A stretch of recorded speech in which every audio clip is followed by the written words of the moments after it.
Nisizame Yesu, uniokoe.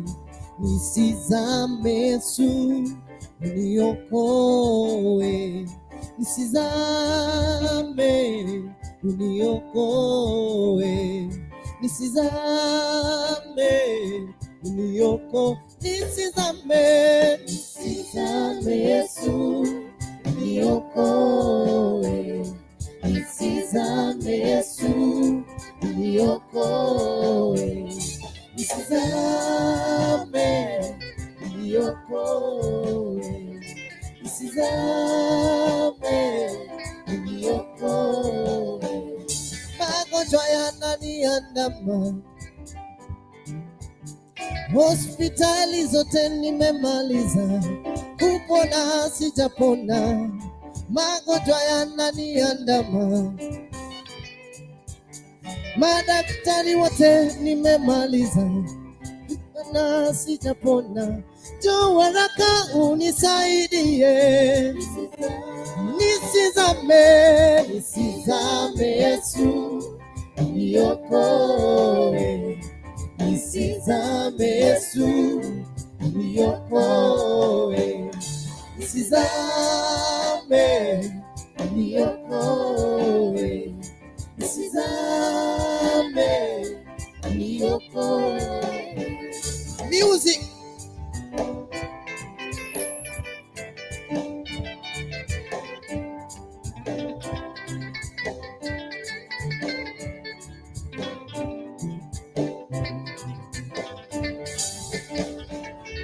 Tontiga Nyasaye umbwate, tontiga Nyasaye umbwate, tontiga umbwate, tontiga umbwate, tontiga Nyasaye umbwate, tontiga Nyasaye umbwate, tontiga umbwate, tontiga umbwate. Nisizame, nisizame Yesu, uniokoe. Nisizame Yesu, uniokoe. Nisizame, uniokoe. Nisizame, uniokoe. Nisizame, nisizame Yesu, uniokoe. Nisizame Yesu, uniokoe. Nisizame, uniokoe. Nisizame, uniokoe.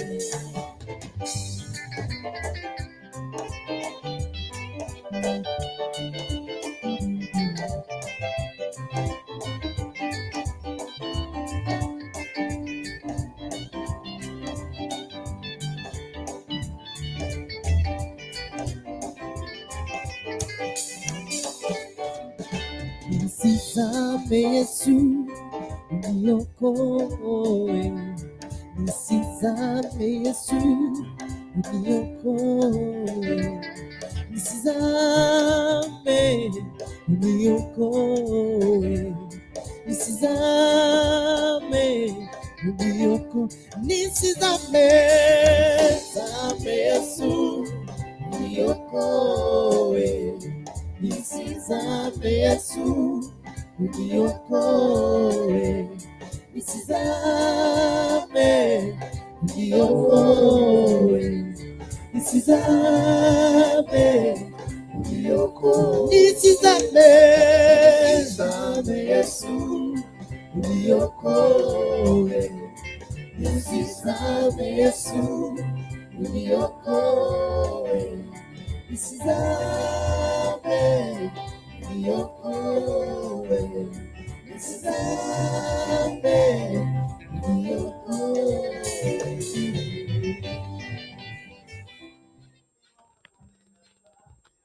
Why? Okay, alright. Karibu sana. I hope sauti iko sawa kabisa. Ninapoenda kufanya sound checking hapa tuone kwamba kama sauti iko sawa. Tuone kama kwenye show kama kawaida. Kama kawa, karibu sana ndani ya nyumba kama kawaida. Tunapoenda kuanza show yetu ya siku hii ya leo. So I hope kwamba tutashirikiana moja kwa moja kutoka hapa maeneo yetu. Kisha pale tuhakikishe kwamba kila kitu iko katika njia iliyo safi. So at this moment I want to see, by the way, today's on Friday. It's on a Friday. Okay. Tarehe 28 mwezi wa kwanza mwaka 2021. Mwezi wa saa 4 na dakika 17 nishajaja ndani ya nyumba kama kawaida. Tunaenda kuanza katika siku hii ya leo. Kama kawaida tu unajua kwamba leo ni hot seat. Tunashughulikia katika masuala mbalimbali ya kisiasa na nafahamu kwamba unaenda kushiriki moja kwa moja katika siku hii ya leo. And I hope kwamba kila kitu kitakuwa noma tena zaidi. Jana tumejaja hapa tukapiga show moja, show kubwa zaidi ya show yenye ilikuwa imetamaraki sana, show yenye ilikuwa imeshika na ikatamba zaidi katika hapa ndani ya Kisi Hot TV ambayo ilikuwa ni patanisho. Lakini hivi sasa leo tumebadilisha mada kidogo kwa sababu ya kuweza kushughulikia katika masuala ya kisiasa kwa upole tu. Sauti.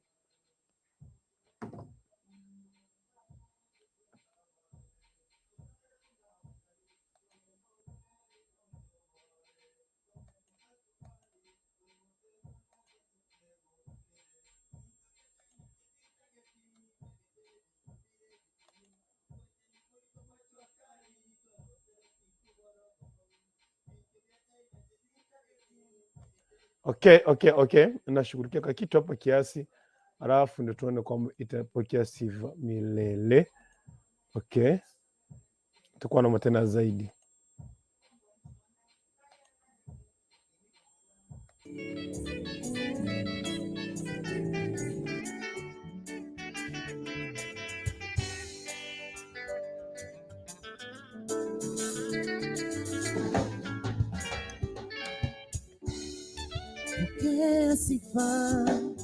Pokea sifa Bwana, manukato ya sifa ni yako. Pokea sifa Bwana, manukato ya sifa ni yako. Ni yako Baba, pokea sifa Bwana. Okay, nilikuwa nashughulikia sauti hapa, nimeambia kwamba iko sawa. So sina la ziada isipokuwa ni kuanza show live and direct. Asante sana. So tufanye hivi. Najua kwamba ndio tunaanza show yetu ya siku hii ya leo. Ile kitu nakwambia mtu wangu, unaweza kuniambia kwamba wakilisha rekodi yako, niambia kwamba unawakilisha katika eneo lipi, niambia sehemu ambayo unayowakilisha. Ile maeneo ambapo unawakilisha, niambia kwamba unawakilisha katika rekodi fulani, na mimi nakukaribisha katika mchado wetu wa siku hii ya leo. Leo kuna masuala ambayo tutazungumzia kuhusu mambo na kisiasa ama katika muungano wa uliofanya chuzi earthquake. Leo tunashughulikia katika earthquake yake Musalia Mudavadi Weta na Ruto, William Samoei Ruto. Tuone kwamba itakuwa na uzito gani kutoka maeneo ya magharibi, na tuone kwamba kutakuwa na ushawishi mgani kutoka ile sehemu ya magharibi. Licha tupige tu katika masuala ya kisiasa hivi leo. Tuone kwamba hao wote washaungana pamoja. Weta amekuja pamoja, ameungana pamoja na William Samoei Ruto. Tumeona pale Madvd pia naye ameshajiunga pamoja, umetengeneza katika umeungana katika kitu kimoja. Lakini swala je, hatujafahamu ni nani atakayepeperusha bendera kuwania katika kiti cha urais, na tunafahamu kwamba mipango yao ama dili yao ni gani. Lakini kwa sasa tumeona kwamba hivi leo wamepiga kambi ama wamekita kambi katika maeneo yale ya magharibi na kuanza kuzunguka katika kaunti kama tembea Kakamega na Bungoma. Hatujui kama kesho wanaweza kuwa wamepanga kuwa katika maeneo yapi, lakini tunataka kufahamu kwa kiini cha hawa kuungana. Kutakuwa na mtetemeko jinsi ambavyo Madvd alikuwa amesema katika awali, ama hakutakuwa na mtetemeko? Unajua tuko ama hao watu kuungana kwao watengeneza moto wa kuotea mbali ama wanatengeneza moto wa makaratasi. Unajua moto wa makaratasi unawaka tu hivi unaisha.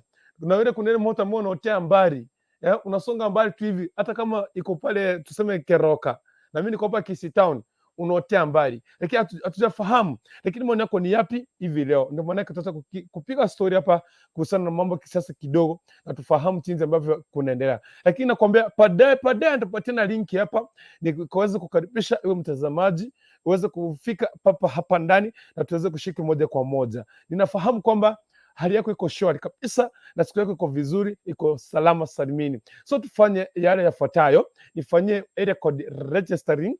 Unafanya register record yako. Kufanya hivi, unaniambia kwamba mimi ninawakilisha katika record yangu, useme mahali ambapo unapatikana sasa hivi, kisha baadaye katika ukiona uweze kutupatia pale comment kuhusiana na maoni yako, umeruhusiwa kufanya hivyo. Lakini kisha baadaye nitapatiana link ambayo itakuleta moja kwa moja kwenye studio zetu hapa ndani ya Kisi Hot TV, na kisha baadaye tupatie maoni yako ni yapi, wewe uko nafahamu upi, ama wewe mwenyewe wewe maoni yako ni yapi kuhusiana na mtetemeko wa akina Musalia Mudavadi, akina Weta na na Tinzi na William Samoei Ruto. Naona bado Oka Kalonzo Musyoka sema kwamba Oka bado iko imara licha ya wao kuweza kumuleta ambaye ni naitwa aje huyu jamaa, this guy kutoka wapi? Huyu jamaa kutoka ODM.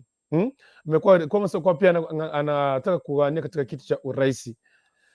Amejiunga pamoja na Oka, lakini hatujafahamu maoni ni yapi pia wao, ama watafika njeni pia wabadilishe mkono, wasema kwamba wenzetu waweza kujiunga pamoja na ile side nyingine, sisi tuingie sehemu hii, ama wafuate wale ambao walikuwa wameshaenda ile side nyingine. Lakini sioni sijafahamu vizuri hii siasa vile sasa hivi ndio imeanza kunoga, na kwa sababu sasa hivi ndio siasa imeanza kunoga. Na tukiweza kuangalia maneno mawili machache kuhusiana na hapo awali katika siku ya mtetemeko, tunaona huyu anaitwa nani, akina Kalonzo Musyoka, huyu jamaa anajulikana kama Gideon Moi, aliweza kuondoka kwa maana walikuwa wameshikana pamoja katika ile Oka, walikuwa waanzilishi, walikuwa ni vigogo, lakini waweza kujiondoa katika siku ya mtetemeko. Hatujui kwamba sababu ilikuwa ni ipi, hawakuwa wamefahamishwa mapema. Lakini ukiangalia katika statement ya awali yake Madvd yake Mudavadi alikuwa amesema kwamba hawajakaribisha mtu yeyote yule kutoka chama chochote kile, lakini katika ile siku ilikuwa ni surprise kuona watu wote kutoka sehemu ya tuseme UDA walikuwa katika siku ya mtetemeko, na hiyo hakika ilikuwa ni mtetemeko. Lakini ndio nakuuliza, huu muungano uko na manufaa, uko na faida, ama uko na hasara? Maoni yako ni yapi? Karibu sana kwenye show. Hapa ni Nyabuto Dennis, tupenda kinita kukurikundi, tutakuwa na matena zaidi. Wacha niombe, niweke linki hapo, nisome comment, tuingie kwenye show, tuchangie moja kwa moja. Tunataka tu kuchanganua pole pole maoni yako. Kama wewe ni msaidi nyingine ya Oka, umekaribishwa. Kama wewe ni msaidi nyingine hii ya Azimio, karibu sana. One Kenya Alliance, karibu sana. Tuko pamoja, so tupeane maoni na tuweze kuchanganua pole pole hadi tufikie kileleni, tufahamu ile amali ambapo sasa inaelekea. Na nakwambia kwamba ndio tunaanza. Wacha tumshukuru Mwenyezi Mungu. Niombe niweke linki pale, nikukaribisha kwenye show, tuanze moja kwa moja. Au sio mtu wangu? Haya basi, ishara kwamba nataka kuomba. Funga macho yako tunapoenda kuomba. Mwenyezi Mungu, tunatukuza jina lako. Asante kwa sababu ya Juni hii ya leo, umetamalaki milele. Tunapoenda kuanza katika mjadala wetu wa siku hii ya leo, tunaomba neema na fadhili kutoka kwako. Tuongoze na tuelimishe, kwa maana ni Mungu milele. Katika jina Yesu tunaomba na kuamini. Amen. Amen. Amen. Now, wacha nikimbia katika comment nikupatie hapa link. So I want to see kwenye show na tuweze kushiriki moja kwa moja. Sawa sawa. Hapo kwa comment utaona hapo link na uingie live on the direct. Hapo kuna comment mingi sana. Nikianza na mtu anaitwa Fred Mogendi, sangapi tuko ndani Fredi, njoo. Irene asema kama number 2, karibu sana Irene, watching from Mwalimu Hotel Kisi, karibu sana Irene, nice song, thank you very much. Ponives Mina kukurikondo Phoebe Pro from another mother, hepuvwa kofia bwana, tukucheki vizuri. Hey, okay, nicheki vizuri mtu wangu, ndio mimi hapa. Hivi ndio nimeanza kukaribisha watu kwenye show, tuanze moja kwa moja. Irene Keribo, happy Sabbath to you all members. By the way, happy Sabbath, happy preparations day, karibu sana. Anaitwa Irene Keribo Deno, salimika wani, nimesalimika mtu wangu, asante sana. Sema kwamba members day, asante sana, karibu sana. Supu ya wapi? supu ya rukenge. Naomba kasi kuidhinisha zile amri zote ambazo zimewekwa, so ndio maana kaza kuingia katika studio zetu. Anasema kwamba sauti iko sawa, but uko na homa na niko na shida ya sauti, sauti yangu haijarudi vizuri tangia mwaka jana. Mniwie radhi kwa hilo. Tumia ndimu, maji moto na asali. Asante sana. So karibu sana kwenye show yetu ya siku hii ya leo. Blessed Mom,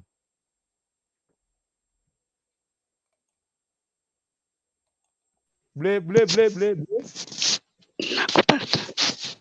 habari ya jioni? Mimi niko salama, nashukuru Mola. Pia mimi niko salama. Karibu sana, tangia tuachane jana. Nashukuru tena tumepatana hivi leo. Karibu sana kwenye show yetu ya siku hii ya leo. Nashukuru kwa nafasi. Mimi upande wangu, kitu ya kwanza, Situsalimia mmesalimia mashabiki. si nimesalimiana au hujasikia? Nasikia ukisema timu Ruto, sijui timu strong Timu Ngwarari Ruto wananisikia, waingie ndani. Ambia kuna hao wanaitwa team risk takers, unawajua? Kina Geti, kina Ikia Wawa. Hao ni team risk takers, waambie waingie ndani tuchangie mjadala. So mi upande wangu, kitu ya kwanza nilikuwa nasema tunafaa tuombee nchi yetu. Hata kama election inaenda kufanyika, tuwaombee, tuwawish all the best na tudumishe umoja, amani na upendo. Hapo kwa huyo Madvd, mi naona kama huyu wa Wilbaro ataenda kupata nini faida, utapata soko. Yani kuona kwangu tu naona kama atapata soko. Na huyu mwingine umesema Kalonzo ni kigeugeu, hapo sina uhakika. Huyu anaweza fika katikati tena usikie amegeuka anaenda kwingine, huyo simwamini. So wewe unasema kwamba ile katika ile muungano italeta manufaa katika chama cha UDA? Hivyo ndio naona upande wangu. Najua kila mtu anaona kivyake. Mimi naona kama kutazaa matunda pande hiyo kwa kuungana watu pamoja. Sasa hiyo ni yangu, sijui kina Geti watasema nini. Geti nataka niwalete hapa. Geti okay, nawalete hapa mbio. By the way, nataka tufahamu Blessed Mom. Ukiangalia katika upande ule wa Western region ambapo tuna ama vigogo wa kutoka magharibi kuungana pamoja na William Samoei Ruto. Ukiangalia katika kuna baadhi ya wale watu wengine vigogo wengine kama vile huyu jamaa wanamuitanga mzee wa Nyororo, huyu jamaa anaitwa Francis Atwoli. Anasema kwamba Madvd na Weta hawana umaarufu, hawana uungaji mkono kutoka katika sehemu ya magharibi. Je, wewe unaona ni ukweli hawa watu hawana uungaji mkono kutoka pale kwao ama ni vipi? Mimi upande wangu nilikuwa nasema hivi tena. Hata ukiwa mzuri lazima utasemwa, hata ukiwa mbaya lazima utasemwa.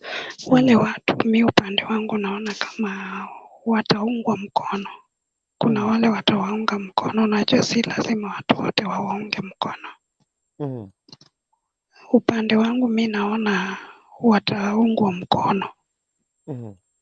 Hata Yesu alikuwa mzuri, kuna wale walisimama naye mpaka dakika ya mwisho na kuna wale walimlenga hata kama alikuwa mzuri. Kwa hivyo hata watu kuna wengine watasema huyu hawezi, unaona. Lakini mimi upande wangu naona hao watu kuna matumaini. Kuna kitu watapata vile wameungana pamoja hivyo. Right. Hayo ni maoni yake Blessed Mom. Anasema kwamba hao watu watatetemesha. Lazima Western kujulikane kwamba wazee wamezaliwa. Unajua kwamba katika awali pale magharibi imekuwa ni ngome yake Raila Amolo Odinga. Sijui kama hao waungaji mkono wake itaenda vipi, lakini wacha tuone vile itaenda. Let's see vile itaenda, na tunataka kujua kwamba hasa huu mtetemeko itakuwa vipi. Leo tumeona pipi yake Francis Atwoli amejiunga pamoja na UDA ama hii One Kenya Alliance. Kujua kwamba Francis Atwoli ni muungaji mkono anayesupport ama anapigania Azimio. Ni mzee ambaye anasema kwamba Azimio anapigania, anaunga sana mkono Raila Amolo Odinga. Lakini vile watu wameshtuka sana kuona pipi yake ambaye ni pipi wife sweetheart akijiunga pamoja na ile timu ambayo timu ya mtetemeko katika pale Bungoma.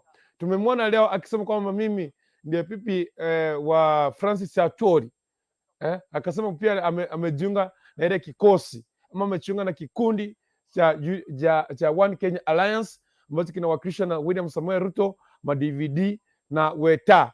Lakini tukiangalia pia tukifafanua katika huu mtetemeko, tunaangalia hapo kuna watu wawili ambao wanazungumziwa. Hatujaona hapa kati ya Weta hatujamwona vizuri, hasemeka declaration yake vizuri, lakini kuna wale watu wanasema kwamba sijui pale Madvd get Weta for free. I don't know, hii ni mambo na siasa, but ukiangalia pale watu jinsi ambavyo wanazungumza kuhusu Madvd na William Samoei Ruto, watu wawili.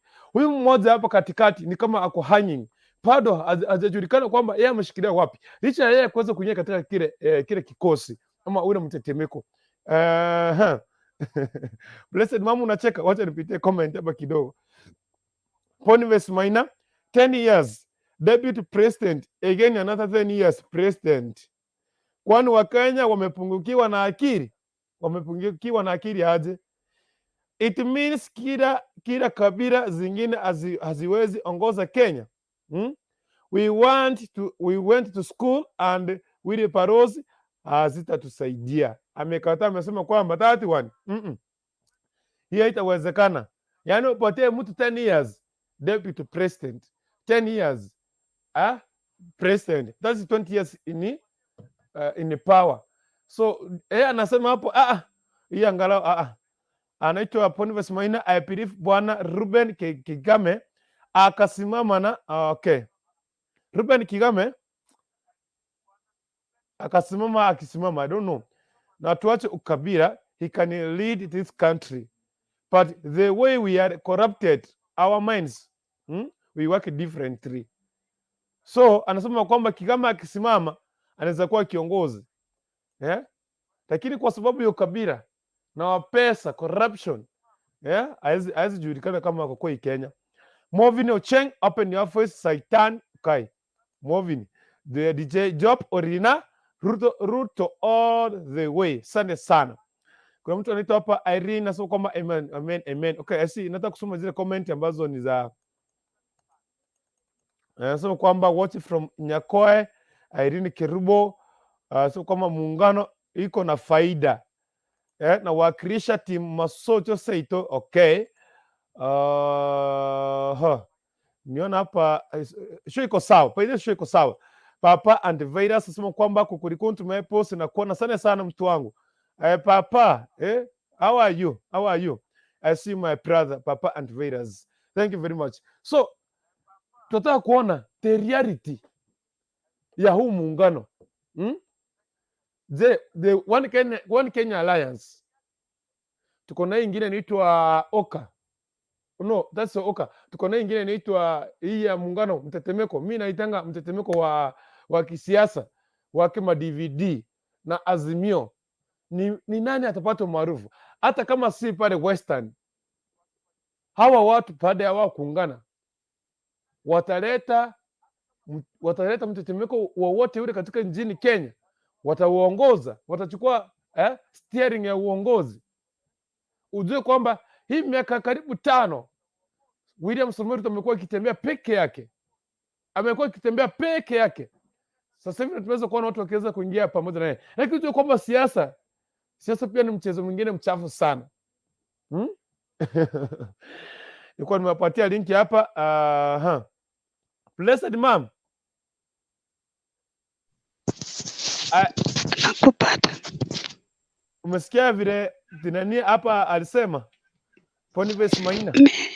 Mimi nilikuwa nataka nijibu Boniface. Kuna tofauti ya kuwa deputy na president. Hizo ni vitu mbili. Sasa kama huyu alikuwa deputy, bado anaweza kuwa president. Ni kama sasa ukikula mchele na kuku, tena ukule mchele na samaki, sio ni tofauti. So upande wangu mimi nasema sisi tutaongea mengi, lakini kitu italeta uamuzi ni debe. Debe ndio itaamua. Mimi naweza sema huyu hawezi, lakini debe iseme yes. Sasa mimi nashindwa hapo, tutapigania nini? Unajua kama debe imesema debe haiwezi kujisema ndio, kama sisi wenyewe tutaamua tuseme ndio. Sasa unamaanisha wewe ukisema Ruto hawezi kuwa president, debe itasema akuwe, utafanya nini? Sasa si nikikataa pia kura yangu moja ni muhimu, ama nikisema ndio? Hapo ambia Boni alale tena amuke aote vizuri. Boni umesikia? Boni anasema kwamba Boni anasema kwamba last but not least, we are 45 tribes and leadership, especially presidential level, has to rotate. This time, hata sisi wa Kisii tunaweza ongoza. We have leaders of integrity. Ndio si? Hivyo ndio anasema. Okay. Miguna ule Miguna anasema kama good topic indeed. I like politics coming short in the show. Karibu sana mtu wangu. Okay. Okogoto Queen. Yes. Mambo vipi? Poa baba. Bwana umepotea, umekuwa roast, sijui ni roast kizungu ni ngumu. Shit. Mjinga. Karibu sana. Nani? Nipe dakika 2 na nirudi sahi. Juu mtu amekata nini? Sawa. Sitoki leo. It's okay. President. Niaje? Sawa. Unitafute nyuma ya tent. Please.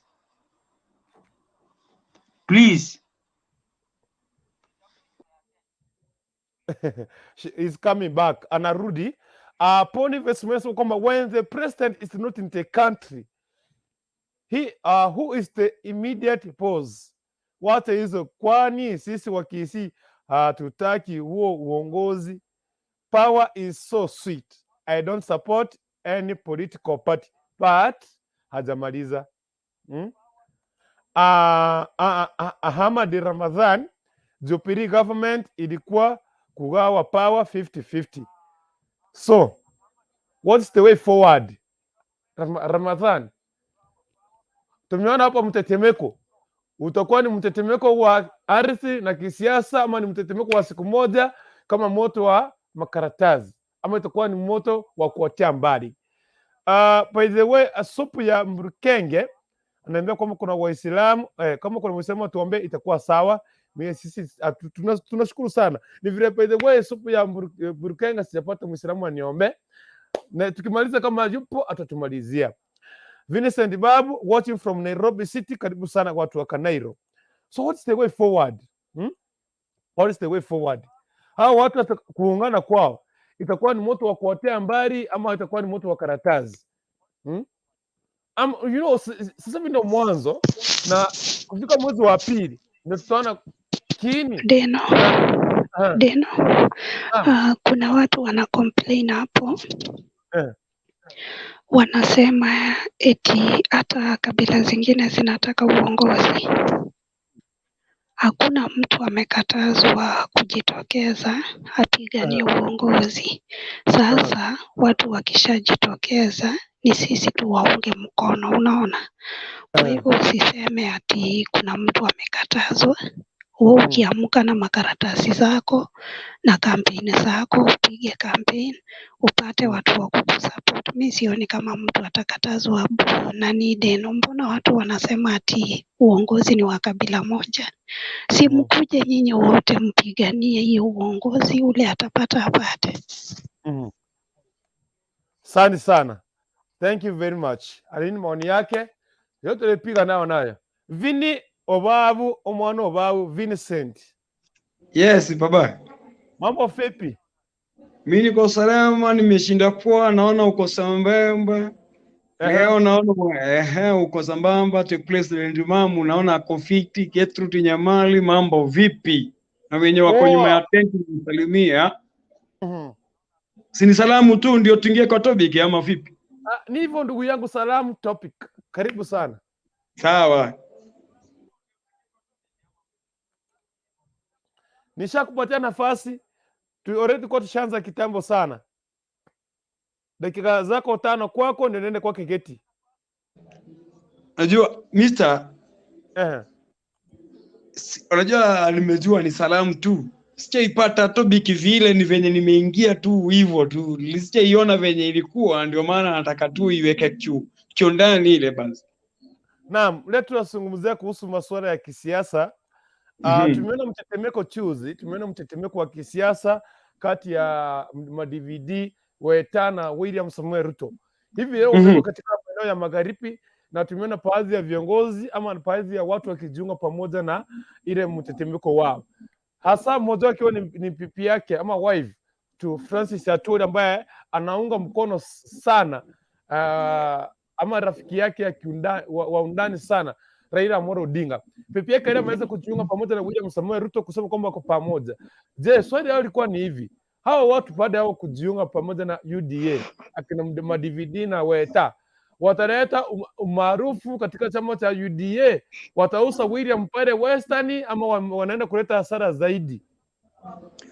Wow, swali nzuri hilo. Hiyo kitu na kujibu wazi hivi. Kutoka kitambo tujua Mheshimiwa Raila Amolo Odinga.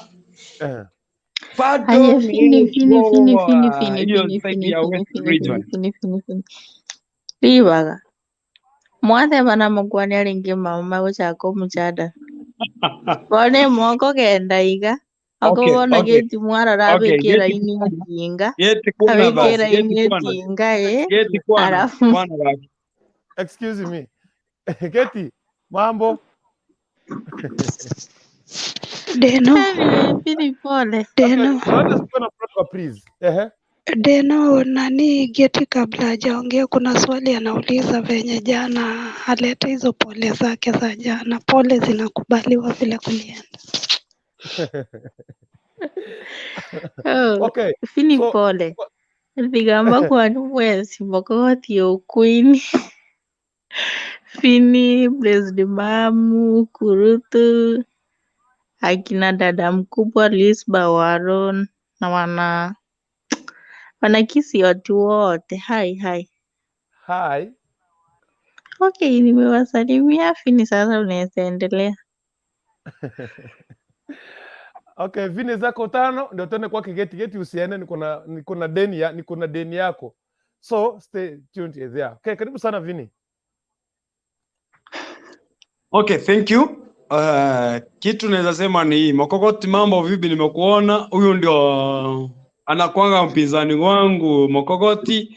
Imetenga noonde lakini umata sende na ni meta sole mbu yamona soko cha Mokokoti na ndembu yamona kuacha mapema. Kiswahili.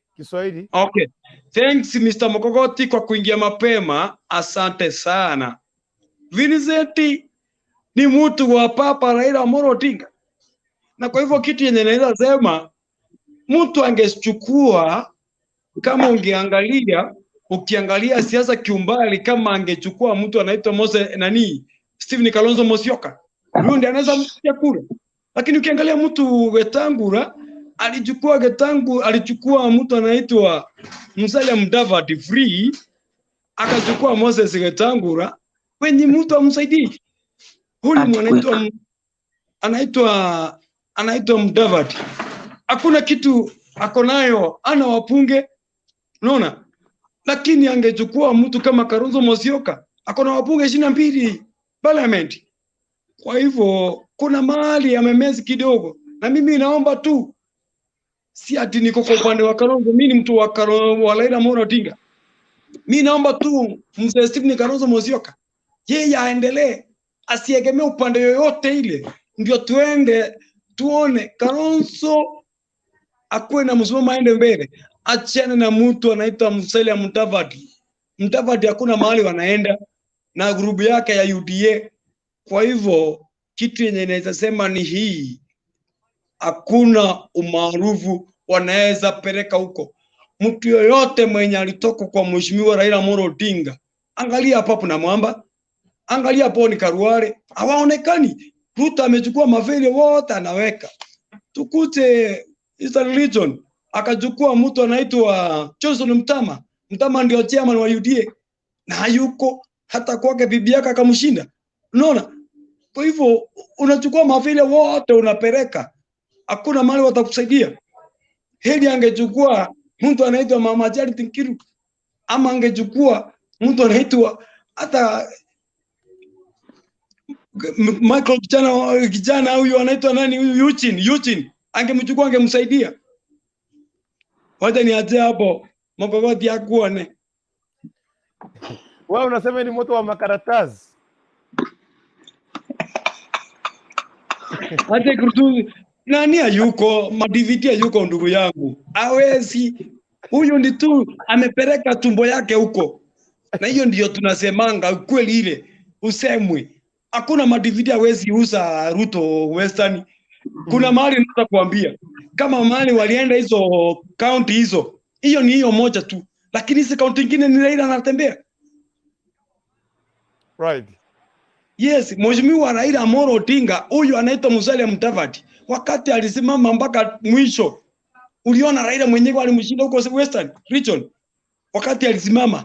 Tukuje, hakuna siku amewahi shinda Raila kura huko kwa huyu avatali. Huyu mheshimiwa Kalonzo Musyoka, huyu anaweza sema ako sawa, lakini Musalia Mudavadi saa hii hata asimame ugavana, najua 100% hawezi pata huko. Hata MCA, hata gavana ni kupa, hata MCA. Kwa hivyo mimi kitu yenye najua hawezi usa Vinina wewe acha kuongea ni kama unataka kulia. So ongea tu vizuri kwa uzuri. Unataka kulilia nini?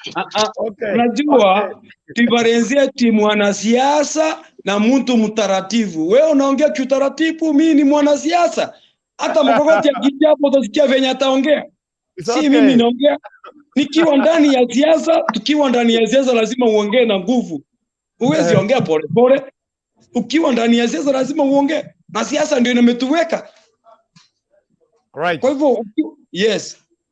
Okay. Siasa ukisikia mheshimiwa Raila Amolo Odinga anakiongea, huwa anaongea na nguvu. Lakini ukienda uongee pole pole kama Moses Wetangula, huwezi pewa kura. It's okay. Kama Musalia Mudavadi ndio siko upande kwa Ruto. Ruto ndio anaongea, lakini ajana kina Musalia hakuna mahali.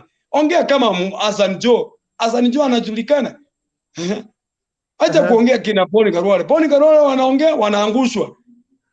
It's okay. Jonathan Mutama bibi yake mwenyewe anamwangusha. Wewe sasa ni mtu unaweza kuwa na yeye? Nini? Yes. Zako tano zimekatika na rejea kwako, usiondoke mtu wangu. Edwin Omboga, hakikisha kwamba umefungua kamera na microphone, utaruhusiwa kuingia kwenye studio zetu. Next on stage anaitwa Geti. Ndio tena kwake Mokogoti, Double Karara yupo ndani. Gertrude Nyamali. Ho mamangu. Kurutu, mimi si mtu wa siasa jamani. Niliingia humu kuwasalimu. Mambo na siasa ni ili mungeniambia niombee nchi.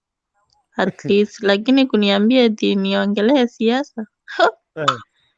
Nefande efa. Si usiombee nchi basi, ushasema.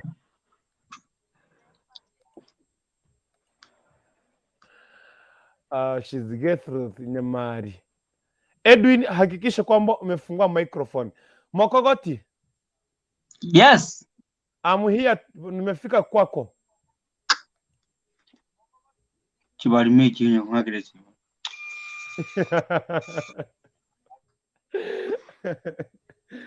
Mokogoti ukoonea. Unaviita watu ya walimo.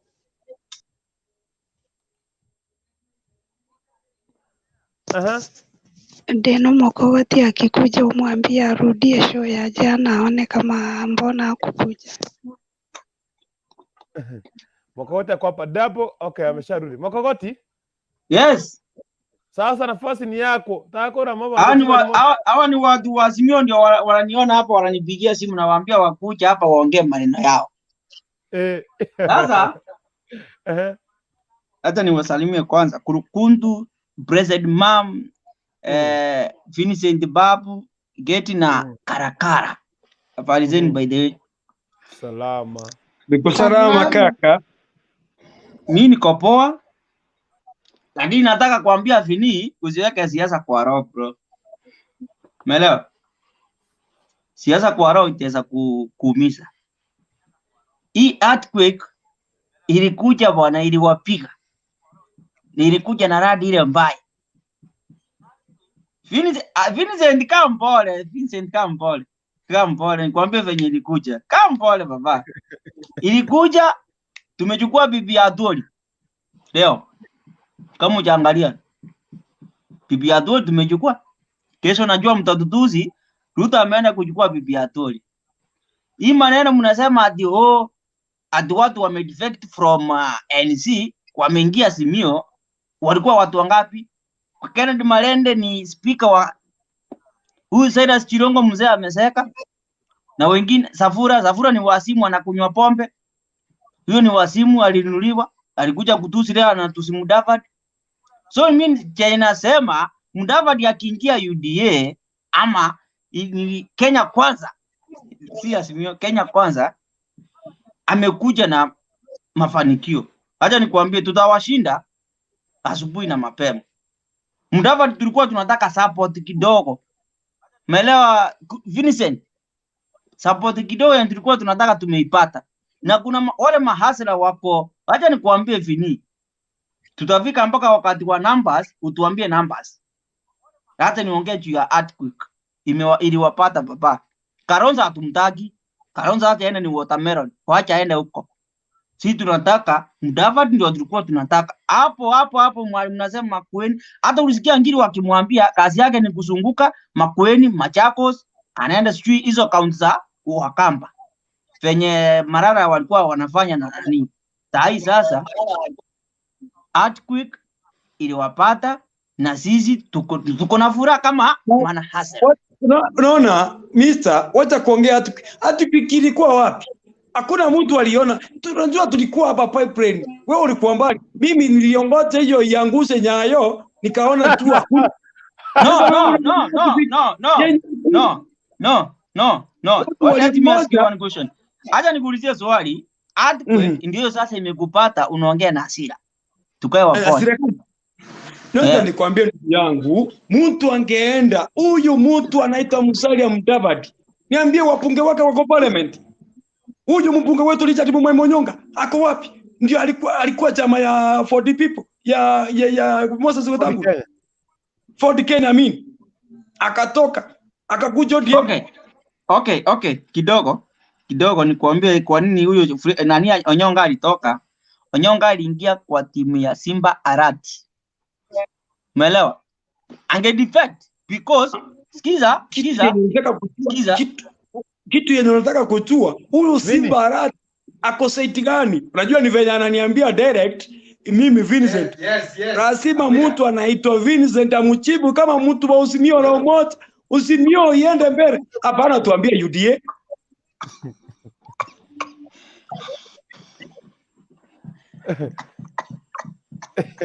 Wakote Queen. Yes, I'm here. Before nenda okay, mimi acha nijitetee mimi.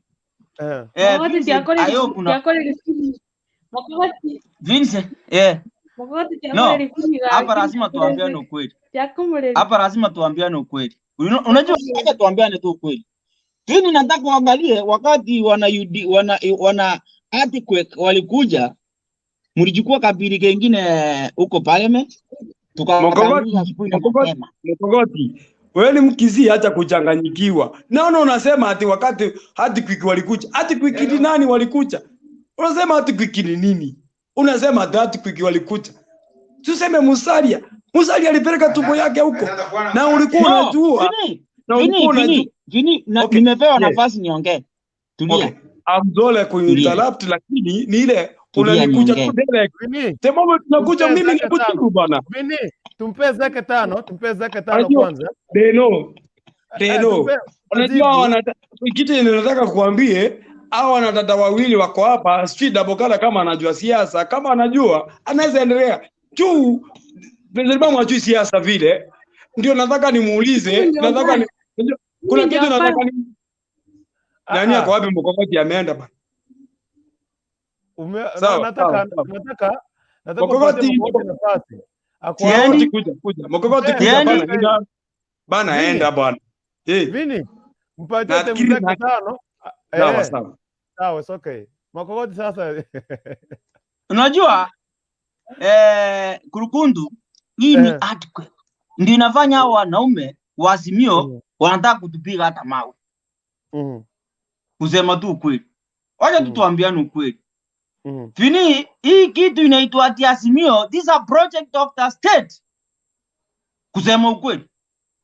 Tumekuja kutetewa hapa leo, tuangalie. Hao watu wamekuwa kwa serikali. Hii earthquake, Musalia amesema hapana, aje niunge huyu mwizi, huyu mwenye mnasema mwizi, aje niende kwa mwizi. Hata mimi huyo ndio maana napenda huyu mwizi, jua naipa anatuletea. Si ndio? So Vini mije ndeza kwambia, Musalia akikuja ile chama yetu ya Wilbaro, sikiza, Vini hapa ndio tu ananiambia mimi Vincent, hapa ndio inafaa ni mchifu. Sasa tunaona ananitaja. Inafaa ni mchifu. No, Vini. Mpeza kama lazima ni mchifu. Wacha nikwambie Deno, pale Mokogoti anakosea ni pale anataja Vini, hapo ndiye anakosea. Wacha changia aseme hivi, kama mimi nataka kusema hivi, huyu nani Kalonzo anakuanga 50-50, huwezi muaminia ati umchukue muende naye pahali. So baba ni mwerefu, hataki Kalonzo juu Kalonzo anaweza muangusha hivyo, lakini sasa Mokogoti anawekea Vini shindano. No. Yeah. Wacha niambie watu wa UDA hivi wenye Vini zako tano ziisha tafadhali. Naomba ushikilie hapo. Mokogoti ongea kwanza point yake ndio mkosa baadaye. Yes. Mokogoti karibu sana. Unajua kwa nini nasema Vini? Wewe ndio tunapigana na wewe, tunapatana mahali popote tunapigana. So lazima nikwambie hapa leo. Na tuambie watu wa Azimio. Wewe ndio unasimamia watu wa Azimio. Mimi Ruto, wewe ni Raila. Nimekuwa rawi sasa, niambie. Yeah. President ma'am, usikasirike. Huyu tunatoana naye mbali, si hapa. Kuna mtu tulikimbizana naye akatoroka. Lakini ndiye atatoroka. Lakini acha tuambiane ukweli. Huyu jamaa Mudavadi. Sisi sasa tunataka kuangalia Kalonzo. Kalonzo hatumtaki sisi. Aliambiwa na Charity Ngilu aingie Azimio. Ngenge kwa serikali. Lakini mimi kusema ukweli, na ile Mudavadi wetu na Wetangula na timu Hasira ya Hasira mkubwa number 1, niko hapo sipanduki Kurukundu. Hata akienda nyumbani tunaenda na yeye. Na siwezi lalamika. Mimi nimemaliza Kurukundu. Okay, shikilia hapo na umenikaza, wacha nimeze macho, umenikaza sana. Kidogo, hold on. Before nile kwake Double Karara, Chatu anasema kwamba kwa hiyo UDA sio project ya Ruto. Debaters muwe na hata na akili ya budi. Achana everybody in Kenya should be mind on his or her business to watch mambo ya siasa. Global Home TV, GHTV, greetings, karibu sana. Boniface Maina, what I believe is that these politicians will never ever bring food on your table. Watajifaidi wao wenyewe. Hapa tukilia eti maisha imekuwa ghali. Ni vile uliamka 6 am na ukapiga the wrong person. Okay. Double Karara, wake up. Double Karara, are you getting me? Double? Yeah. Mambo? Hey. Mambo? Sambamba. Karibu sana Poa. bana, umenitupa bana.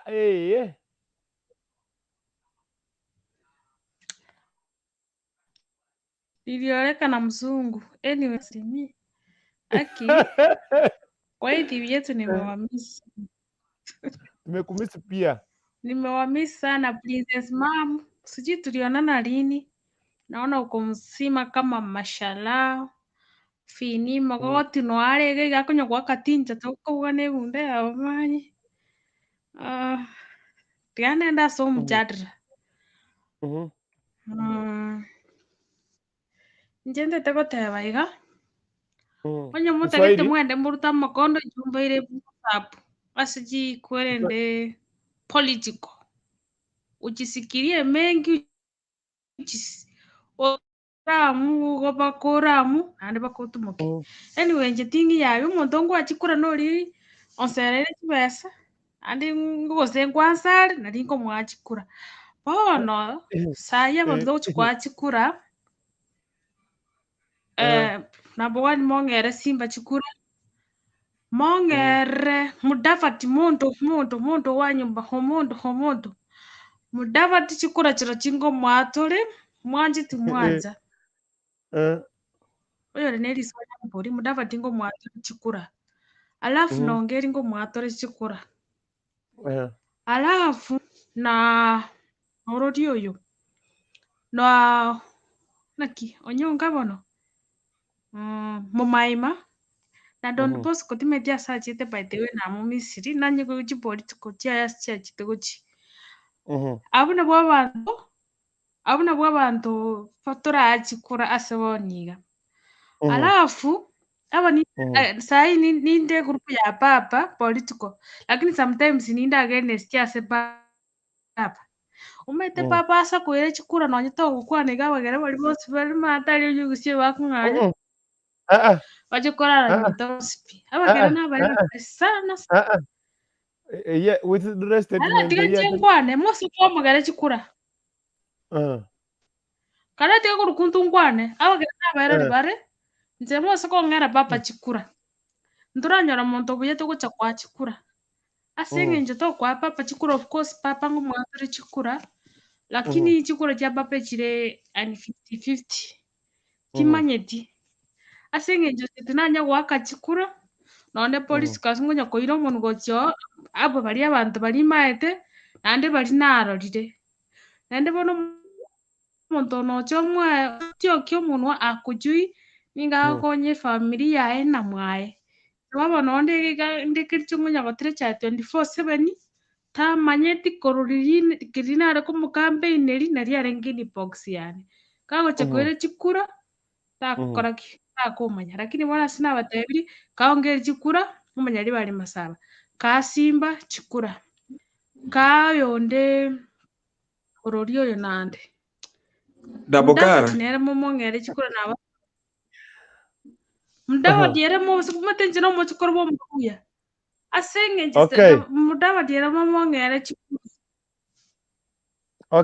fini nane ngubuliri swali Donkera wata kokwana ekyogo teba ngazini please ono tiga baruta ya tiga bana ibere chu yondo yo simbarati na tenini sa mongili na tenini ngota getako atoko atoko oh bole karakara unajua ongeli amesimama mtu anaitwa simbarati amesimama uko site gani ongeli amesimama lakini rino mugako yo risiko yane Ori no mugako muyo tokonyire. Ori no mwakere sinya goswa. Mwana nakuuliza swali hivi, jibu swali langu. Swali ni hili. Sikiza swali. Sikiza swali. Sikiza swali. Swali yangu ni hii. Vini. Tuko katika swala la kina mtetemeko. Tuwachane mambo na shida ya huyu, unasikia amesema mpatie ongeri, mpatie hayati. Sasa ndio nataka nimwambie hao wote wanasimama gavana. Umetonge no munyari bali masaba. Sikatai. Ongeri. Okay. Tufanye hivi. Munyari bali masaba. Dapo karara. Kurukuntwe na changwa no muntu konyorotio kire twali kondo tukwane. Sino mjadala kwareta. Tumia Kiswahili basi. Ndio tuelewane sisi wote. Mimi hapana jua Kiswahili. Mimi nasema mpe kura baba. Mpe Mudavadi. Musimpe Kalonzo. Kalonzo ni tanga. Lea kwa hapa Kitengere. Lea kukambani. Lea kwa Naivasha. Musimpe kura na waomba. Hiyo kura ni kama alafu mpe Mumaima kura. Alafu mpe na nani? Kuna mama naye anapigania kiti lakini watu hawajamjua vizuri. Anaitwa Esther. Mtoto wake amekufa juzi. Pia huyo mama naye na mpe na utaotigante mako uchukura. Sikia nikwambie. Tunaongelelea kuhusu mambo ya Wetangula, William Samoei Ruto, Raila Amolo Odinga na Weta. Mambo na Kisii County tuwachane kwanza. Ongelea sasa mtoto wa Mruya huko. Ongelea mtoto wa Mruya huko. Mwana wefa. Sasa unataka kwa hao watu wote nichague mmoja ama ni aje? Tulikuwa tunasema kwamba kati ya William Samoei Ruto wameungana pamoja na Weta na Madvd. Je, wanaweza patia wanaweza usa William Samoei Ruto katika magharibi, anaweza pata market. Wanaweza muongezea kura kutoka Western. Maoni yako ni yapi?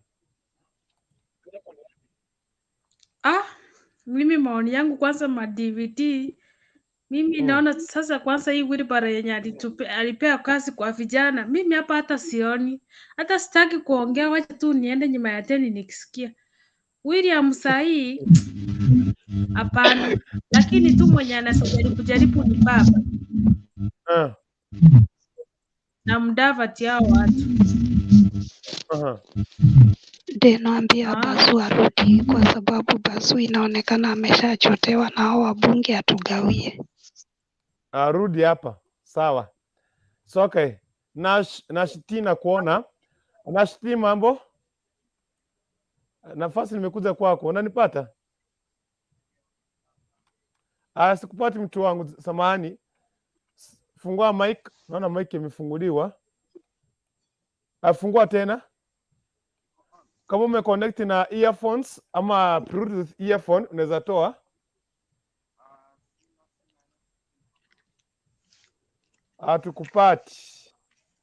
Hatukupati kabisa, imagine. Hatukupati kabisa. But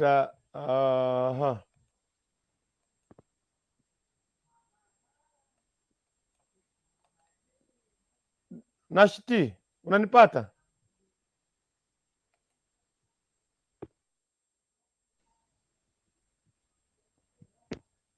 Bado. Nashiti. Okay. Naomba uondoke tena ndio ingie vizuri. Edwin Omboga, kuna vitu ambazo haujafanya. Edwin Omboga, naomba ufanye mambo yafuatayo. Hakikisha kwamba katika hiyo sehemu ya umefungua microphone na kamera ndio uweze kuingia ndani. Edwin Omboga. Okay, pigi man Pazu.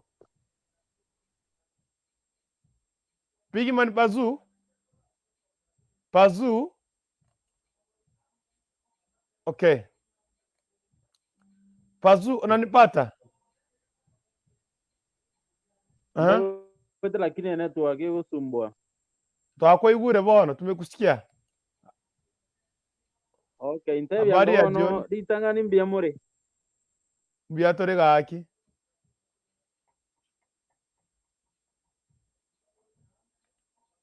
Habari ya jioni.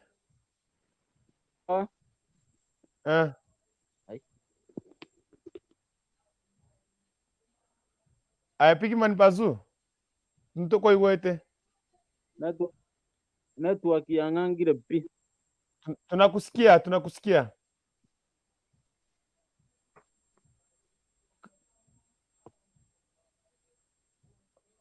Bazu. Okay. Nashiti. Ya. Bado. Naomba tafanya aje? Hiyo simu yako. Okay, kama uko na earphones tumia earphones kama uko nazo.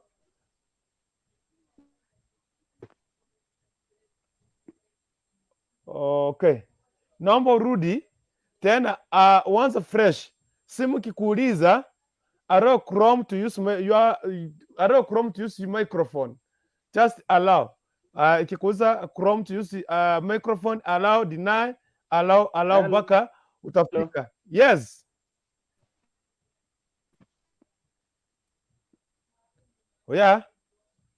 Mnanipata? Hello? Mnanipata?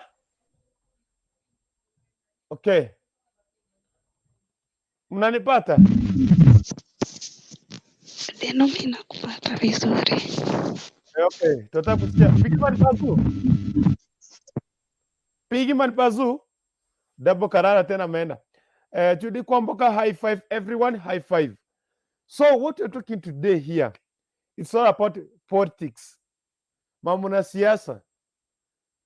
Tunataka kuona kulingana na wewe mtetemeko wake William Samuel Ruto pamoja na Weta Madvd unaweza sababisha ama unaweza leta manufaa kutoka pale magharibi.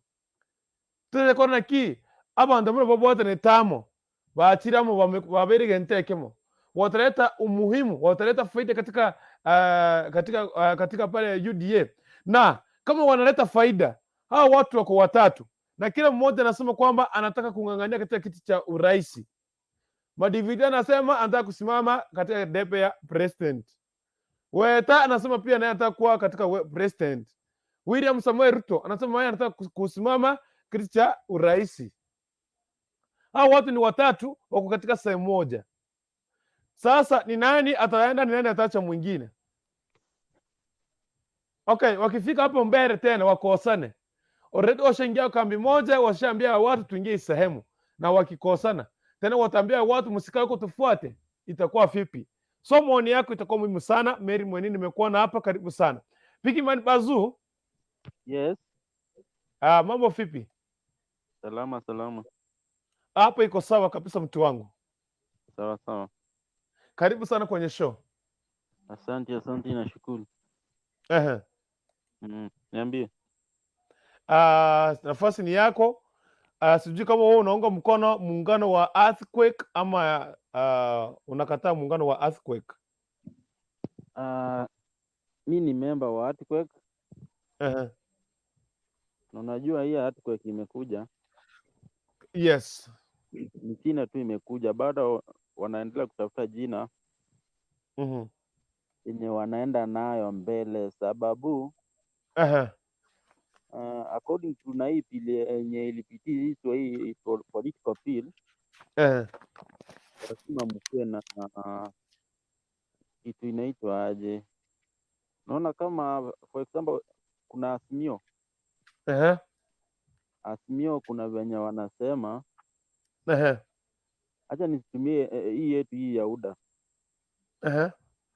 UDA kuna mahali wanasema pesa mfukoni, hiyo slogan kama hiyo. Kuna jina yenye huwa wanatumianga huko, nimesahau kidogo. So I think hawataenda kutumia hiyo jina Earthquake, lakini mwenye alikuja na Earthquake alikuwa sawa, sababu already Earthquake tumeiona. Unajua kuna tofauti kazi ya hii side ya Earthquake na hii side ingine. Ukiangalia kiongozi wa UDA na hiyo kiongozi mwingine,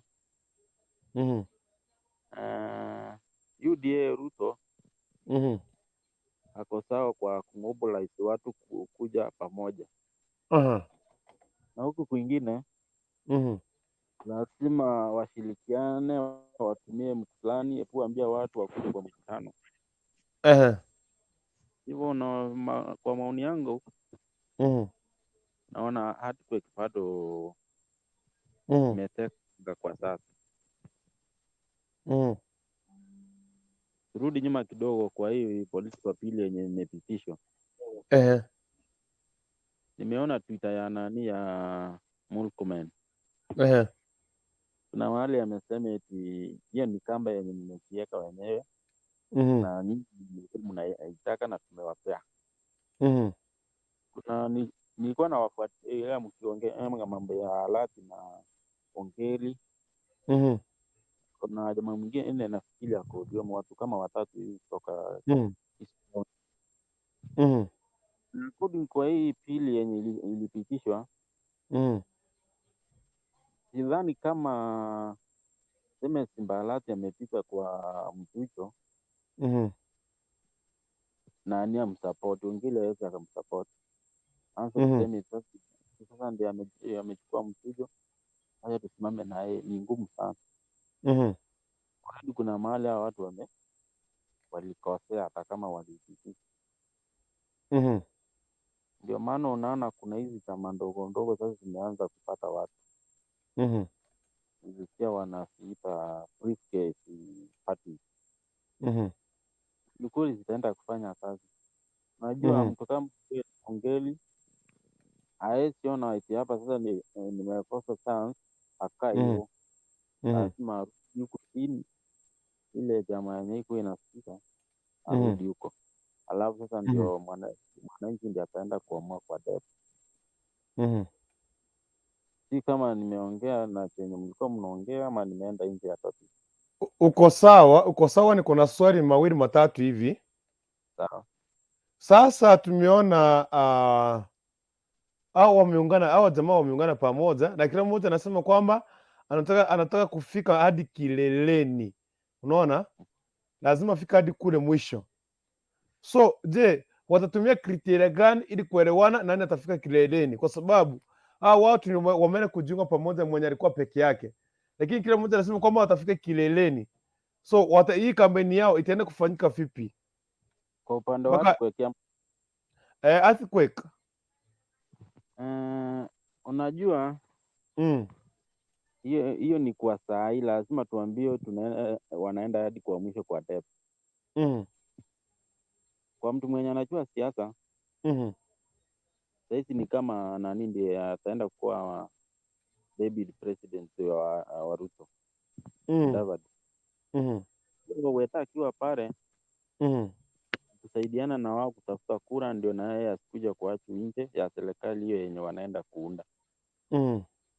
Hivyo ni kuongea tu, wanaongea tu, wanaenda hadi kwa depth wote. Ngojea tu after 3 months. Alafu ndio utaona wenye Kenya itaenda sasa.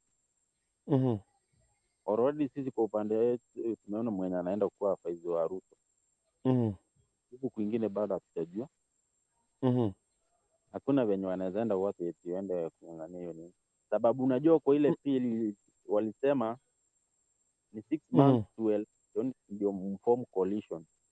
So coalition ndio inaendelea kuform ndio waende wailete. Wapeane hizo mama Londa mpenye wanasemanga vitu kama hiyo. Yes. Si kama Pima ni pazu. Nasikia, nimekusikia. Lakini najua sasa ndio nataka kujua kwamba huu muungano utakaa zaidi ya miaka mingapi, mmoja utachukua siku ngapi. Lakini mimi kulingana na maoni yangu huu muungano sioni kama bado kuna vile tujiambiwa kiundani zaidi. Hawatasema kiundani zaidi huu muungano. Hii earthquake. Jinsi ambavyo umeipangia. Na tumeona leo kwamba bibi yake Francis Atwoli amesema kwamba amejiunga. Lakini tena sasa hivi John tena Francis Atwoli mwenyewe amesema kwamba hajui huyo mwanamke, waliachana kitambo, hamtambui. Ushaona? Je, inaweza kuwa kwamba Atuli amezoea kudanganya wananchi. Atuli amekuwa kwa yeye ni ya wafanyakazi, kutetea wafanyakazi, hakuna chenye amefanya hiyo miaka yote. Kazi yake ni kupiga tu mdomo pale na hizo nyororo zake kwa shingo. Atuli msemaji wa Waluya hizi najua ni Madvd.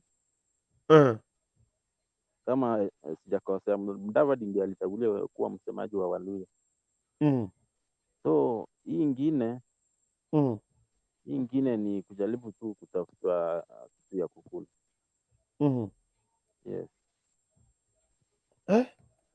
Bwana mnaita mzee mwingine ati mzee wa nyororo. Okay, lakini sasa tuangalie. Je, ukiangalia katika hii kuhusiana mambo na kisiasa ama chuki, nani amesema, Atuli amesema kwamba hatambui huyu mwanamke, hawako ni relationship, hawako ni friendship, hawana uhusiano wowote ule. Je, inaweza kuwa huyu mwanamke hata kama waliachana kitambo, inaweza kuwa kwamba ameingia kule ili kupiga mzee wake kivita, ama ameingia tu kwa niaba kwa sababu ya mtetemeko? Unajua mwanamke alisimama mbele ya umati wa watu wengi sana.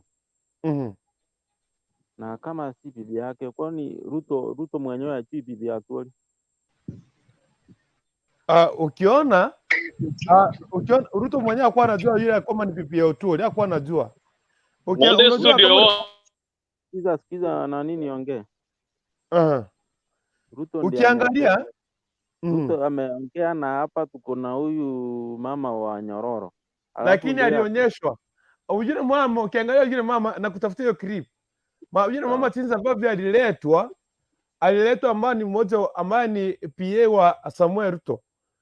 Kulikuwa na nini, ilikuwa kuna foreign kwa imepangwa hapa. Ndio yule akapitishwa mbele akamwambia huyu ndio pipi ya huyo mzee wa nyororo. Nitakuonyesha, endelea kupeana maoni yako, nikutafutia hiyo clip. Hivyo ange kutoka mali wote aanze kuropokwa. Alikuwa anajua chenye kufanya. Naona hii ni siasa bwana. Politics is that. Ukisi kaa nyinyi mkifanya mambo yetu, wengine wamekaa wameangalia. Lazima msimame. So time tunajua kweli hapo ndani. Yes. Okay. Na kutafutia hiyo clip. Huyu ameenda wapi? Kuna swali lingine ulikuwa unataka kuniuliza? Labda nimesahau. Utulia hapo, kuna wase hapa. Wycliffe Nyabando amefika. Wycliffe Nyabando atakuuliza tusikia kwa wapi. Sweet TV, let me watch since mic na kamera yangu imekataa. Edwin Omboga, lakini what I know is since Madvd na Wetangula wamejoin UDA, sasa Western Region itakuwa ya Ruto. Raila sasa ana nguvu yeyote. I don't know. Wycliffe Nyabando. Yes, Kurkuntu. Mambo vipi? Unanisikia? Poa sana bro, sema maneno. Mimi niko salama mtu wangu. Sasa nataka nitoe. Kwa hivyo nichangie. Ngie mada ya leo. Sasa mimi nasema hii maneno ya UDA na Ford Kenya na ANC. Hii maneno ya Ford Kenya na ANC na UDA. Hii ni opposition inaendelea kujitengeneza ya 2022 opposition mwezi wa 8. Sasa sisi tukiwa ndani ya serikali ya Azimio la Umoja, lazima tunahitaji strong opposition ndio ikuje to keep us in toes. Tukiwa tunaendeleza serikali na kusaidia Wakenya vile wanahitajika kusaidiwa. Tumesikizana hapo? Ni nakupata. Ni sasa ndio tunasema sasa hata hapa kwetu Kisii, unajua tumeamua sasa Simbarati ndiye atakuwa governor. Kichana Tunaelewana kweli? Mimi tuko pamoja na wewe, tuende na kufuata vizuri. Hello. Uko sawa ndugu yangu, tutakusikia. Yeah, the show, I don't know why it's not. Oh, we are getting you. You are okay. Yes. Wycliffe tunakupata. Network. No, you are okay. Just continue. Uko sawa. Loud and clear. I'm mute. No. Wycliffe. Okay. Nashti. Aki Nashi sasa aki tunafanya aje? Aki sauti iko. Wei. Naongeza sauti kwa simu yake. Hebu ongeza sauti kwa simu.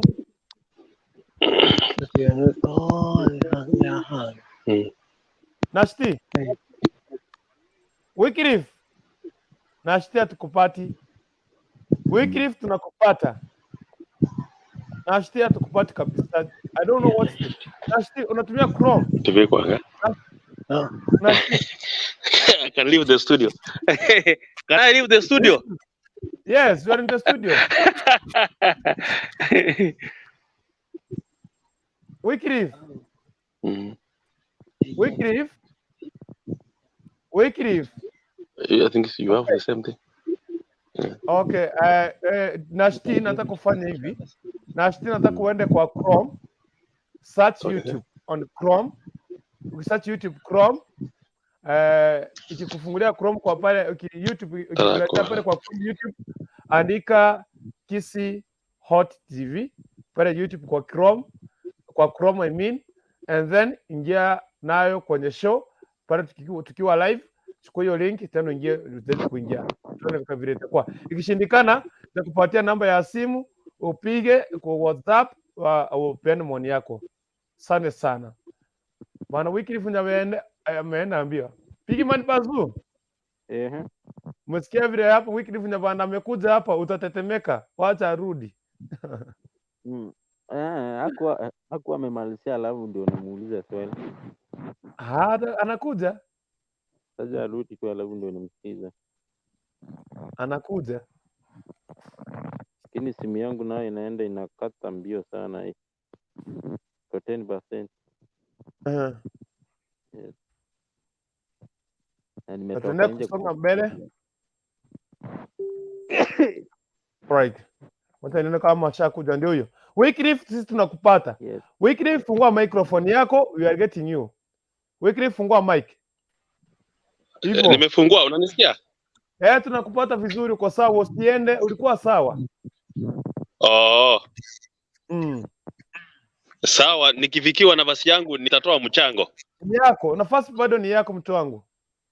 Nilikuwa nasema hivi. Kwa sasa nafikiri Mheshimiwa Musalia Mudavadi na Mheshimiwa William Ruto hii mambo yao ya kutaka kutengeneza muungano inaitwa Kenya Kwanza. Ni kama imegawanya eneo la Western Kenya eneo la magharibi mwa Kenya. Ni magharibi ama mashariki? Ni magharibi nafikiri. Magharibi, yeah. Ni magharibi mwa Kenya katika sehemu mbili. Na unajua kuna hii sehemu moja hii sehemu moja saa hii ya Musalia Mudavadi, na kuna ile sehemu nyingine ya mbunge wa Kandui Wafula wa Munyinyi pamoja na waziri Eugene Wamalwa, waziri wa ulinzi. Na kwa sasa eneo la Western, I don't know tunaelewana? Eneo la Western ni kama watu wenyewe wale wabunge wote ambao wamemtoroka Mheshimiwa Musalia Mudavadi, wabunge kama 10, wengine wameingia chama cha ODM, wengine wameingia chama cha DAP Kenya. Ni kama hao wote wanataka kumuunga mkono Mheshimiwa Raila Odinga na azimio la umoja. Hiyo inaonyesha kwamba, lakini vile tunaendelea kusonga mbele, yule mtu ambaye atachaguliwa kama vice president ama deputy president, ambaye atakayechaguliwa na Raila Odinga ama na kinara wa UDA Mheshimiwa William Ruto, ndiye atakuja kuhakikisha na ndiye atakuja determine the direction where people will go. Kwa hivyo ni ile tunaendelea kuangalia hali vile inaendelea kuwa. Sijui niko mahali inaitwa Borahagare, sijui kama network iko mzuri mahali inaitwa Hagare. Uko sawa? Yote ni sawa. Okay, Yeah. ni sawa sawa. Hiyo ndio maoni yangu kwa sasa. Sasa ni Kama kuna swali unaweza niuliza. Ndio hiyo unaulizwa. Wiki. Yes. Unanisikiza vizuri? Nakusikiza vizuri baba. Umesema juu ya wapunge wa huko Western kuhamia hii chama ya ni DAP ama what? DAP Kenya inaongozwa na Mheshimiwa Eugene Wamalwa, waziri wetu wa ulinzi. Hiyo chama iko na miaka ngapi Kenya hii? Chama haitaji kwa miaka mingi kuwe na wafuasi. Na unajua ni sera peke yake ndio zinahitajika. Okay, unaweza jua ni sababu gani wamejiunga na hiyo chama? Hello. Wycliffe. Oh, Wycliffe. Wewe.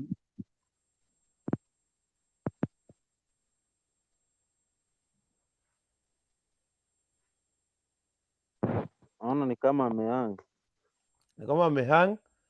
But akirejea tutaendelea moja kwa moja. So siasa. Yes. Nashti amekuja. Nashti. Ongeza sauti sasa. Ongeza sauti. Iko chini sana.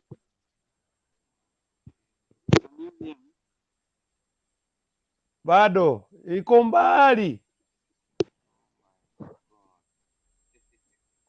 Sauti yako iko mbali kidogo. Wacha nikupatie namba ya simu, utapiga WhatsApp.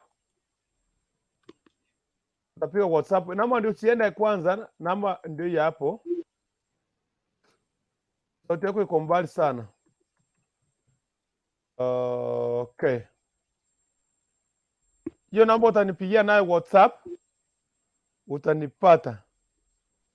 Ukipiga WhatsApp hiyo namba utanipata, utupatie maoni yako. Naona kwamba simu imekusumbua sana. Wycliffe unmute. Ni Wycliffe amefunga mic. So okay. Yes, Big Man Pazu. Yes. Kuna kitu tulikuwa nasema. Unajua Big Man Pazu miaka haiendani. Chama cha UDA akitachukua miaka, lakini kiko na wafuazi, kiko na wajumbe.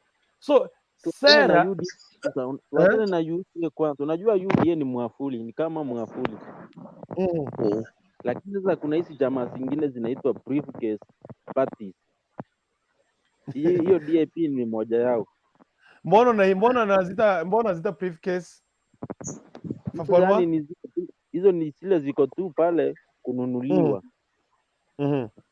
Ziko tu pale zinunuliwa, alafu tuingie kwa muungano ukuwe na chama nyingi, alafu ndio hawa watu unaona. Na hizo ziko sababu ya political bill yenye ilipitishwa hivi. Hii political bill ndio iko na mambo yote hii. Sasa hii ndio msimeno yenye inakata mbele na nyuma. Umesikia tunaenda kwa nomination. Ukienda kwa nomination kitambo ilikuwa hivi, kama uko na legislative vote lazima uvote. Kila undi ukuwe a political member ya chama fulani ndio uende kupiga hiyo kule.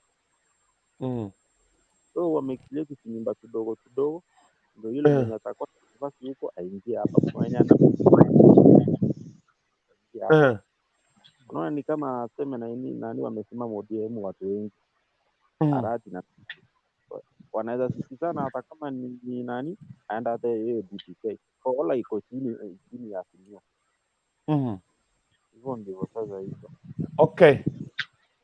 Sharejea Wycliffe. Umerejea. Kuna swali ulikuwa unaulizwa na ndugu yetu anaitwa Piman Pazu. Bazu. Yes, uliza tu swali. Nakusikia nakupa sawa sawa. So mimi nilikuwa nasema juu ya UDA niende hivi. Having a vision is knowing what you are supposed to do. Allah. Yes. Hebu sima tuendelee. Nimesaidia Endelea nakusikia. Wewe Nyabando, alafu kuna political bill. Sio kama umesoma hii political bill ama umejua undani wake. Hii political bill ya 2020-21 nimeisoma sawa sawa na nikaielewa.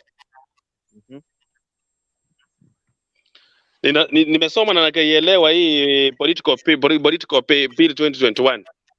Yes. That's political party spirit 21. Nimeelewa sawa sawa. Ulikuwa na swali gani?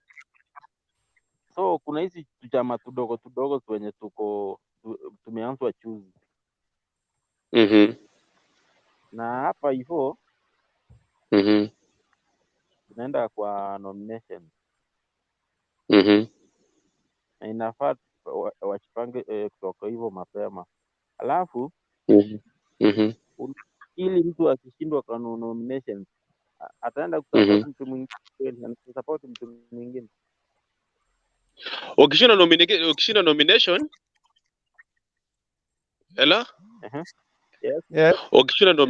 Ukishinda nomination unajua ndio sahihi wanatengeneza the political bill, that is political party bill 2021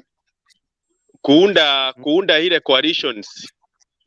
Yes. Asikuwa hapo hawali, kama kwa mfano kwa last general election uliona Mheshimiwa Raila Odinga walikuwa kwa na ile coalition ya NASA, lakini ukienda kupiga kura unaona ile NASA kuna chenye unapata pale ni ODM na Wiper. Unakumbuka? Yes. Lakini kwa sasa saa hii wako na mwezi moja mpaka mwezi wa pili ndio watengeneza ile azimio la umoja. Sasa kwa urais itakuwa ni azimio la umoja na utaona chama cha ODM hapo. Umesikia sana hapo? Kumbuka kuna nomination za hizi vitu zingine. Hizi vitu zingine zinakuwa nomination lakini hasta affect uko ile kiti kubwa. Nomination zingine kama sasa azimio la umoja kwa wale watu ambao wametoka Western, kama wanataka ile chama cha DAP Kenya wanaweza weka watu wao wote, lakini kwa urais wana support mtu ya azimio la umoja. Alafu na pia ukisema briefcase parties, we don't understand what you mean by saying briefcase parties. As long as people are accommodated and they have agreed with the agenda of that party and as long as it is serving their interests. Kuna hii style yenye nani anasema papa eti anataka aone uniform kutoka juu. Papa hapana, papa alifanya makosa. Hata kuna makosa mengine alifanya huko Pondo wakati alikuwa na mkutano huo, anaambia watu wa Siaya wapigie kura ndugu yake Oburu Oginga akuwe senator. Watu walikataa sasa hiyo maneno, wakaambia yeye akiendelea namna hiyo hata yeye tutamtoa huko juu, na aliomba msamaha na akawaachana nayo. Wananchi wenyewe watajiamulia, hakuna kufanya mambo ya uniform. Lakini huko juu ndio tunataka wapee papa, hapa chini hatujui. Hata mkitaka kupea mtu yote hatuna haja. Juzi hiyo ndio kitu watu wa ODM wamekuwa wakiongea, tunataka kuona ni kama saa hii unaona kama ndugu, unaona kama Kisii County saa hii. Yes. Unaona kama Kisii County saa hii kuna hii faction yenye iko na ungua James Ongwae na hii mzee Professor Sam Ngeri. Yes. Unanipata mzuri? Nakupata. Na kuna mheshimiwa Simbarati. Yes. Mheshimiwa Simbarati hata kama acha kuwa chama yoyote, hata akisema mimi na chama, Mheshimiwa Simbarati ndio gavana ya Kisii County, kwa sababu sasa ukiangalia Kisii County kasi yoyote ikitokea ni kununuliwa na mapwenyenye, na hata tuko na mifano na tuko na ushahidi wa kutosha. Kwa hivyo ndio tunasema huyu kijana ambaye anaitwa Simbarati ni kama sasa anataka kukomboa Kisii County ikue ya mwananchi wa kawaida na si ya mapwenyenye. So sometimes that doesn't matter. Sometimes people look at the characters themselves. So umesema people look at the characters. Tumeenda nomination, Simbarati amegongwa nje. Anaweza support Ongeri kweli? Tuwe support Ongeri. Nani atapigia mzee ya itafo years kura ya nini wanapigia mtu mzee ya itafo? Hakuna nini akwenda huko. Itafo years wanapeleka wapi? For example, yeye ndiye amepita ngapi? Itafaa hapana, hawezi pita nomination hata ipe. Hawezi pita nomination. Itafaa kwani watu wote wamekufa, mavijana wamekufa, wanapeleka mzee Itafaa aende kuzeekea huko na akili hata haifanyi kazi. Wewe kurupunzi yangu imesima, simu yangu naona imesima. All right. Wikirifanya bando, I see you. Okay, shikilia hapo. Next on stage Yes. anaitwa Neri. Neri next on stage. Bwana, you can just changia. Neri, Yes. mambo. Poa sana. Karibu sana katika show yetu ya siku hii ya leo na karibu sana katika hot seat. Nafasi ni yako.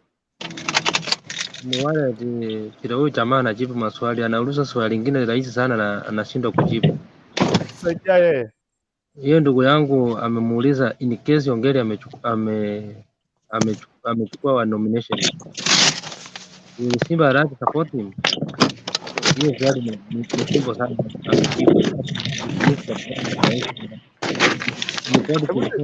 Anything is possible. Naomba utulie tafadhali. Tulia ndio ongee.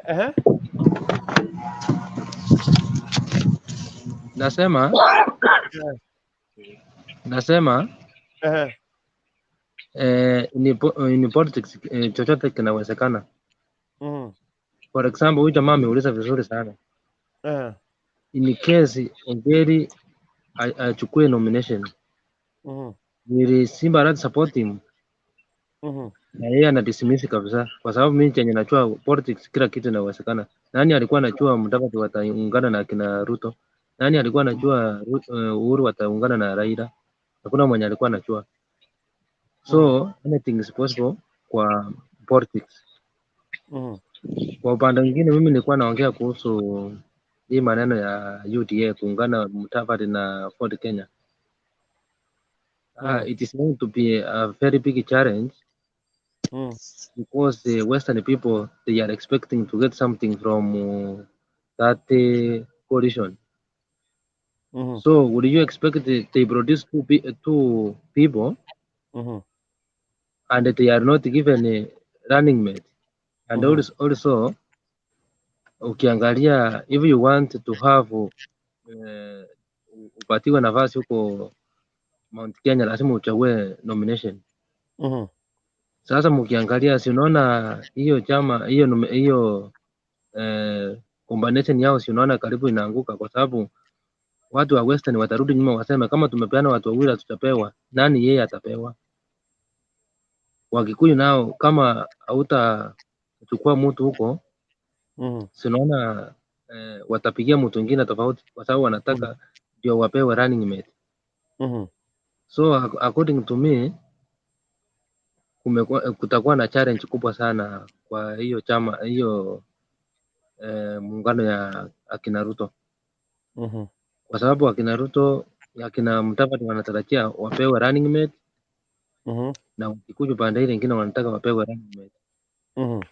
Mkiangalia mnaona kuna challenge kubwa sana. Kuna challenge ya. So okay. Yeah. Na mimi nachangia. Maliza tu nakupatia nafasi Freddy. Nakupea nafasi Freddy. Shikilia hapo. Yes Neri. Umepandisha dakika kama 2. Kuna changamoto kubwa sana hapo. Kwa hii chama ya Ruto, kwa sababu wao wachague Mkikuyu. So hiyo watapoteza banda moja, either Western ama Mount Kenya, kulingana vile mimi naona. They are going to lose one of the side, either Western or Mount Kenya. Hayo ndio nilikuwa. Right. Yeah, hayo ndio nilikuwa nayo. Usiende, ushikilia hapo, labda kuna swali. Nelson Ontari Atari Soko, what do Western Kenya people expect from Ruto? If he cannot be given a running mate and if someone else, will they support Ruto? Big question there. Riskin and Azimio TV anasema kwamba Raila to the State House. Riskin channel Kukurutu, habari yako Maria Joy Mokeira, na wana nyote hapo, habari zenyu salama sana Riskin. Umevaa kofia? Yes, nimevaa kofia. Now, next on stage anaitwa ni Freddy, ndio tuende kwake LX. Freddy. Nimekufikia mtu wangu. Mimi niko fit, labda nyinyi sasa. Atukusalama ndugu yangu, karibu sana. Sasa mimi nataka kuambia hii muungano ya kina Ruto mimi sioni changamoto huko. Na hata hii kitu ilikuwa imeonekana kutoka mwanzo before Ruto ambie, unajua aliambia Gishagwa aje wakiwa huko Mount Kenya, wakasherekea karibu mpaka saa 7 usiku. Aliwaambia watu wa Mount Kenya, nipe Gishagwa tuende tutafute kura za hii kiti kubwa, mumchungie kiti yake nyumbani. Hiyo ndio I think ndio kitu aliwaambia huko Mount Kenya. From there wakaendelea kupiga lali zake, Malala akaanza kubomoa Raila, akabomoa Raila, finally ndio wamekuja kuungana. Alafu ulisikia kitu Mudavadi alisema kweli? Mudavadi hakukuja huko kusema eti anataka for running mate. Alikuja kuleta agenda yake kwa hiyo serikali kama itaingia. Alileta agenda yake ya uchumi, lazima tufufue uchumi kwanza. Hiyo ndio agenda yake alileta ya kwanza. So hii coalition haiko eti must eti wamemeka coalition na Mudavadi na Wetangula, na ni lazima apewe Mudavadi ama Wetangula running mate. Kwa hiyo coalition ikisucceed ikuwe na government, kuna MOU wanaandika wao wenyewe hapo ndani, lazima na itakuwa na maloya wao wenyewe. So hiyo mtu Mudavadi ataleta agenda yake, aseme kwa hii serikali inataka tufanye hii na hii, kila mtu alete point yake, na Ruto alete yake, Mudavadi yake, Wetangula yake, wachichumuliza hapo ndani ile Kibaki alifanya awali. Yani nani hata tuotu najua Kibaki Raila supported him 100% fully, lakini Raila hakupewa deputy president, hakupewa vice president. Raila tu alikuwa tu hapo, lakini alikuwa kwa serikali kisiri, cause kulikuwa na maneno walikuwa wameelewana na Kibaki. So it is the same as kitu wamefanya sasa hizi. So hiyo si eti wasipopewa niko na swali.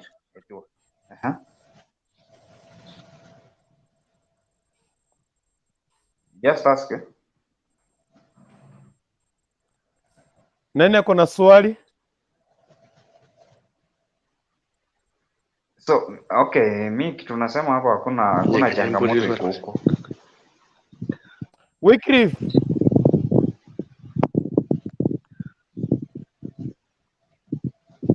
Kweli swali aenda wanti yanko wale wana. Tuendelee Freddy. Kwa kuchangia kwangu hakuna changamoto. Ndio game imeenda kuwa Steve. Sasa ndio hawa jamaa watakuwa more strong. Hata mkiangalia spokesman wako na wao kwa ground venye watatafuta kula. Ukiangalia Azimio, watu wana support Azimio ni wala hata tuseme wa Mount Kenya ni wale 70% hata hawana viti za parliament ama MCA ama senate. Tukikuja kama Murathe ni mtu amewahi alikuwa chairman of Jubilee. Kikuja huyo mwingine anaitwa aje? Huyo nominated what? Tukikuja hao watu hawana agenda actually, hawana kitu wanaambia wananchi. Lakini ukikuja kwa hii coalition, tukienda Evel Lali wanaenda kama venye walikuwa sisi unini huko. Si ulisikia Marara akibomoa Raila? Ameambia Raila, kama uko na pesa unaenda kupea vijana 6,000, leta hiyo pesa kwanza, kufua viwanda vya Western, visaidia hawa vijana saizi, sie tunawadanganya unaingia serikali wapee pesa. Si unaona hiyo agenda itaangaliliwa vizuri, itaanza kuchunguzwa, seme huyu mtu ukweli anatuambia vizuri, kama tunaenda kupewa 6,000 na baba, si aleta pesa afufue viwanda zetu, na hao wamewa promise mbolea itashuka. Swali. Alafu watajaribu nini? Swali. Niulize swali. Uliza tu. Sasa wewe ukisema Raila kama watu hawajaribika vichwa, wewe niambie mtu anakuambia leta hiyo pesa saa hii. Yeye amesema akiingia kwa serikali atatoa hiyo pesa. Alafu unamwambia atoe saa hii. Sasa yako wapi? Hayuko kwa serikali? Ako ODM is kwa not. serikali my friend bana. Sasa Raila ako kwa serikali. Sasa Raila even campaign inakuwa financed na government. Do you have a proof? I have a proof. Kuna proof? Even now we'll proof for you. Na Nitapigia hapa mwenye Ruto saa hii anafanya akitembea anasema mwenye anafanya harambee tumetengeneza. usiakuambie venye wanaambiwa wanapanga programu kampeni ya Raila. Kampeni ya Raila inakuwa funded na government. Kuna swali nakuuliza. Ruto akitembea saa hii anasema aje? Tumetengeneza barabara kilomita fulani, tumeunganisha stima kiwango fulani, tumejenga reli. Hizo vitu ako kwa serikali ama nje ya serikali? Sijakwambia Ruto ako nje ya serikali, ako ndani ya serikali, lakini mamlaka yake imechukuliwa. Nani ako nayo? Nani amechukua? Nani alichukua? Si ni president amemnyang'anya kitu alikuwa afanye. Najua work of the deputy president is to deputize the president, msaidizi wa president, lakini na anafaa achete cabinet, si ndio? Kama mimi ndio najua vibaya, lakini sasa mwenye anachete cabinet ni Matia, na hiyo sio kazi yake. Do you know why? Why? Mbona walifanya hivyo? Then me the reason. Badala ya kufanya kazi, he started campaigning earlier. Badala afanyie wananchi kazi, yeye ameachia mwingine majukumu, anaenda kutafuta legacy. Sio yeye anatafuta legacy. Somebody who is looking for the legacy is Uhuru. Nini Ruto hakufanya? Nini Ruto hakukuwa assigned na government ya kufanya? Tell me one thing. Yanya alikuwa assigned na president hakufanya. Are you getting me what I'm telling you? Niambi you said alikuwa anaenda anafanya campaign instead wafanya kazi. Na ni nini alikuwa assigned na president hakufanya? Because the president is the boss, anafaa muassign what they do this and this. Ni nini alikuwa assigned hakufanya? Niambia moja. Wewe kuona Uhuru akimwambia amemtuma aende kufungua barabara, Uhuru akienda huko hakuna barabara, na mnatia ripoti amefungua, kumbe hiyo barabara wamekula pesa na hakuna kitu imefanyika. Barabara gani hiyo yenye hawakuproof? Listen, you are in Kenya, you don't argue because you want to win. No, let us talk the reality. You are in Kenya, so that thing annoyed. Siongee propaganda actually. Tuongee the reality. Na the proof, na tutafute the proof. Because tutaingia. Okay. Niko na swali kwake before nipatane LX. Fredi, niko na swali kwako. Fredi, hivi tumeona mwenye anajulikana kama rais akifungua miradi mbalimbali ambayo serikali imekuwa ikifanya. Kama William Samoei Ruto yupo katika ndani ya serikali, mbona asiweze kushirikiana na mkubwa wake ama mdosi wake ili waweze kushirikiana moja kwa moja kufungua katika miradi mbalimbali ya kiserikali? Kitu cha pili, tumekuwa na tazwishi ama kuna baadhi, kama kwa mfano kuna barabara moja hapa nje tumekuwa tu tukiona kwamba ikisemekana kwamba amekuwa amefungua hapa Kisii, kutoka maeneo ya Tabaka ukitoka Tabaka ukuje uingie mpaka Ugembo. Juzi tumeona governor wa Kisii County akisema kwamba hiyo barabara imekuwa funded na kutoka na World Bank, lakini mwaka jana tumeona William Samoei Ruto akisema pale akisema kwamba amejenga, serikali imefanya hiyo kazi na kujenga barabara. So ni maana tunauliza kwamba je, mbona asimamangi na rais wakati anafungua miradi mbalimbali? Uwezi tembea na mtu anakuandamine na wewe ndio umemsupport, anatembea na wenye wako msupport. Hata wewe mwenyewe huwezi fanya hiyo.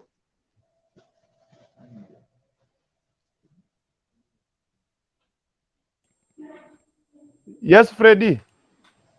Nakwambia Kurukuntu. You are my boss.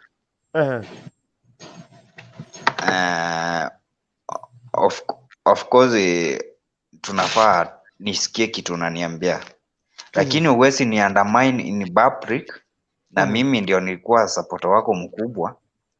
Nimechangia mpaka umekuwa president, unaanza kuniandamine, unaleta mtu State House, mtu mwenye alikuwa anakufanyia madarau, eti sasa yeye ndio unaleta State House, mimi unaniandamine, unaanza kuniita mwizi. Siwezi fanya siwezi na mimi kukuheshimu. President alikuwa anafaa a good example, hata wakifanya handshake na Raila, but I heshimu the debut. Haya, nikuuliza swali. Neri kidogo na kupatia nafasi ndio niende kupatia LX. Hivyo nauliza huyu nipatie Neri aulize, kutoka hapo tunaenda direct kwa LX. Ametulia sana. Ndio nikute kwa comment. Nilikuwa nakuuliza ishara kubwa kuleta handshake ilikuwa ni kuleta amani nchini Kenya.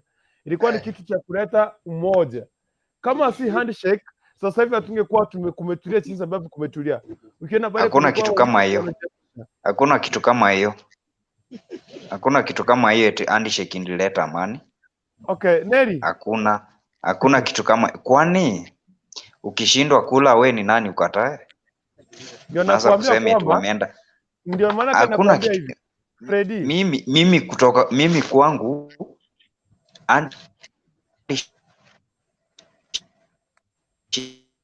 It's okay. Freddy, network yako imekataa. Network yako imekataa. Lakini mmoja tunasema kwamba handshake ikikuleta amani ndio maana ya handshake. Nataka nikwambie kama wewe ni mpiga historia vizuri sana, tangia Raila Amolo Odinga ameshindwa uchaguzi ama amekuwa nambari ya pili. Ndio maana yake hii ndio imetokea mwaka 2007, tulikuwa na taswishi. So ukiangalia hapa mpaka sasa hivi hii handshake ndio imeleta utulivu kidogo. Sasa hivi ungepata Mkisi ako pale katika sehemu ya Ujaruni kufanya biashara, ungepata mtu mwingine kukule, kwa sababu watu walikuwa wameanza kujitenga already. Wengine wakajaipisha wakasema kwamba sisi tuanze tukue the people's president. So if kama mtu mwingine na yeye alifanya makosa kisheria, alifanya makosa. Ndio maana nakwambia kwamba kuna ile ushawishi, kuna ile mtu anakuwa na uungaji mkono wa nini, uungaji mkono na mashabiki wake. Na hii katika dunia, katika nchi nyingi za Afrika, ukiangalia nchi nyingi za Afrika ambazo kuna vita mpaka hivi sasa, watu wanapigana, kuna vita vya ndani kwa ndani. Kwa sababu gani? Uongozi, yule ambaye anaongoza na mwenye anamfuata hawaelewani. Sasa hawa mashabiki wao wanaanza kupigana, kunakuwa na vita, hamna amani. Wacha nikwambie another example in a developed country. USA, Kenya, ilikuwa na election last. Ilikuwa na election I think last year, si ndio? Trump si alishindwa, akasema atoke ofisini. Si alitolewa. Si nchi imetulia. Sasa mtu hawezi shindwa, ameshindwa uongozi, amekuwa number 2, anaanza kujiapisha eti yeye is people's president. If you take hiyo ndio tunafunja sheria, tunaleta hakuna, hii haifai bana. Sisi tuko Kenya, sisi ni wa Afrika, and I want you to take the picture of Africans. Don't take the picture of the other side. Pick the picture from your country. Anyway, before ni kama nani ameenda, Neri, naona hapa dada mkubwa amekuja, but Neri, I want you to ask one question in 1 minute. I hand over to LX for 6 minutes. Kuna kitu amesema Ruto is being undermined and is not working with the president. If he is not working with the president, hii kazi anasema ameifanyia wapi?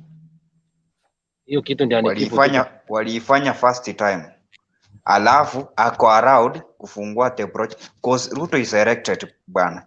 Because katiba tuko nayo, ako elected, hayuko appointed. Is a elected debut. That's the constitution we have. So, he has a own power. Hawezi kuwa anafutwa kazi. Angekuwa anafutwa kama minister, angekuwa amekuwa sacked kitambo. Lakini is an elected person. So hata akienda akiseme tumefanya kazi, serikali imefanya, ako kwa hiyo serikali, but zile principles zake anafaa kuparticipate wamechukua wamepea mtu mwingine, na hiyo ifai kisheria. Okay, it's okay. Let me go to Neri. Neri, not Neri, LX nimekuja kwako, dada mkubwa, sijui umeenda wapi? Let me pick a call, narudi. Okay, it's okay. Collins Bosire, and yet infrastructure is wacha nianzie juu madam yanzia. Anasema kwamba hii earthquake collision hakuna kwenye itaenda. Is as much as I may not support Azimio, no day will I vote for Ruto. I sometimes wonder to see community supporting the man kigaki. Anasema kwamba however went through post-election violence in year 2007 will never forget to vote Kalenjins. Those people are a guild. David is what contradicting himself. Alisema chuzi hatuwezi kula barabara.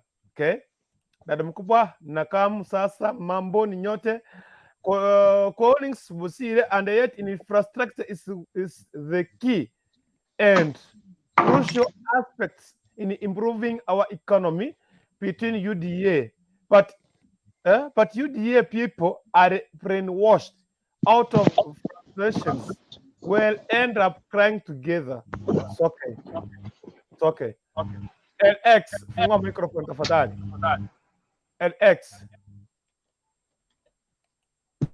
LX, fungua microphone. Kama unanipata naomba ufungue microphone LX.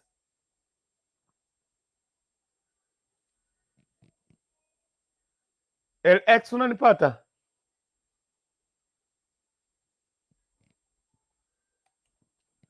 LX naomba ufungue microphone yako. Right. Kuna mtu hapa anaitwa Stevo S. Azimio people, how will Raila win without NAS or code principles? How? Vote Ruto. Yes, Ruto. Freddy, nilikuambia siku moja utasahau fungue kamera. Okay. Edwin Omboga, naona hapo kamera na zimekataa kufunguka. Dada mkubwa, handshake is the 50th president of Kenya. Kama si mkono, Kenya sijui iko wapi. Mwenye macho ambi tazama, anajionea mwenyewe. Raila Amuru utosha. Asante sana maoni yako hayo. Okay, so na maoni yake mmoja yanaruhusiwa, and we wanted to see earthquake, will it affect na italeta umuhimu gani? Earthquake italeta faida gani katika mazingira ama katika siasa za mwaka wa 2022? Bado tunaendelea, tumebakisha dakika kidogo sana na tuweze kumaliza katika show yetu ya siku hii ya leo.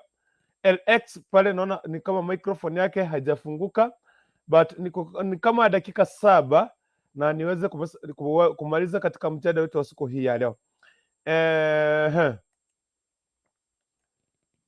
Kila mtu kuna maoni yake ya kusema. Tumeona pale leo PP ama wife to Francis Aturi ambaye ameweza kujiunga na katika ule muungano, katika mtetemeko wa kina Musalia Mudavadi. Lakini sasa baadaye tumeona pia Francis Aturi akisema kwamba hamfahamu, hana uhusiano wowote na yule na yule mwanamke, hana uhusiano wowote. Lakini hata kama tungesema ni pipi ya Francis Aturi ambaye amejiunga na Mudavadi, je, hii inaweza leta faida gani? Huyu mwanamke akona shawishi gani katika muungano huo? Ataleta faida gani katika muungano huu wa UDA, Ford Kenya na ANC? Freddy, huyo hakuna kitu ataleta, hiyo ni political tu, hiyo si unaelewa, wanasiasa vitu wanaongea tu. Hiyo hakuna kitu ataleta, na ule I think sio bibi yake. Juu angekuwa bibi yake angebaki huko. Juu hata mimi bibi yangu aenda against na mimi, aende kwa enemy wangu, sitamwallow akuje kwa hivyo. Huyu hakuna kitu ataleta huko, hakuna impact yoyote ataleta. Lakini mimi nasema mwenye ameleta impact kwa hii coalition wameform sasa, hii ni Mudavadi ameleta impact. Kama Mudavadi hajaleta impact, awangekuwa hata wanamuongelea too much. Cause kitumi actually kitu na blame Raila for sana. Raila ukimsupport mabaya yako hayaioni. Ukiacha kumsupport ndio shida zako anasiona sasa. For example, Mudavadi akisupport Raila 2017 na 2007, Mudavadi alikuwa mtu msafi sana. 2013 ndio hakumsupport na alisimama kivyake na Raila hakuingilia. Raila aliona hata akisimama hakuna kitu atafanya. Lakini wakati sisi ameamua kusupport Ruto, wameamua kumeka coalition. Sasa umesikia wanaanza kusema mwizi wa makaburi, Goldenberg, yenye hawako wanasema hapo awali. The same as ni kurudisha corrupt people wenye wamemsupport hawasemi. Mimi Ruto of course ameiba pesa, si eti ninamsupport ni ati ameiba. Lakini Ruto achaibia hii serikali too much. Penye alibia serikali ya Moi. Alibia serikali ya Moi too much. Ndio alitengeneza pesa na mnajiuliza Ruto anatoa doa. Ruto malls yako nazo Kenya. Kwanza rentals, nyumba za kuishi yako nazo Kenya na malls za business. 70% is almost ni zake. Sasa wacha nikuulize wacha nikuulize ndugu yangu hapo ndio endelee. Mkokoti nimekuona. Yes. Umesema kwamba Freddy, umesema kwamba William Samoei Ruto ako na pesa. Je, na mbona mnamuita hasla? Hasla. Mahali ametoka. Mahali ametoka. Okay. Unajua huyo jamaa ametoka from nowhere. Na kitu moja ilifanya akamuita, alikuwa brave. Moja akasema huyu jamaa vila kwa university hivi hata alikuwa member wa wote hiyo siku za kanisa. Akatoa speech mpaka moja akampeleka huko sijini Eldoret wote akakuwa MP. Ajana Eldoret wote akakuwa MP. Penye alikuwa MP akaanza kukuwa minister wa Moi mpaka sijini 1992 ama 97 1992 K92 hiyo. Akakuwa among of chief campaigner. Cyrus Chironga akiwa chief campaigner. Wanaenda huko Deraru. Hata hizo pesa zilikuwa zinapita Central Bank. Wanaenda Deraru, wanaprintiwa pesa. Yeye na Chirongo wanaenda wanafanyia campaign, wanafukuza Kibaki huko Bomet huko East Rift Valley. Kibaki hakukuwa na uwezo wa kufanya campaign kwa sababu walikuwa na pesa za kufund. Yeye kama wameprintiwa tuseme dia wanonje njero kwa juna wa usidora maita sinde. Hapana bro. Ongea njero kama ne lugha ya ite. Ongea lugha ya taifa. Kuna watu nataka wasikie. Kuna watu walinitu. Sasa wakiprintiwa tuseme kama prikesi 5, yeye anapewa 5 na Cyrus Chironga anapewa zake 5, anaenda asifanyie kampeni. Ruto akainvest my friend. Cyrus Chironga akaenda starehe, anaenda nje ya nchi anytime anajisikia, akakuwa bankrupt. Lakini huyu jamaa akarudi akainvest kwa kuku, aka-expand hiyo farm yake. Unajua hata mayai mnakula Kenya ni yake. Aka-expand, akanunua mahoteli, akanunua malls. Unajua malls mingi hata nilisikia fununu hata Westgate ako na shares huko. Alafu akaeka kampuni mingi shares. Alafu akikuja kusupport huyu Uhuru alimpea K24 ama K10 K24 alimpea. K24. Alafu tukikuja akiingia serikali akachange walimu akaingia insurance, hii inaitwa aje? ama coinsurance ama what, na ni yake. Huyu jamaa ameinvest. Saizi hatuwezi muita eti ni mwizi. Hakuna politician si mwizi. Alafu sasa wezi wabaya hii Kenya ni Uhuru na Raila. Raila hii gas tunatumia East Africa ni yake. Tukikuja Morases amegrab. Tukikuja Isamong wamefanya Mumias company imefirisika. Sasa tukuje Uhuru. Uhuru Fuliza ni yake na interest yake ni mbaya, iko high, iko chini 30%. Sasa utaweza kuweka aje kitu iko karibu 30% na kuna daily charges useme unasaidia common mwananchi. Alafu kama wewe ni investor mzuri unasaidia nchi yako, utaweza enda aje outside the country, foreign country, unaenda kuweka pesa zako huko, alafu your country unachukua tu unapeleka huko. Nani ameweka pesa nje ya country? Si Uhuru si ameweka, kwani hata hii nini scandal? Ni Uhuru ama ni, unajua kuna kitu yako ya mzazi wako. Pandora Papers. Pandora Paper ni yake my friend. Not family. Hiyo scandal ni yake. No, Freddy. Haikuwa Uhuru family, haikuwa eti Kenyatta family. Ilikuwa Uhuru na kuna nini singine za Margaret Kenyatta. Sasa wewe naona kwamba hapo huko I'm not sitetei mtu yeyote, lakini we want to get the real the Pandora Papers ilikuwa kule ndani. Uhuru alikuwa yani ni mtu wenye waka naye niweka aje. Yeye alikuwa ni mtu, ilikuwa ni ya familia. Yeye ako pale kwa sababu in case of mamaka akitoka ndiye atakuwa anafanya nini, anasimamia. So ile kitu haikuwa imemhusu yeye mwenyewe. Hiyo ni kulingana na vile nilikuwa nimeisoma. Na kama ulisoma vizuri ama utairudia tena kuisoma, sawa, nitairudia. Si haikuwa imemlenga direct. Sasa umesikia vile huyo jamaa alipata pesa, sio aliiba, alipewa. It's okay. Huyo jamaa alipewa. It's okay. Huyo jamaa alipewa. Mimi ningekuwa ile ama ningekuwa upande mwingine na hapa ama upande mwingine, ningekuuliza maswali mengine. Kisa kwa sababu mimi niko katikati na tunataka kujaribu kutafuta jinsi ambavyo tutakuwa kimoja. Sasa mimi nipake pale. Collins Bosire Freddy anaongea na facts ama ni propaganda tu? Uongo tupu. Anaongelelea fununu. Talk with facts. Ruto ni mwisi. Where is era money? Kimwarel. Okay. Kimwarel ziko wapi?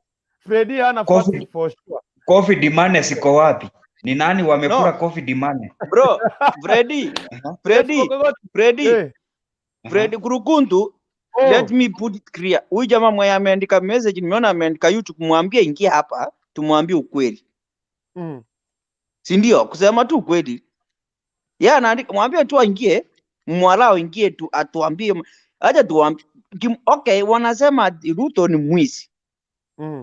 Atukatai sisi tunaweza sema ni mwizi, si ndio? Lakini sisi hatujaona. Kuna DCI, kuna DPP, hata anawaambia si munichunguze basi muniweke ndani. Si ndio? Kama mimi siwezi ita huyo jamaa mwizi mimi. Kama sijaona vitu nani Kurukundu, hata nikuulizie swali. Sasa kama hii kitu ya COVID inaonekana wameipa, hao watu ndio wana support kampeni ya papa. Umeelewa? Wako weupe kama pamba. Sasa mko na uhakika, mko na kitu ambacho kinaonyesha kwamba hao wasee wameiba pesa za COVID? Yes. Tuna hakika sana. Tupatie. Mmoja ni huyu mzee anaitwa Murate. Hata ameimbwa, kuna song ya Wakikuyu ameimbwa, ameipa pesa Wakikuyu. Ameipa pesa ya nini ya COVID. Mpaka Junet Mohamed yako ndani. Ameipa aje? Nataka unajua kuna propaganda kama Murate venye ameiba alijifomia, inaitwa aje, kampuni ya hewa, pesa zikaingia huko, eti ana supply vitu za health. Okay, mimi hapo unajua pesa zikaingia kwa akaunti yake. Freddy, listen to me. tunakuanga na sitetei mari popote but tunakuanga mi na hata propaganda, tunakuanga na propaganda, tunakuanga na ukweli. Propaganda ni ile unasikia Junet Mohamed anayesema kwamba Ruto alikuwa anasema ataanza serikali ya mama mboga na bodaboda. Kumbe Mudavadi ndiye mama mboga na Wetangula ndiye bodaboda. Hiyo ni propaganda. So kuna ile kitu mtu anasema so tati kwa kuharibia mtu jina. Kulingana na wewe unasema kwamba kampuni kulingana na evidence kwa koti ama kulingana na vile chinza ambavyo serikali sema, je, ni ukweli wasema kwamba hizo pesa zilikuwa zimepotea? We sasa hata Murata akipelekwa Senate akiojiwa bana, sasa hizo ni vitu zenye hatuwezi uliza bana. Okay, yes, ukiojiwa sijakataa. Alafu wanakula anyu aje cha ya 4 million surely. It's okay. Mr. Me, karibu sana. I'm Mokogoti. Yes, boss. What can you say before nilete Mr. Me? Watu wametoroka. Hapana, unajua watu wa Azimio ni wazuri. Wakati tukiwa hapa, acha tujadili tuambiane ukweli kama Wakenya. Si ndio? Kurukundu, nataka nikuulizie swali moja. Hii na wewe unijibu kama host. Wewe ndio mkubwa wetu hapa. Unataka unijibu. Tangu lini opposition na mtu ako serikali wameiungana ulisikia wapi? Tangu lini? Hiyo nchi inaenda wapi? Nchi gani? Hiyo nchi inaenda wapi? Wacha nikujibu kwa sababu umeniuliza. Yeah. Wakati ukifanya kitu lazima uwe unafikiria sana ama unachukua kiundani zaidi ndio unachukua jambo. Kwa mfano, huyu angekuwa opposition supporters wake sasa hivi hatungekuwa na amani. Tulikuwa na hakuna kitu kama hiyo. Kidogo Freddy. Nataka Kurukundu aongee, akimaliza hapo asimamia hapo mahali amefikia 2013 mpaka 2017 hakuwa na amani. Raila hakuwa opposition. Wacha nikujibu. Yes boss. Wacha nikujibu. Hata kama alikuwa opposition alinena nini? Alisungumuza nini? Ndio wao watu wake wakatulia. Ndio watu wakwa wakanyamanza, ndio furugu zikaisha. Kwani wao ni nani? Ni kitu kipi alisungumuza? Ni nini alisungumuza kutoka kwake? Unajua kuna mtu ana vita ya mdomo, anasema kwamba akikataa kitu pia wafuasi wake wanakuwa wanakataa kitu. Kuna watu wanasikiza wafuasi. Ni kama wewe babako mzazi akikwambia kitu kwamba hao watu hata kama wametutusi usiwapige, achana na wao. Freddy. Nataka kuulizia Kurukundu najua ni mtu wa Azimio hata kama ni nini, aje tu tuambiane ukweli. Live. Kurukundu mimi sikuviji hapo. Mimi wewe ni host lakini mtu wa Azimio. Aje nikuulizie swali. I'm neutral, mimi nataka kuwajibu swali. Mimi niko neutral, sijasema utasikia nikichangia. Yes. Sasa hao watu wa Azimio wameenda wapi? Soma message. Mary Mwenye anasema kwamba mnajua hamuna evidence zinazoonyesha Ruto ameipa pesa za Wakenya. So for now, Ruto is our next preso. Huyo ni Mkamba ama ni Mkamba ama ni Mjaruo?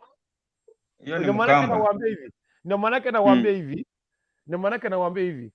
Hii watu wanasema kwamba pesa za Kimwareri, Damski whatever, hatujapata clear evidence inaonyesha kwamba huyu alikuwa amechukua zile pesa. Unaona? Na nyinyi vile mkisema kwamba pesa za COVID-19 hatujapata the clear information. No, evidence ilikuwa. Hii evidence ilikuwa. Ni ile ilifunukwa. It is only mnasabata pia ya Kimwareri ilikuwa. Kwa sababu unatoa mahali Kimwareri ilifika. You know where it reached. Unaona? Unatoa mahali ilifika. Ilifika. Sasa tutakuwa na evidence inaonyesha. Ndio maana nakuambia sometimes propaganda propaganda. Okay, Mr. Me. Acha kukulikontu. Acha kusema hivyo. Sasa tukianza kusema hivyo. Raila na yeye aweke pesa za molasses na ya Mumias hizo sote si ameiba na yeye. Bandora Papers ndio hizi zimewekwa nje ya inji. Kwani si hao ni waizi wote? Si wote wameiba? Sasa ndio maana afadhali yule mwizi mwenye anakuibia na anakuletea mnakula na yeye. Najua nyinyi mimi hamjanielewa. Mimi nimesema tu. Mimi hamjanielewa. Mimi nimesema tu kutoka kwako. Misimindia kuna echo sound. Mr. Me, reduce volume ya simu yako utoe echo. Uko na echo. I mean like it is. Kuna vitu zingine. That's why I'm still standing here neutral na kuambia kwamba when you talk on your point, angalia iko kwa propaganda ama iko kwa sehemu iko reality. Kurukundu acha niko na group nyingine ya politics ya hapo ya Gusi seto hapo but sasa tunaongea about presidents. Mimi cha inaweza sema Ruto mnasema ni mwizi. Amekaa from 2013 2017. Mimi sikiza, si wewe mimi chasema wewe Azimio Azimio wanasema Kenya kwanza ni wezi. Nilisikia juzi wakati hadi kuigiri kuja walikuwa wanasema yule jamaa alipa pesa akiwa minister. Safura leo nimesikia akisema yule jamaa hata rami ya kutengeneza ya kwenda waka akiwa finance minister. Sasa hiyo ndio Kenya iko sahi. Watudanganye wakiingia ndani period hiyo maneno naisha. Lakini kusema ukweli mimi kiendeza sema afadhali jamaa mwenye ananipea wheelbarrow kuliko huyu wa kudanganya ati 6,000 kama wale watu wenye kama mamangu baba yangu hayuko walisema ati watapewa pesa hawajaipewa. Hizi pesa hao wase wanapewa miezi 3 ndio wanapewa pesa. Mkogoti, wacha nikuulize. Hiyo nao nataka nisimame kitete. Yes. Wewe uko na mtu ako na zaidi ya miaka 70? Yes, niko nayo. Ameingia katika ile record ya kusajili kupewa pesa baada ya miezi 3. Ako huko ndani. Pesa hiyo wanapeana. Hiyo my dad anapewa. My dad anapewa. Mkogoti? Yeah. Mkogoti, wacha propaganda. Hiyo my dad. Sikiza. Kurukundu. Hapo ndeza jitetea. Hapana aje nijitetea. Mkogoti. Sokoro na Maokoro wako hai wote, si ndio? Both sides. Umeelewa? Huyu mwingine ajaandikwa, yule mwingine ameandikwa. Hiyo ndio iko, si watu wote wameandikwa. Ndio maana nakuuliza aje? Ikiwa kwa familia, mimi na pipi yangu tuko watu wawili tuko hai tumeandikwa kule. Sasa aje ya nini mimi na pipi yangu tupewe na watu wengine bado hawajapewa? Wacha mmoja apewe, alete tukule, ndipo kosa huyu mmoja akitoka ndio mwingine tena aweze kutufanya ni kusajiliwa. Hiyo ndio sheria. Ikipikwa au tunapata pesa, tuache na propaganda. Naona Wacha nikwambie mambo na pesa nayo inatolewa, hiyo sipingani. Lakini mimi kitu nataka nikwambie na ujue kitu handshake ikuleta amani Kenya. Handshake ilileta wachange katiba, wakuwe na mamlaka, watetee mali yao. Hawataki mtu kama si lawyer family aongoze hii nchi. Na sisi wananchi tunataka mtu ametoka from nowhere, amekanyaga chini, atuongoze tuone uongozi yake iko aje. I remember Magufuli before akikuwa opposition alikuwa anadurumiwa sana, anadarauliwa, hawezi ongoza nchi. Ona sasa Tanzania economy imefika wapi? Yeah. Angalia tu Tanzania mahali economy imefika. Sasa ona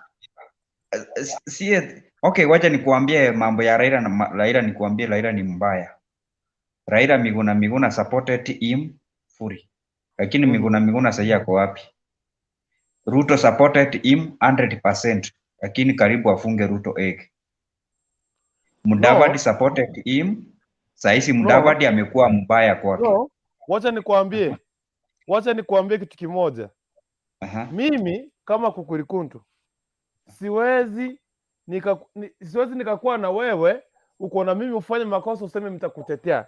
If you go against the law, just jitete.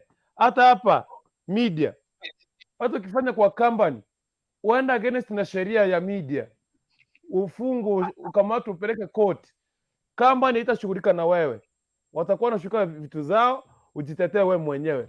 Kwa sababu ya nini? Unaelewa sheria, unafahamu sheria vizuri, na mbona unaenda kinyume na sheria? Unafahamu. Do you see that? Okay, kwa comment ndio nienda kwake Mr. Me. Unaniuza kidogo tu. Patrick Mushiri, it's only the African old veteran dictators get voted by young jobless people. Patrick Mushiri, someone says the secret of the 77-year-old guy is not help you. If he was not lying about the 6K shillings, why not start you with 50 Kenya shillings now? Collins, but Ruto himself admitted, alisema is only 7 billion zimepotea. So he was aware. However, will be voted in. Shida zinawaandama tu wa Kenya, hakuna politician atakuletea chakula kwa meza. Let us focus. But tunataka mko na sera. Let's campaign time, and all politicians have to tell some lie in Kenya. But about the other, Rao can't agree that Dr. Eyangigan can lead him. Okay. And how come everyone that is a thief was in Raide's camp until now announced when they are out? Ukweli bwana. Uliza. Yes, nilikuwa nakuuliza hivi. Yes. Nilikuwa nakuuliza hivi. Sasa kama Raila aliapishwa na Miguna. Saa hii Miguna amesumbuka kwenye amesumbuka hajai rudi Kenya. Na yeti ako na biashara Kenya anafanya, ako na raw farm Kenya. Anafukuzwa nchi yake. Alafu kuna sheria moja. Kitu kingine hiyo sheria naijua hiyo nasema. Nataka kuondoa mimi I'm talking as perspective, as according to statement ambayo ilipeanwa na serikali na statement yoyote. Wasema kwamba he dominated citizenship. He was supposed kuweka citizenship yake ikuwe neutral. Pengine ama dual, so that uko Mkenya, uko side nyingine. But ukiama useme mimi si Mkenya, nimekuwa Mkukurikuntu. Umeenda nchi ya Kukurikuntu, umesema mimi ni Mkukurikuntu, that country umehamisha your citizenship. So why there before? Wacha nikwambie about it. Okay, of course iko hivyo. But the guy who made Miguna to do that, ni ile time Miguna aliandika about Raila. Hiyo buku ilikuwa inaitwa Is Not Yet Your, kitu kama hiyo. Raila akatafuta yeye auwe yeye. Ndio jamaa akatorokea Canada, akaenda akakaa huko for long, akagain citizenship ya Kenya, ya Canada, akasahau hii yake ya Kenya. Unajua kisheria unafaa on that time ilikuwa inafaa ukigain a citizenship nyingine ya country nyingine unafaa una renew your current country. Akufanya hivyo. But akakuwa anatumia Canadian passport kukuja Kenya. Sasa alikuwa anakuja as a visitor Kenya. But ujinga ya government Kenya ikamwallow, then akaendelea na business Kenya. Because a visitor not allowed to participate any business or any politics. Wakamwallow akaendelea kuparticipate politics na business. You know why? It was the fault of the government. Walikuwa notify mapema. Unajua mbona?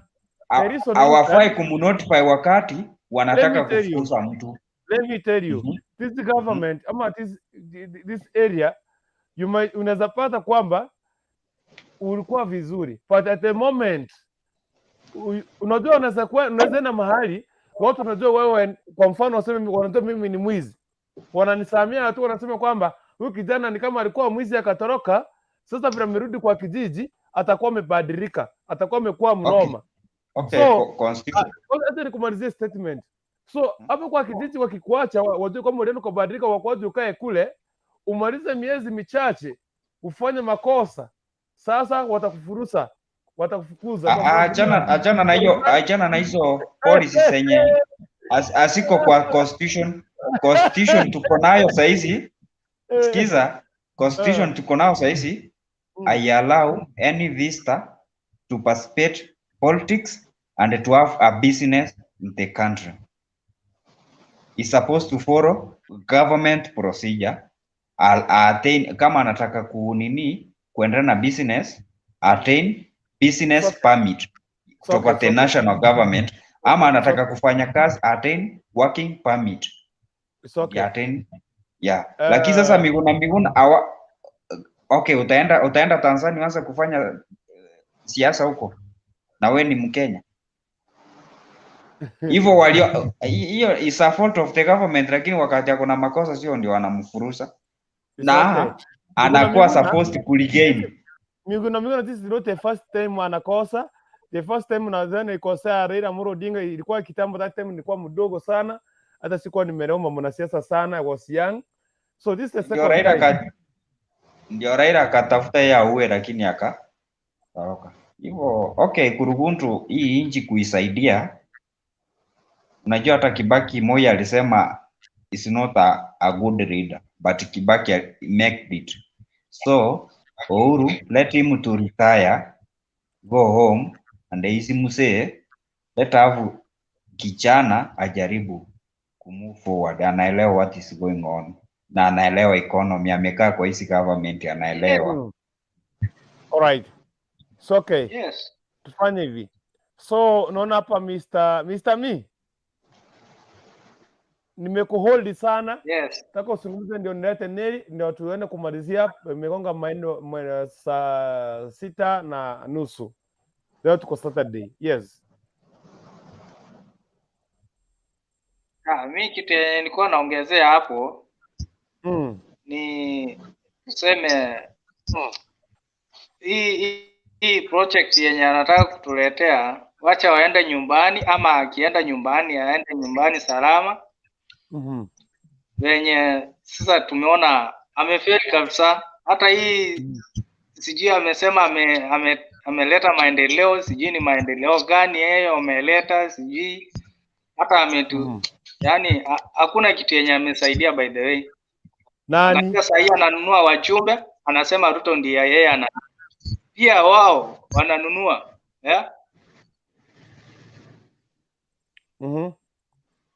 Nani ananunua? Kama juzi kupitisha hii kitu ya nini, hii ya naitwaje, hii ya vyama, si walikuwa wanapeana pesa na UDA ilikuwa wewe, hii ni pesa inapeana, wakasema ni sisi walikuwa wanawanya hapo. Wacha nikuulize ndugu yangu. Nimesema tukiongea tuongee na the reality. So do you have evidence ya kuonyesha kwamba walikuwa wanalipwa pesa, walikuwa wananunuliwa? Do you know why? No, I want us to understand this. The reason why these people, the UDA people, MPs are divided, it is because hawa watu Azimio, Papa Raila Amolo Odinga na watu wa Jubilee ama watu wa Jubilee, kuna wamekuja pamoja, wamekuwa wengi kuzidi ama kushinda watu wa UDA, ndio maana kwa divided. So let us be clear, tuseme kwamba let me talk. You say no and give us now. Okay, you have said no. Give us the evidence which shows the kwamba watu wananunuliwa. And in any media house usikia kwa kitangaza kwamba wajumbe wamenunuliwa, ni wapi? Sawa, wacha nikupe.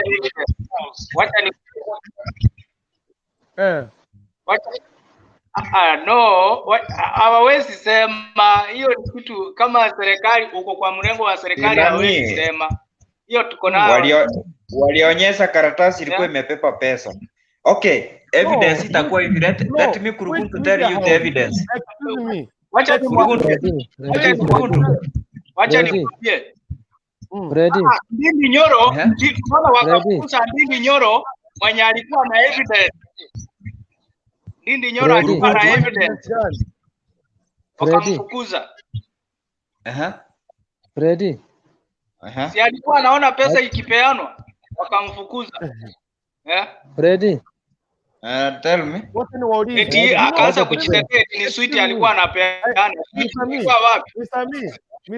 Sweet ilikuwa wapi? Wewe ukiona mtu akikula sweet hapo ndani. Excuse me. Hapa it needs to be very intelligent. Sasa nani ananiita aongee?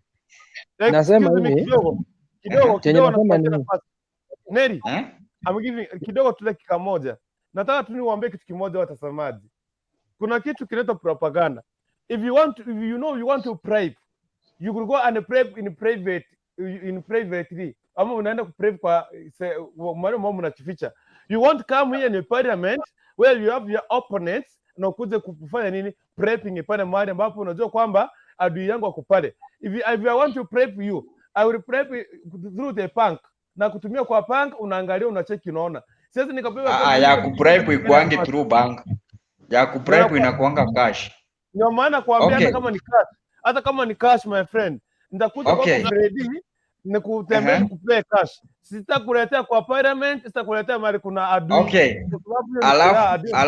Alafu parliament rules wanasema hawako allowed kuingia na kitu yeyote. Hata maji wanaletewa. Sasa hiyo karatasi ilipatikana aje huko? Sasa ninauliza hapa. Na ilikuwa na evidence ilikuwa imebeba pesa. Sasa wacha niulize. Sasa utamwasking. Kuna swali na kuuliza Freddy. Umeagio vizuri. Nani alikuwa na karatasi kwa mkono? Sini ilichukuliwa kutoka watu hao, watu akina Junet Mohamed. Nauliza swali. Nani alikuwa na karatasi kwa mkono? Sini nani alichukua kuna mama mwingine alikuwa anaitwa aje? Wacha tukue hodari. Mr. Me una intervene sana. Let us be hodari. Wacha tukue hodari. Me ana intervene anasema no, hataki mtu aongee. Sasa tutamwachia ongee. Nimeuliza swali, nani alikuwa na karatasi kwa mkono? Wacha aongea amalize ndio tuongee. Unajua nimemsikiza sana. He's very disruptive. Yeah. That's why I'm saying let us be hodari. There is value in listening and there is civilization in listening. Freddy. Nani alikuwa na karatasi? Karatasi? Sini huyo nani anaitwa Joe mama wako Central anaitwa aje? Kuna jina anaitwa. Aliokota akapea nani? Akapea ulikuwa huko ndani. Kuna swali nauliza unajua nataka Freddy. Kwani ilipatikana aje huko parliament? Na wako around kubeba. Hapo ndio nakuja. Freddy, nataka unijibu pole pole nikuuliza maswali. Nani alikuwa na karatasi? Niambie basi sijui. Mwenye alikuwa na karatasi. Wewe unasema sasa unajui na wewe ndio umepeana evidence ati kuna mtu alikuwa na karatasi. Nani alikuwa na karatasi? Wewe mpia anaitwa. Sasa uwezi niulizia kitu moja kama nimesahau jina. Aja, ni mtu wa we discuss another thing. Ni mtu wa mlango gani alikuwa na karatasi? Si aliitoa kwa mlango wao Usimio. Kwani wewe bana na wewe. Wacha kukasirika. Hakuna mani. Wacha kukasirika. Namba ziko wapi? Freddy, wacha kukasirika. Freddy, tuende pole pole. Pole pole gani sasa hiyo narudia kitu one the same thing. Pole pole gani hiyo sasa? Sasa kama hujanijibu nataka nifanye aje? Sasa nimekuambia China imeenda kosi mpaka huyo MP akafukuzwa. Sasa ile kitu unafaa kuchua. Kwani wale watu wako huko wapunge wakiwa huko ndani wanakaa kama watoto. Naona vile tunaagi hapa ndivyo wanaagi huko kama watoto. So ile hakuna evidence inaonyesha nani alikuwa na ile karatasi. Kwa sababu unasapata ni mtu wa hiyo mlango mwingine alikuwa na hiyo karatasi, anataka kutetea. Always watu wakishinda, majority wakishindanga, minority wanakuanga na shida. Wanajaribu kutafuta mbinu ya kujitetea. That's Sasa why majority ni Azimio. So far tuko na mirengo mbili. Tuko na mirengo mbili bungeni. Kuna upande moja iko wameungana wamekuwa majority. Si ni kweli? Are you getting? Yes. Nakusikia. Ndio maana ukitaka kutoa wale watu wanakaa kama watoto, ndio maana uliona mwingine aligonga mwingine macho ikatoka damu na hakuna kitu amefanyiwa. Unakuwa pandi huko ndani, unatoka, unapewa masiku yenye utaingia huko ndani, urudi. Hakuna sheria yenye utachukulia mtu huko ndani.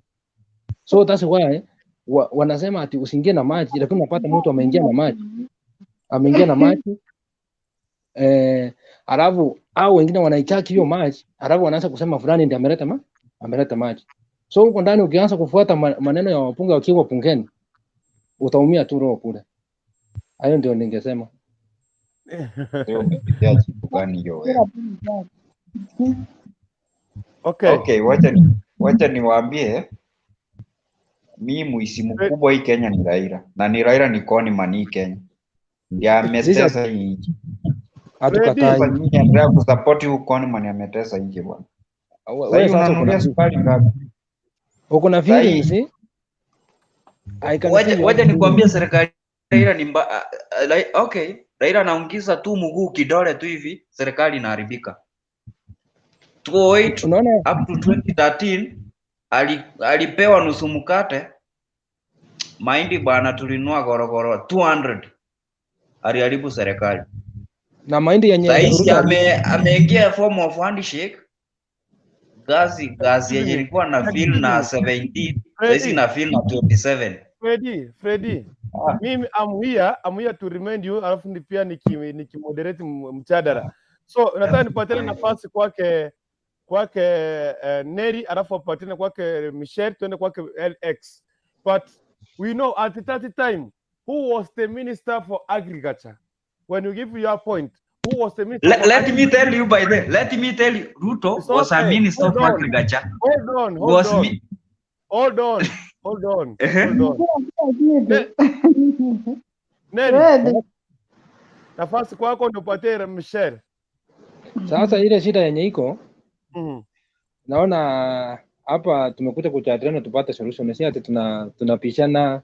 Hivi ndio wananchi wanafanya mpaka wanapigana wakati wa election wanapigana. Naona hii kitu inafanyika hapa. Sasa tutapigana nini bwana? Na mimi ni hasa tunaongea. Fred, hold on. Naona hii kupishana unapishana hapa, ndio maana unapatanga watu wanapigana wakati wa election. Badala ya kutafuta realities. Badala ya kutafuta realities, tuongee points, tusaidiane, tuone tunaelekea wapi. Sisi wote tunatoka listen. Neri, kitu mimi inaniuma, point yako ukiongea point unasema Ruto ni mwizi. No. Na mtaji kitu ameiba. Kitu mnataja ni Kimwarere tu peke yake. Listen to me what I'm saying. Nasema basi kama tukiaji acha kusema basi Ruto ni mwizi. Tukuja hapa. Hamsemi evidence. Unasema Kimwarere peke yake. Haya chenye nasema ni tukikuja hapa tunaongea tunaelewana kwa sababu tunataka kutafuta solution mahali penye tunaelekea. Si hata tufike mahali tuanze kurumbana, tunarushiana maneno, vitu kama hizo. Hii huyu jamaa mwenye amefungua hii station anataka tusaidiane, tupate maono, kesho tuone tunaenda pande. Hata as long as tutagi at the end of the day we are on to vote. So tusaidiane ndio tujue mahali penye tunaelekea. Umenipata? So nimesikia mkisema kuhusu Miguna. Miguna ni nani alimtipoti? Who deported Miguna? Yeah. Miguna is the government that deported him. Who was the government? Or is the government? Who was and the minister of interior deported him. Fred Matias is the one who deported him. By that time, who was the government? When he was thrown out of Kenya? Senior. And who? And who? And Ruto. That's exactly what I wanted you to. But saizi nani ataki akuje Kenya? Sema the reality. Sasa unajua hii hatujui. Ya tu China Raila akiwaambia eti Miguna anapweka pweka huko. Freddy, we can't argue like that. And we can't get the solution over these things if we argue like that.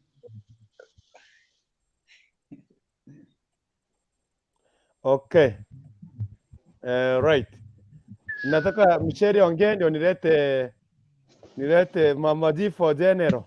Freddy usiende. Freddy wewe wacha tuongee kitu sana. Kesho si kazi bwana. Ya tuendelee story. Yes. Mama Michelle karibu sana. Na kwa nilimbe. Ya mwana sana.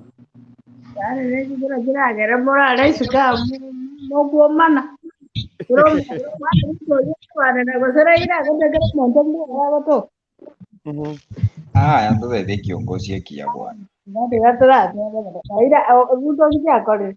Ila ora tirekere ndio ndio ya kirema. Na kata mtu wa pota pota. Oyunge bakitata katika na makanaru. Freddy nyamanza. Freddy nyamanza. Ngoreta ta pota ndio na lera baga tena pota map. Ngoreta ta pota kile Kenya. Kusendaira. Hiyo ni ngoreta ta pikipiki. Wakati wakibaki Raila alengeko pweka nusu mkeka nini hakuna choo. Raila kene kia aleta ta bwana. Hiyo ni kazi ya Kibaki hiyo. Ona iga orai Ruto baga te abantu ba kwere ndo ba 15 shillings. Na Raila sai ukikolia yeye ndege abana hizi ba 35%. Ngo binga isiruto. Aita mama obe. Ruto agoteba BBI is not a solution. BBI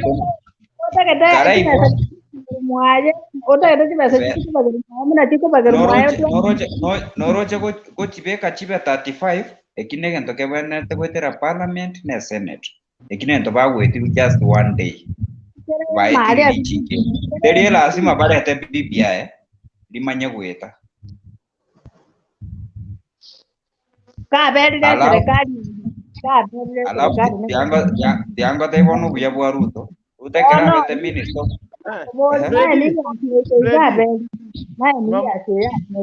no mwana akoire ile shukuru serikali yao esino bakuma mwanya esino kate ba ndio akore Ruto kenta correct ya kwanza kraringe minister of higher education a reduce tie miaka elie vera montaga kore high school abera iske miaka evero eva masomo akaira ni mpaka ekaba gose 1 year kwanza teriweka 1 year kwa nde university amaruba akanya goja bwango immediately alafu akera bete minister of agriculture oboye bwera nete 2500 50 kg yaro muri bokwana akaliwa alikula pesa yote sasa akimuri bokwana ndo kia maana kira kia kolire aira neti oboye 2500 alafu oboye kasajime gondo oboye kasajime gondo akarete mugondo kio obwasale alafu abale michibande baenge kone kochese government 600 agachibusi chikaba 2500 yebu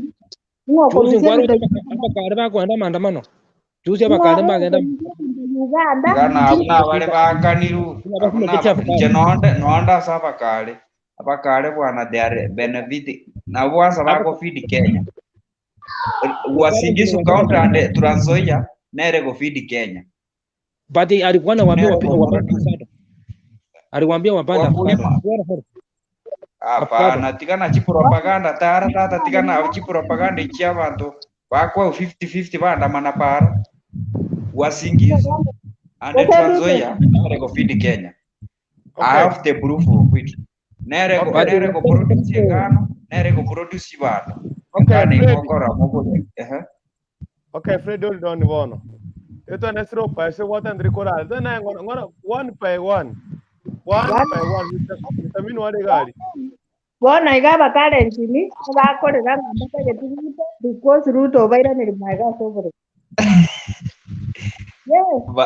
Ngo complain. Aba wa. Karen Chikioyo no anyola ba MP 90% they are supporting him. What? Tigana bagaka balibo umerete Ruto lilia chete Eldoret ngana buona bakale tigaye unajua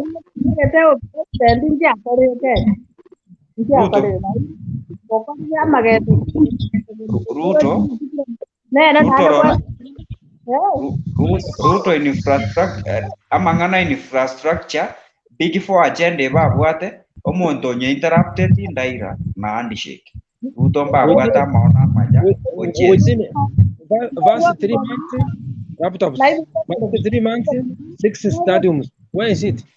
Okay. Ngo interrupted je paper no moger. First term. We are talking of first term. First term.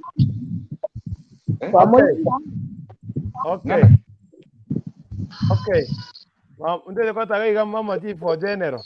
Ataratama. Mama G for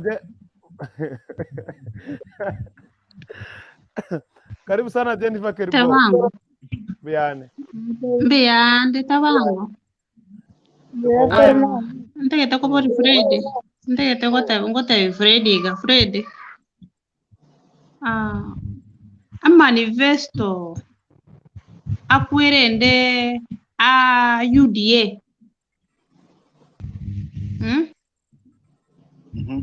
Naraj. First economy.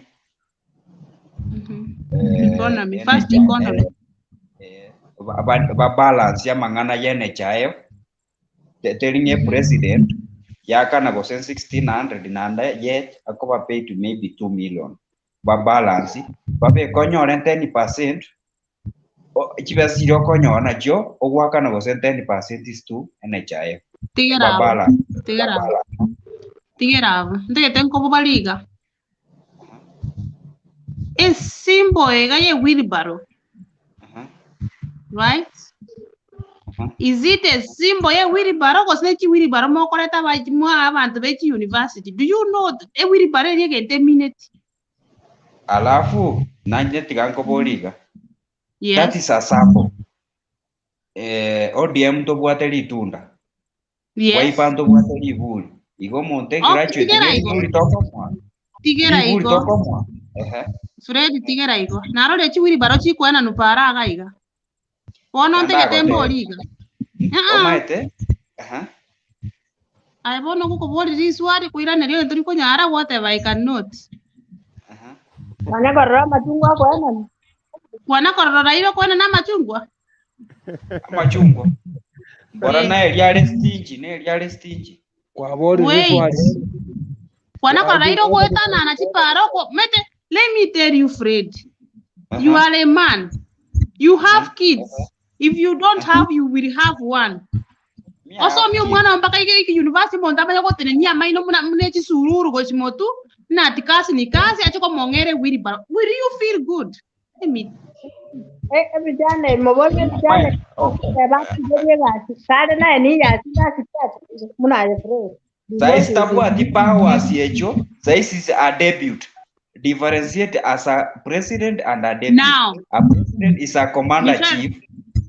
Commander. Calm down. A deputy is to deputize. Calm down. Be calming down. Calm down now. Calm down. Now let me ask you. Ruto, na rega se president. Kwe wet na ngef. After 3 months, stadium ngef. Koso sijui nini. Wana kora stadium mwendenzi yore complete. Kisi stadium. Oh, what is this now? Pesa ya account. Na Kakamega stadium. Uparanya. Ile ni account. Calm down. Those are account stadium. Be calming down. Calm down. Let me ask you, Raira basi ya mangana Raira. Ya komboni maswali. No. Raira. No, it's my chance now. About to like one question about Raira. go kwa other chance. I want to hold on. Hold your nini. Na mi one question nisiposahau about Laila. One question. Na mi nisisahau about Laila. Raila is not in government. Freddy. Laila was an MP, Rangata constituency for 20 years. Stop telling us who was. Stop telling us who was Fred. Fred, stop telling us who was. I want you to focus now. 10 years. Dr. Kimuhareri, Ore Mashamba, what he has done for us. He has done nothing. Nothing. Bone gara iro so ile government no tena no urwe ko no rire. Urwe ka bone gare abwata fiere ngiye ngo kumurike rete kerari na Ruto na bona kerari na Raila style abwata fiere ngi. Let me tell you. They have done good job. You understand it again there want abonganete. Now this will affect it will not affect me alone. It will affect entire Kenya. Dairo gambire for long. Ruto gagambete igoro yesterday 10 years. Lakini abwate cases. No, cases kieye motaliko ke fufunwa kotini. Cases kieye. Anyway, Freddy, I don't know you, but I want us to bet. Because I can see you are just otaketoko kweve kwani kwegera Dr. Kimuhareri yani Ore Mashamba. Tekiamba 5 victim. Yeah? I want to tell you, if Onye Kimuhareri okoira chukule chiga, I will take you on a vacation. Ando nyongo yoko line ndege nguko lini ndege. Ngoto mere private drink orale my ticket indina tarete lio mois. No. No, but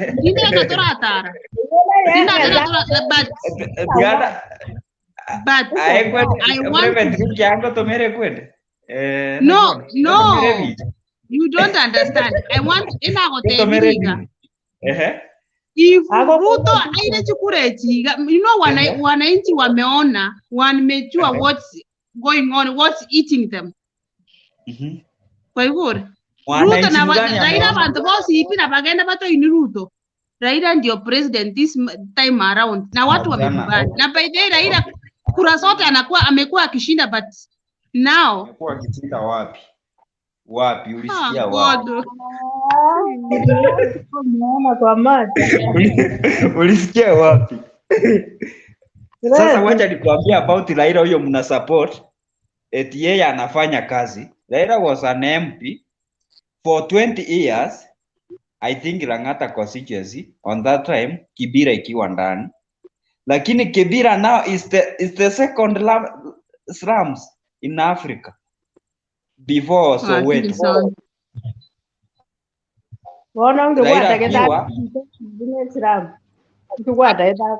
Constituency ayebwate slums the second largest in Africa. I don't want to add more because I don't want to add more. Ekiaba bankiare ngega ya don't know where she is now. No me te que Ruto akorete Eldoret North. Unaiona constituency ya Ngoro. Ona gari moyo mwaga. Huyu jamaa amefanya kazi na ni mtu wa watu, hata amechenga kanisa, hata I think amechenga kanisa. Wewe mama unaenda kama amechenga hizo kanisa no. Huyu jamaa amefanya kwa ajili ya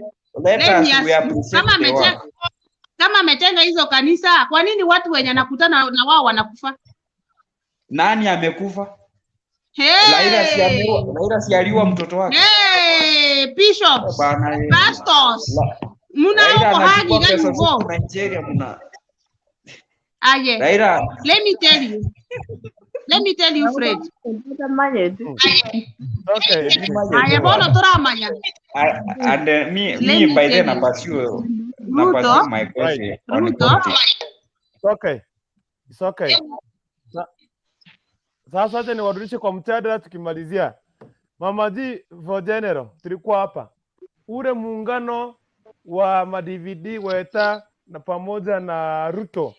Je, utaleta manufaa kwake Deputy William Ruto ama ilikuwa ni moto wa makaratasi ama ni moto wa kuotea mbali? Kuna faida pale ama hakuna faida? Turudi kwa mjadala Okay, sasa. for me, I want to be like tap for me. Madvd by there anakura. Sikia Kwa wapi? hivyo Madvd hana mbona kakisi uwache basi niongee ndio useme umesikia wapi. Your husband utamfuatia ina shida. You will vote for your husband, no problem. Now, ndete kwa teba iga Madvd hana nini, hana kula. Unaona? And also Ruto, yani waliingia tu because Madvd that yani mondo tenede 3%. Wona what way forward? Ana kitu. And what kitu yenye ina affect sana all MP nini MCAs wa Madvd wote wameingia Simio. Kwa nini? Sasa yeye amesimama huko na Ruto yeye na chama chake. They were 29 members. Now they are 24 members wa NCA. Sasa watano wametoka ndio mnasema wote wametoka. Acha propaganda. Let me tell you, for example, the governor Nyamira County Nyaribo, he was alikuwa pale kwake Madvd, but the latest statement he gave out alisema kwamba aweza kujiunga na aweza kufuata Madvd, aliingia Azimio. Okay. The aspirant Senator Kisii County, Onyong Kamo Maima, he is one of the members. Tigane watermelon yo Onyong Kano. Calm down, Freddy. Calm down, let me tell you what Onyong Kago was not damu. Egendo kia moirete 40 Kenya awabwete nomination lirio mwando komo DVD arenga nkomo DVD arenga gose omwando nero orenge chairman ya ODM oyo ndo yo agatama go chivodi Kenya etabu atimondo igota tachieti achieta na liara nyore finally on tamu supported si zaira alisema nyoka tosha. It's okay. Sasa Freddy olino ODM damu ndakuveka ndaweka pack ndakurudisha backstage. Mr. Me.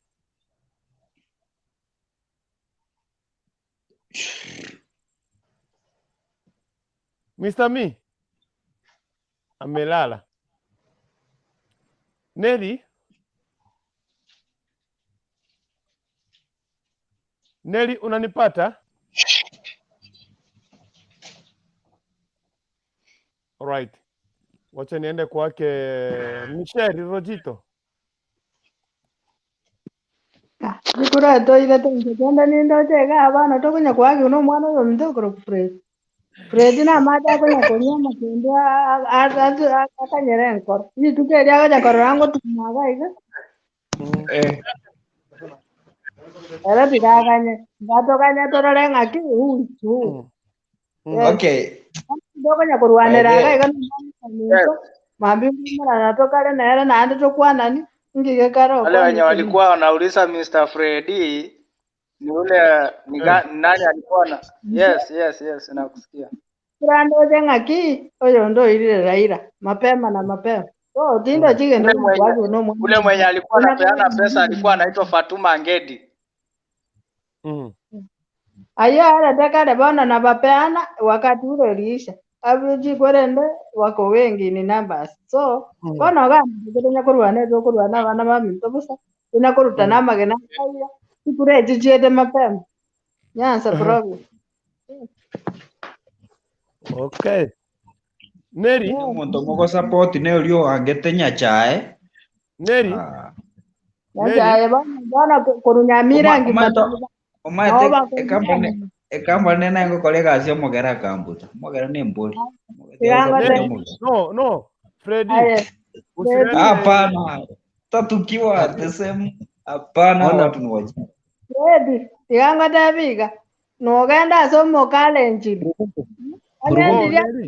Omo kale na rongira ni piegasi baite. Pero na bete sak. Let us not subscribe or simam here. Mtundo bwana. Chana na hiyo charuo hiyo inachoma rami, achana nayo. No. Ndio nataka serikali ime asitoka tebanga kitu pesa pare jaro su toa wa maji toko chako kaenda se Ruto mbesa kia kabwate kali ataji konyora pesa ayatene noro utasimama kwa barabara ukiwa peke yako. So okay. Raundi mutafengi. Neri. Yes. 70 plus. Tukienda kumalizia. Mimi ile kitu nasema platform, this is social platform. Yeah. Tusitumie hate speech.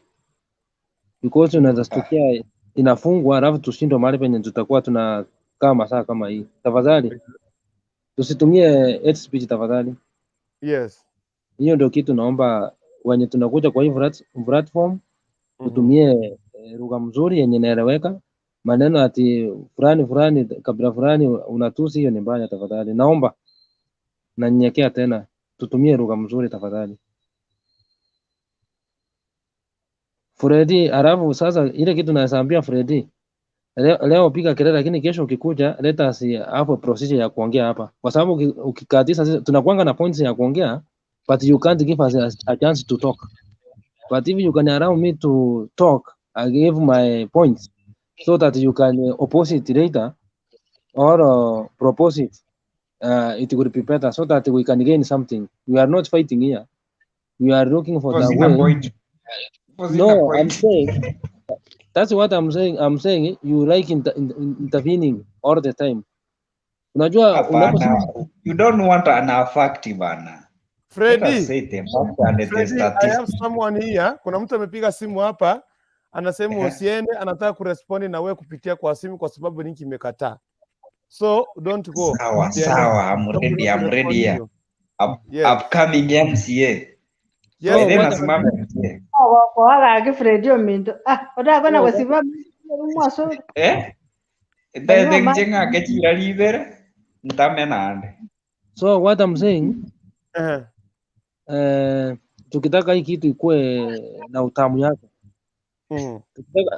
Tukikuta kwa mjadala hapa ikuwe na utamu yake. Mtu akipewa nafasi anawachwa anaongea, alafu mwenye anapinga kama Freddy sasa nikiongea for example aniwache nimalize, alafu aanze kuniuliza maswali, aanze kupinga, ndio inakuwa tamu. Lakini tukiingia kabisa siku interview ukiongea Neri. I didn't interview. Siku interview ukiongea. Si unaona ndio hiyo nafanya interviewing, ndio hiyo naendelea kuingia, umeingia tayari. Hiyo inaonyesha vile una interview. Okay. Anapiga, wacha tusikie anasema nini? Imeenda wapi? He was calling me. Nataka Freddy usiende. Let me just get him back. So utaendelea Neli endelea kuona, endelea kuongea Neli. Sasa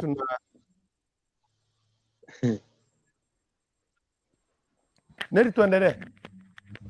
So hiyo ndio kitu tu nilikuwa nasema. Alafu sasa tujue kulingana na vile tumefanya utafiti sisi. Baba ako tu. We are just waiting tumwapishe. Tuendelee mbele. Mimi chenye nilisema mara ya kwanza, hii maneno ya kuungana na Mudavadi na Wetangula au wanataka share, lazima wapate share na huko Central wanataka share. Hiyo ita create confusion. At the end of the day you could find that they are going to lose either of the one. Either apoteze Rift Valley, yani apoteze Central ama apoteze huko Western. So Freddy, be very careful. Thank you. Wacha nifungulie mic. Nilimfungia. Neri. Yeah. Okay, nitaweza kuambia uniandamine. I'm not undermining you. But about hiyo eti au wamekuja kwa share hapana, hawajakuja kwa share. Kila mtu anatafuta. Hawajakuja kufight for debut. Kitu wamekuja wameleta agenda yao. Kwa hiyo government kuna corruption wamemake. Alafu kuna manifesto wanatengeneza. Uchamuona akingangania udebut. But Messi tusikia anasema aje? Hello? Hello. Yes. Hey. Unanisikia? Yes, I'm listening to you and I would like to participate. Yes, welcome. You are free to participate. Neri, unamsikia? Are you getting him? Yeah, I'm getting him. It's okay. Now you can continue. Yes, I wanted to talk with Fred. Fred doesn't have any knowledge about Kenya. He doesn't know about Kenya. He doesn't know about Kenya. Yes. Why am I saying this? Okay? Because 2013, Dr. Samoei Ruto promised us free education. He promised us stadium. He promised us 1 million jobs. Where are they? Where are they? Yes. Another thing that we're asking Mr. Ruto, we don't hate him. I don't hate Ruto at all. But when he was a ministry, the Minister of Agriculture, what happened to the fertilizer? What happened to the fertilizer? What happened to the maize? What happened to Kimwaror Dam? He said that only 7 billion was taken. Only 7 billion was taken. Yes. What happened with Kinei? Kinei was murdered in his office. Until today, he has never responded about that.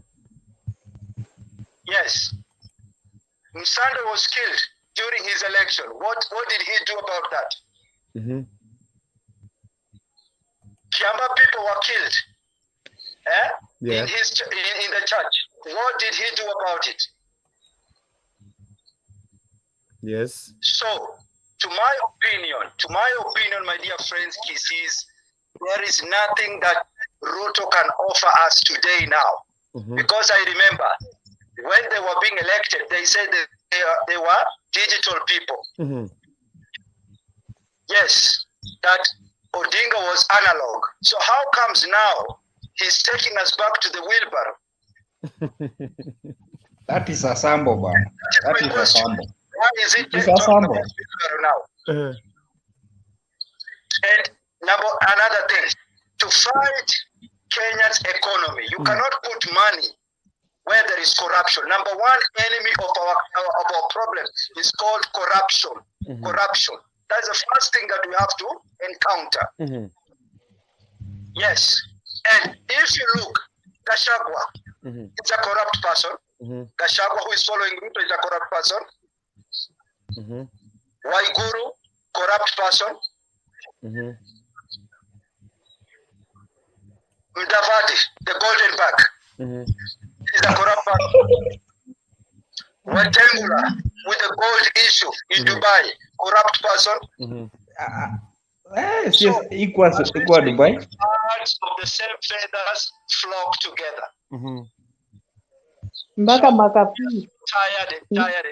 Tired. Okay, we are so tired of Ruto and his people. Yes, we want him to sit aside and we show them how the government is being done.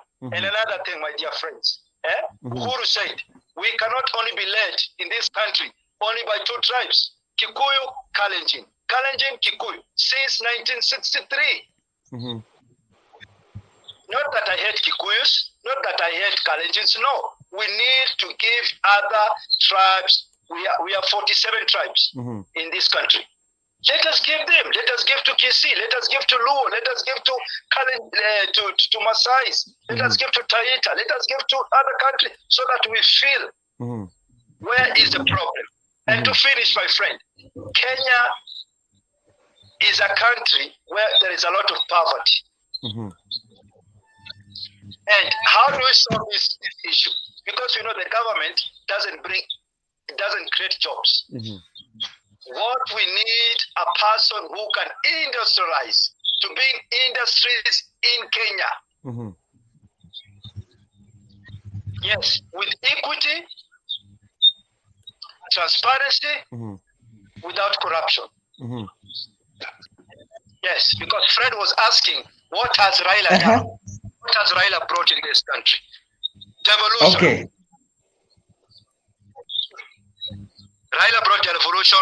Counties today, when we are talking about counties, who brought about counties? They refused. Ruto refused about counties. He is today working with the counties because of Raila. The freedom today we are enjoying to talk to each other without being taken to the police. Why? Democracy. Raila fought for it. So what is Ruto wanting to sell for us? What will Ruto sell to me? He's talking about you as a student.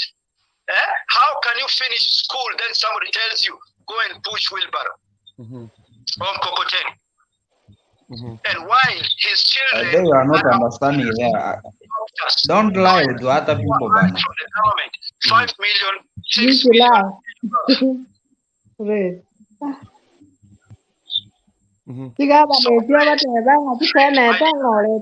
Washed, try to learn, okay? Try to learn. And we are not only fighting for Raila, because Raila has an eye. Raila has an eye. Raila has an eye. He have seen. Raila will not only benefit with the Luos. Luos will not benefit. We want all counties to benefit. Yes, all counties should benefit from that. Thank you so much. Thank you very much. Who is this? Mwambie asitoke nimuulize, nimujibu. Who is this? Yeah, who is this? I'm with him through a call. We are on a call. Who is this? I'm supposed to answer that question. Just hold on, Freddy. Freddy, hold on. Mokogoti, hold on. Hold on. So, who are you? Yes, my name is Moi. I'm called Moi President. Yes, Moi President. That is my name. Just hold on. It's okay. It's okay. So they will say, just hold on. They want to ask you some questions. So I'll get back to you. Just hold on here. It's okay. The first question, I think it comes from who? Freddy. Do you have a question to ask Mokogoti? I have a question about Raila. Are you getting him? You say Raila is a green person. Yes. Raila, he has worked with Madvd, but he had not told us, but Madvd is a corrupt person. Now is the time telling us when Madvd left him. From there, Raila, there is a scandal, Morases. In top, Mumias. He borrowed money. Listen first. I was not interfering when you were talking. Listen first. Ask the question by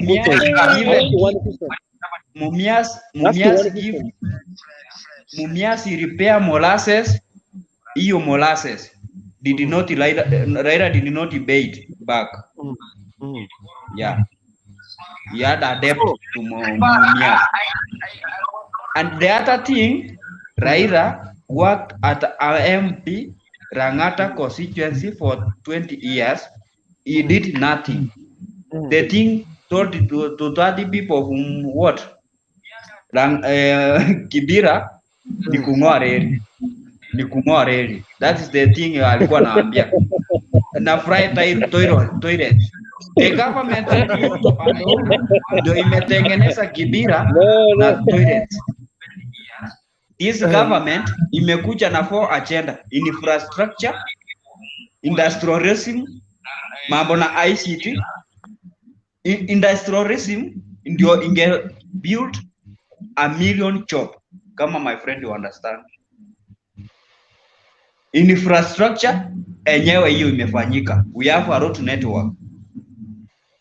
So the agenda zenye hako wamemalizia, the second term they promised they will finish, but they were interfered with handshake.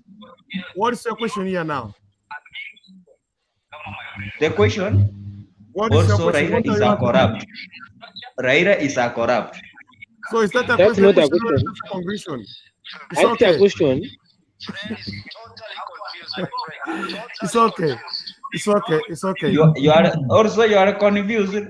It's okay. Let's hold on. Mokogoti, let me go to Mokogoti. Maybe Freddy, he was making a conclusion. He was he has no question. Let me go to Mokogoti. Mokogoti Queen. Mokogoti, do you hear me? Yes. You have a question to ask? Who I ask?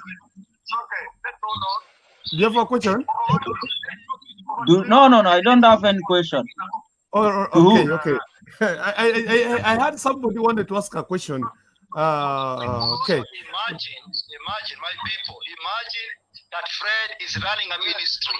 How Kenya is going to run? Imagine Ruto gives Fred a ministry. It's okay. My ministry will work well. Okay. I will perform.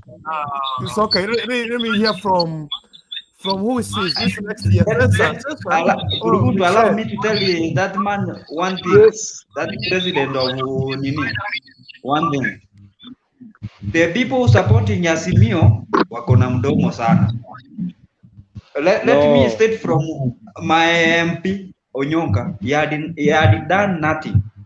It's okay. Let me pick to another call from who is this? Lakini ona kama kina Sudi mkitembea kwa It's enough. Hold on, please. Let me hear from Mokogoti Media. Okay, Munyangi is the next. She's the next. Tuende kwake Cesar, ndio tuende kwake. It's okay. Wait, President, hold on. Let me hear from this lady. Munyangi Media, sasa. Poa sana. Hali? Iko salama sana. Naona mko poa na mjadala mzuri sana. Sisi watu wa Azimio tuko ndani, halafu sisi ndio serikali. Serikali ni sisi ndio kusema tupangwingwi. Yeah. Mambo ya scandal. Hiyo kila mtu akichoria kuna scandal. Hata huyu namsikia kuna mwenye ametoka kusema kwamba mambo eti Raila kuna Maolesa Stewart. Hata kama wakati Raila walikuwa na Mudavadi alikuwa anamwambia juu ya nini, obvious tu alikuwa anasema hao watu before waungane na ODM, before waform hiyo coalition ilikuwa ya ODM, yani before wakuje si kwenye ANC, before wakuje kulikuanga na mchadala mpaka sasa. Wakati nani akakubali, kulikuwa hiyo nani alikuwa anamwambia direct, not that eti yani kwa sababu Raila kuna bifu, kwa nini Mudavadi ameenda yani kwa nini anaenda UDA sio? Huyu amesema kwamba hivyo ndivyo yani nani Raila amesikia beef and that is why ameanza kusema mambo ya scandal ya inaitwa aje ya ilikuwa Golden Bank. Yeah, Golden Bank. Na makaburi. So see like tuko na beef sasa ametoka huko. No, Raila was right.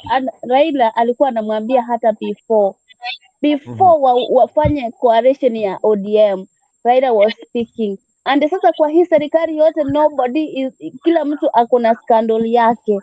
But for now watu wa UDA mnyinyi tu mjue kwamba nyinyi you are the strong opposition right now. Tuzoee, sisi ndio serikali. Hata kama mlinunua Mudavadi for 70M mkapatiwa Wetangula credit, we don't care, sisi ndio kusema.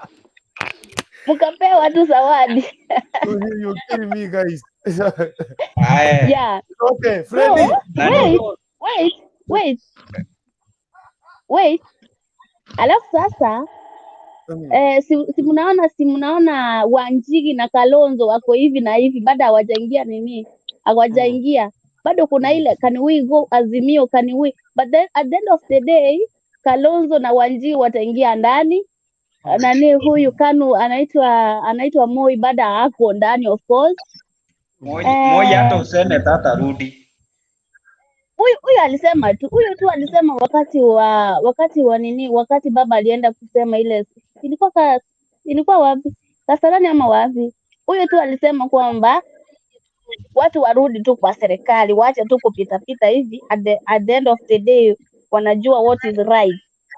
Sisi ndio serikali, tuzoee mapema bwana. It's okay. Thank you very much, Mokogoti. Yeah.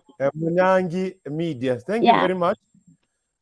Next on stage naenda kwake Cecil, ndio tuingie kwake Geoffrey Oketo. Let me hear from Cecil. Yes. Karibu sana. Yeah, asante. Hii mtetemeko unaona kwamba italeta faida kwa watu wa Western ama ni moto wa karatasi? My friend, hakuna mtetemeko ilikuwa, cause this is the thing we knew it from the beginning. Tulikuwa na fununu either Mudavadi is going to join Ruto, or maybe is going to join Raila, or is going up to the ballot.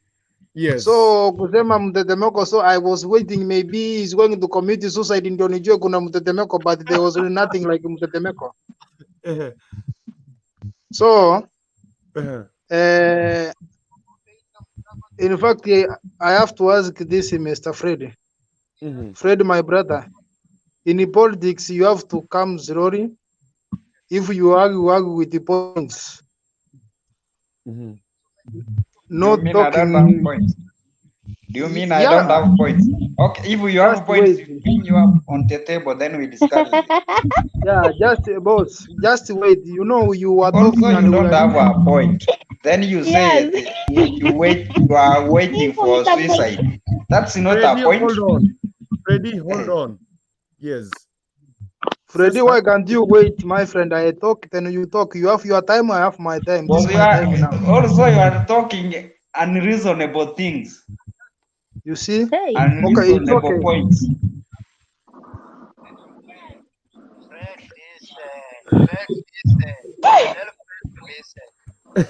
Yes, let's continue. Freddy, hold on.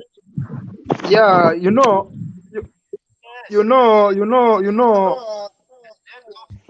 politics it's all about the ideas.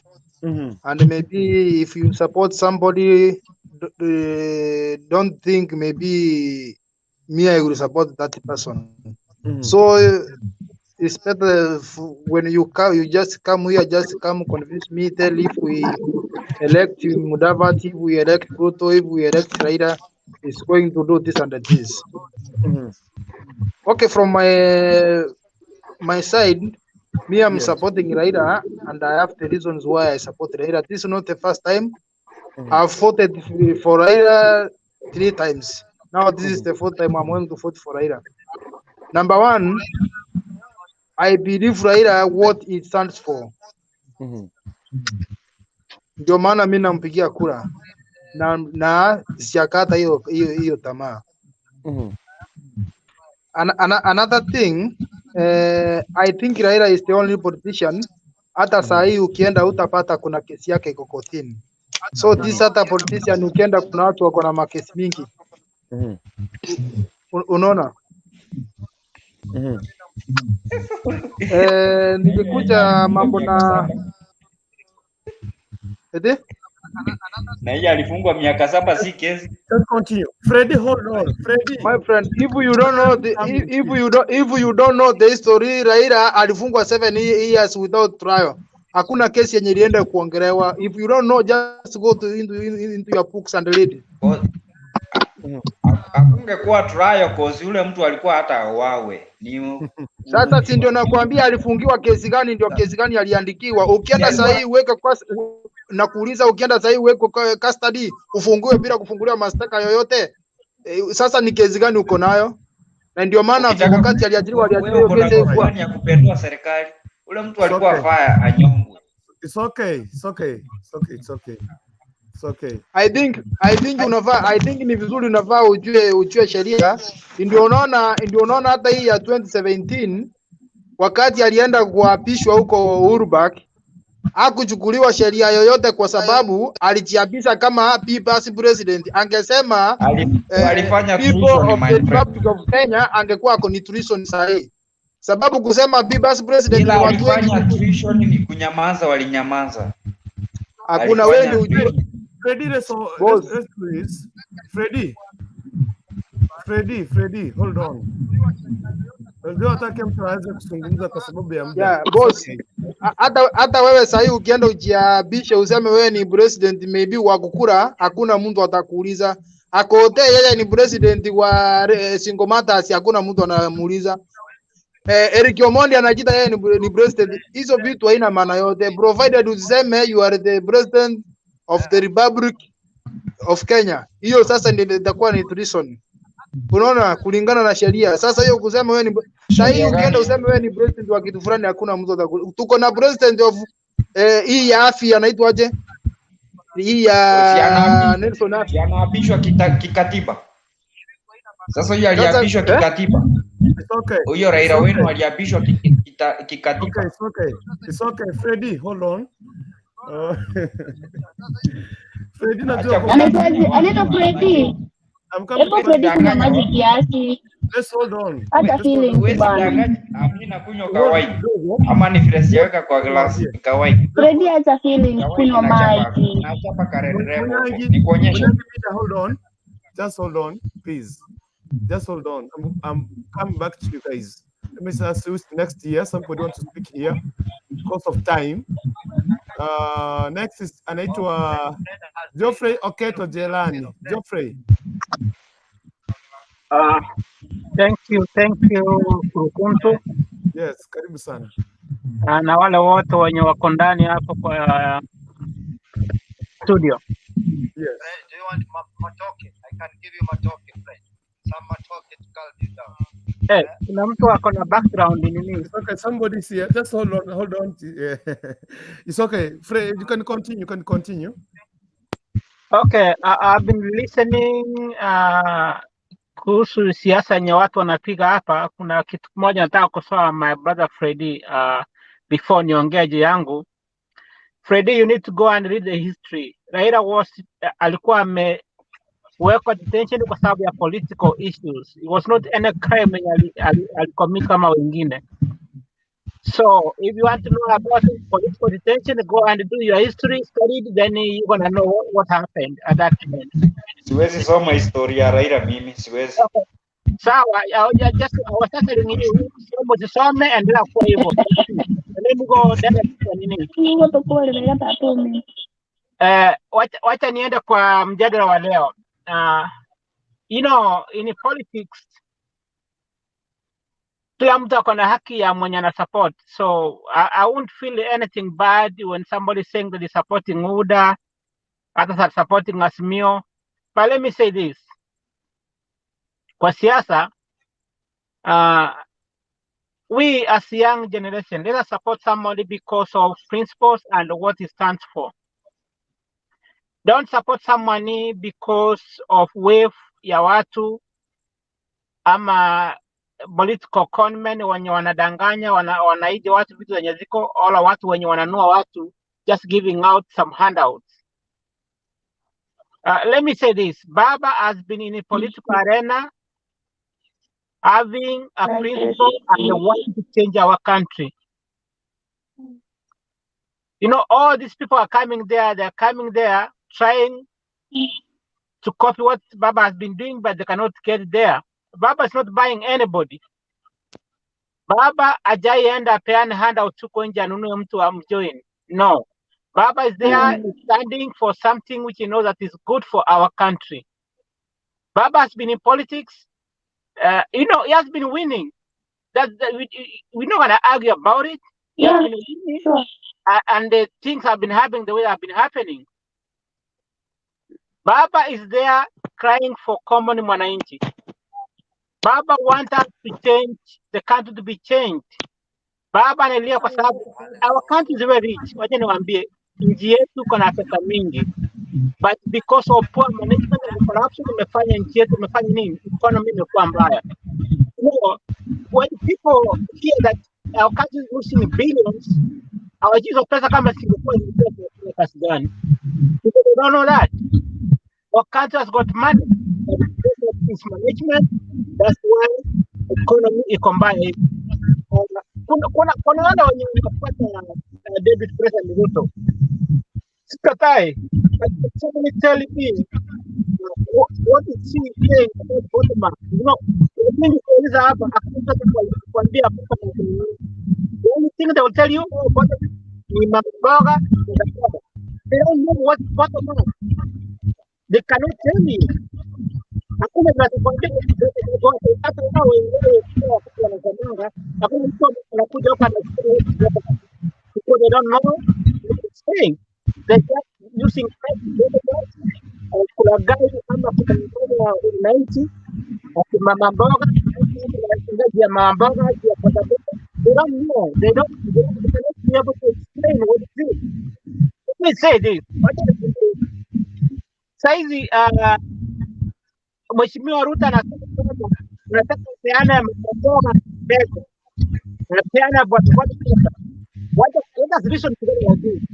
Amepeana ile ambayo mboga amempatia pesa hiyo mboga. Watu wajiulize nani atanunua hiyo mboga kama uchumi si mzuri. Anasema ati anataka bodaboda awapatie pesa. Kila mtu akinunua bodaboda nani atapata hiyo bodaboda? People they don't listen to themselves. That's why Raila anasema kwamba tunataka kufanya infrastructure kuwe na barabara mzuri, kuwe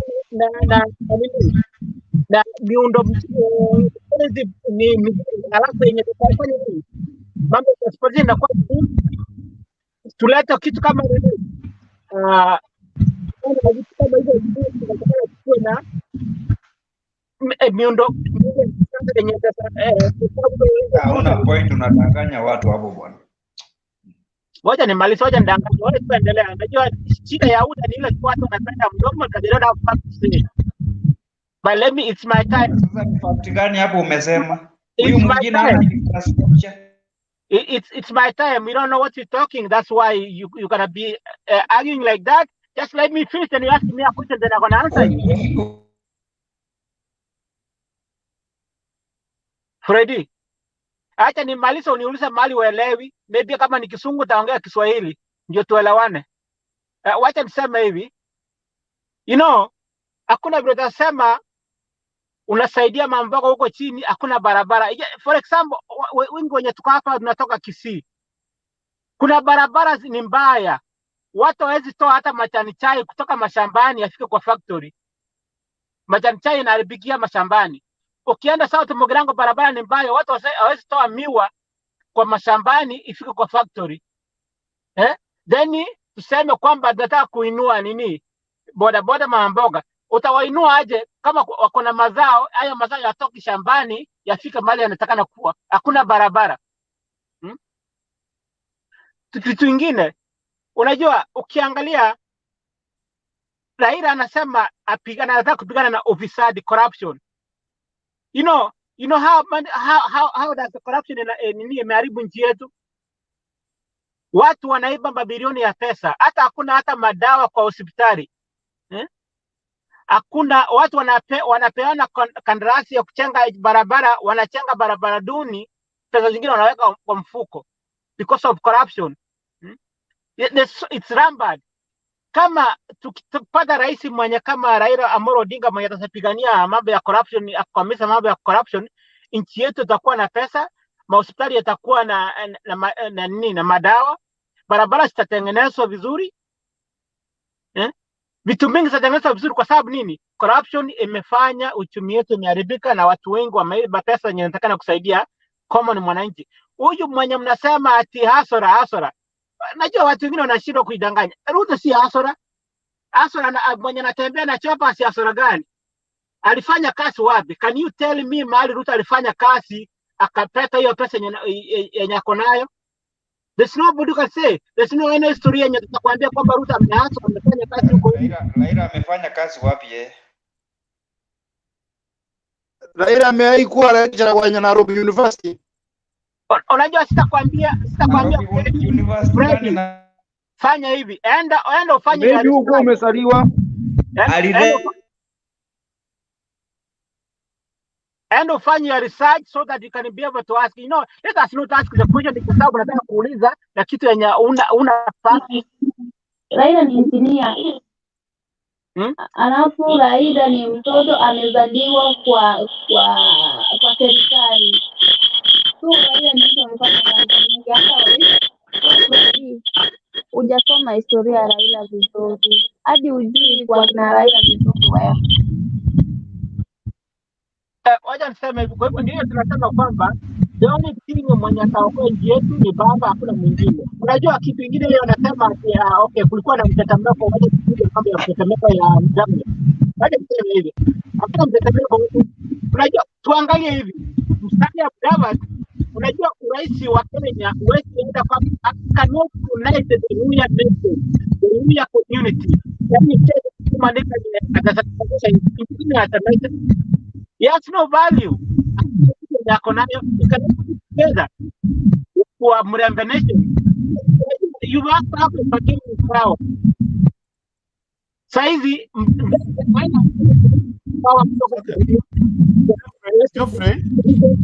Geoffrey? Yes. Wako on your microphone iko na sauti nyingine hatukusikii vizuri. Labda simu kwa karibu na wewe. There's some echo.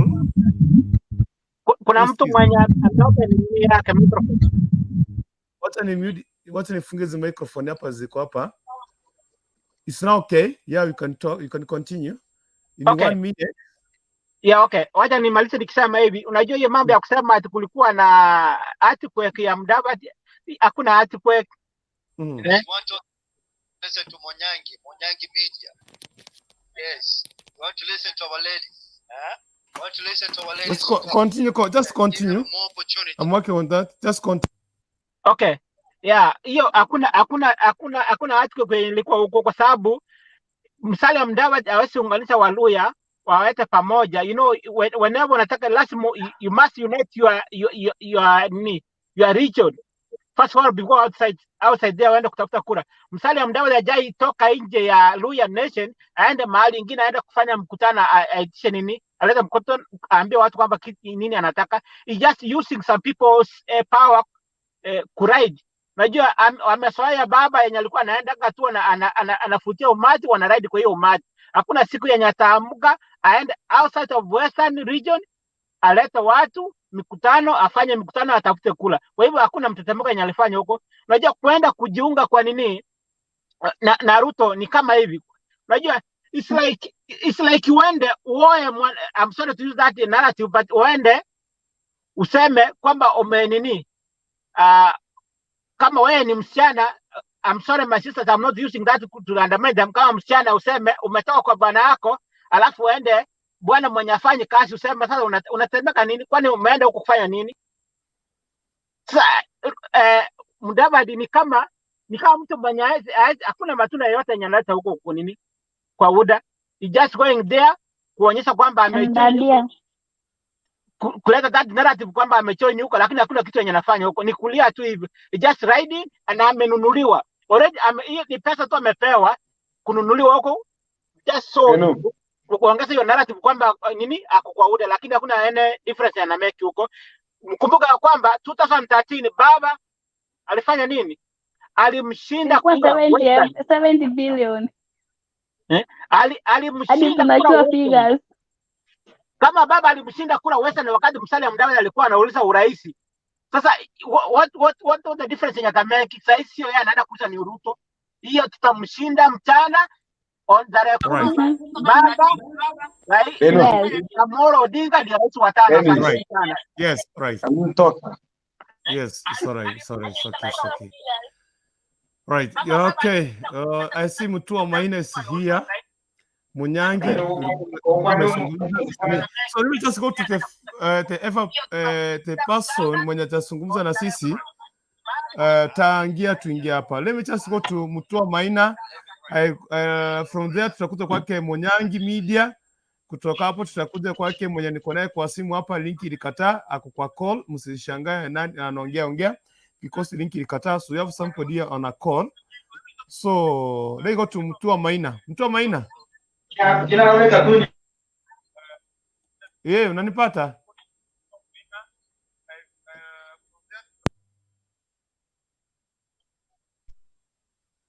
Okay, let me talk. Yes, morning hola. Mr. Chocolate nimekuona, Wanyangi nimekuona, and others. Kitu yenye inaweza sema ni hii. Penye Chocolate amesema hakuna kitu mtu anaitwa Mheshimiwa Musalia Mudavadi amepeleka UDA. Sijui kama watu wa chidanganya kivipi. Huyu mtu anaitwa Musalia Mudavadi amepeleka dini yake huko tu.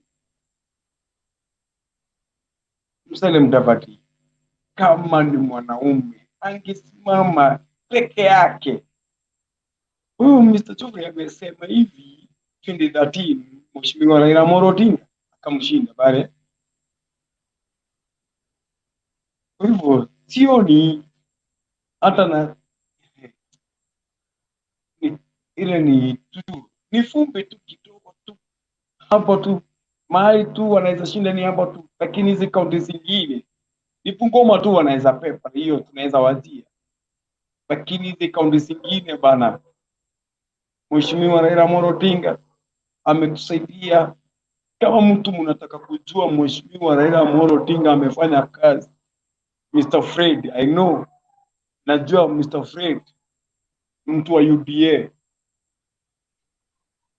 Kama unataka kujua Mheshimiwa Raila Amolo Odinga amefanya kazi, hata sasa hivi yenye tunaongea hivi akapeana free Mr. wa mtu anaitwa Moi alikuwa anatugandamiza. Ndio maana SK Masharia anapenda huyu papa yetu anaitwa Raila Amolo Odinga. Ndio maana hataki kutoka kwake, kwa sababu kuna fenye wakati mheshimiwa direct president Daniel Toroitich Moi alikuwa anafunga station ya SK Masharia. Sasa hii freedom unaongea hata hizi chama kuletwa Mheshimiwa Raila Amolo Odinga. Mheshimiwa Raila Amolo Odinga ametufanyia kazi nzuri. Na si ati tunawavozi mwingine. Hata usipompigia kura weka, lakini tukijua Mheshimiwa Raila Amolo Odinga amewin 2007, 2013, 2017, 2022 ana win, and ana win zaidi kuliko hata election. Kwa hivyo Mr. Dennis, asante sana kwa nafasi yenye umenipa, na naatia hapo na watu wazee kwamba Mheshimiwa Raila Amolo Odinga tosha, na Kisii hata kama mko mnataja na Kisii Mheshimiwa Simba Arati tosha. Nataka kuwauliza maswali. Mnasema okay. Okay. Freddy, your mic is too, iko na echo. Please talk on your mic. What's the problem? Yes, mic yako iko na shida. Freddy, toa earphones. Freddy, toa earphones. Sina earphone hata. Iko na kelele mingi sana. Sawa, acha ni iko na kelele sana. Okay. Toa chacha. Nimeacha. Hebu ongea sasa.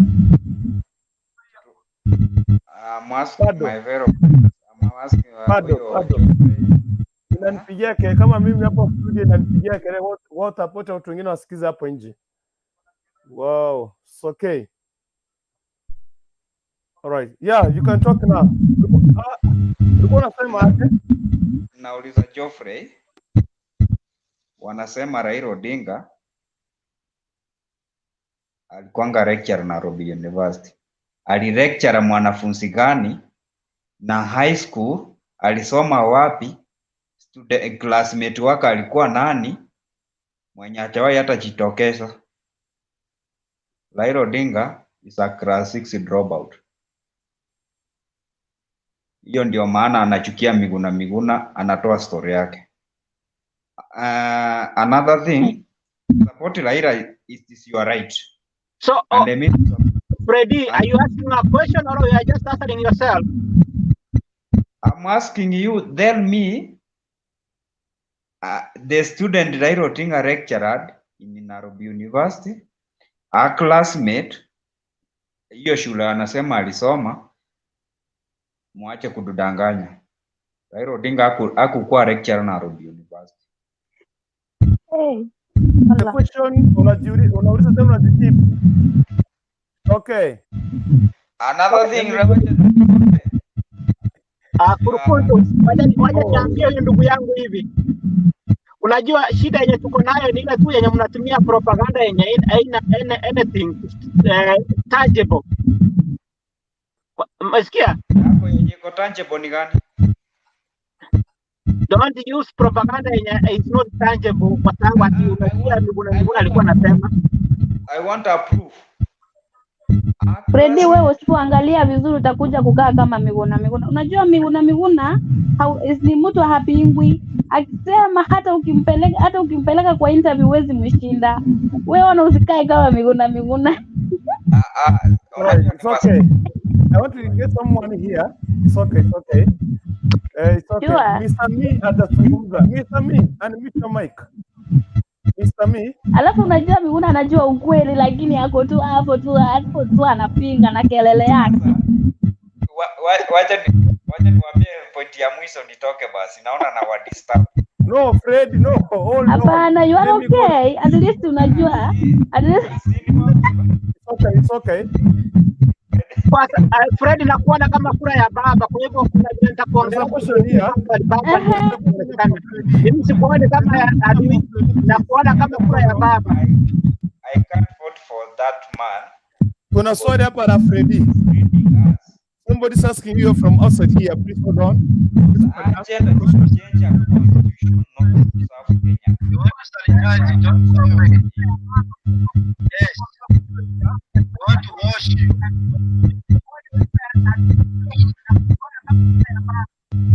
Anauliza, are you married? Wasema nini? Are you married? That's the question. I am from this side. Yes, are you married? Are you married? Freddy. Fred, are you married? I'm married. I will have a kid. I'm a father. Are you sure? It's okay. Amesema married.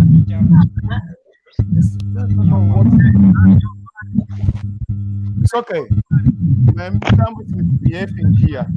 Let me have somebody here. Mr. Me.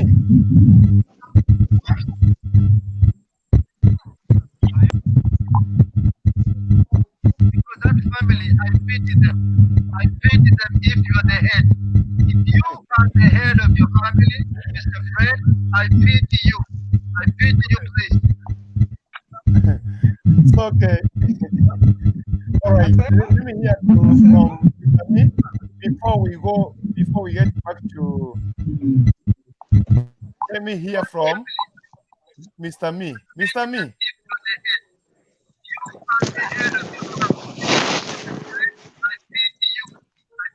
Mr. Me, come on. Mr. Me, unanisikia? It's okay. Mr. Me yuko karibu. Tony. Hello. Mambo. Sema. Poa sana. Karibu sana. Yeah. Karibu sana mheshimiwa. Mheshimiwa bana. Hey. How are you doing? Tunaomba tumie Kiswahili ndio mwingine aweze kukuelewa mheshimiwa. Nawasalimia nyote kabisa. Habari ya jioni. Niko. Salama sana. Nakusikia. Je, kama mnanipata? Let's continue. Mheshimiwa tuendelee. Huyu amechelewa. Yeah, sasa na wasalimia kila mtu, at least hii ni mwaka mpya na ni mwaka wa uchaguzi.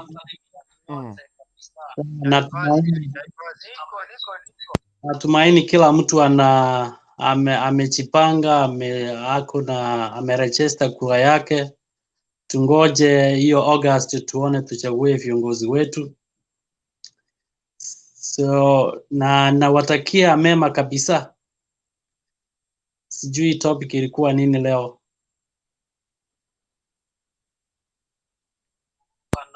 Topic ilikuwa nasungumzia kuhusu wa mtetemeko wa Madvd, Weta na William Samoei Ruto. Je, yani kwa tunaweza kwamba kuna faida ambayo William Samoei Ruto atapata kutoka kwa ule muungano wake Madvd na Wetangula. Hivi leo tukiona walikuwa katika maeneo ya Western Kenya wakijipigia depe. Je, hawa watatesa ama watakuwa tu ni moto wa makaratasi? Maoni yako.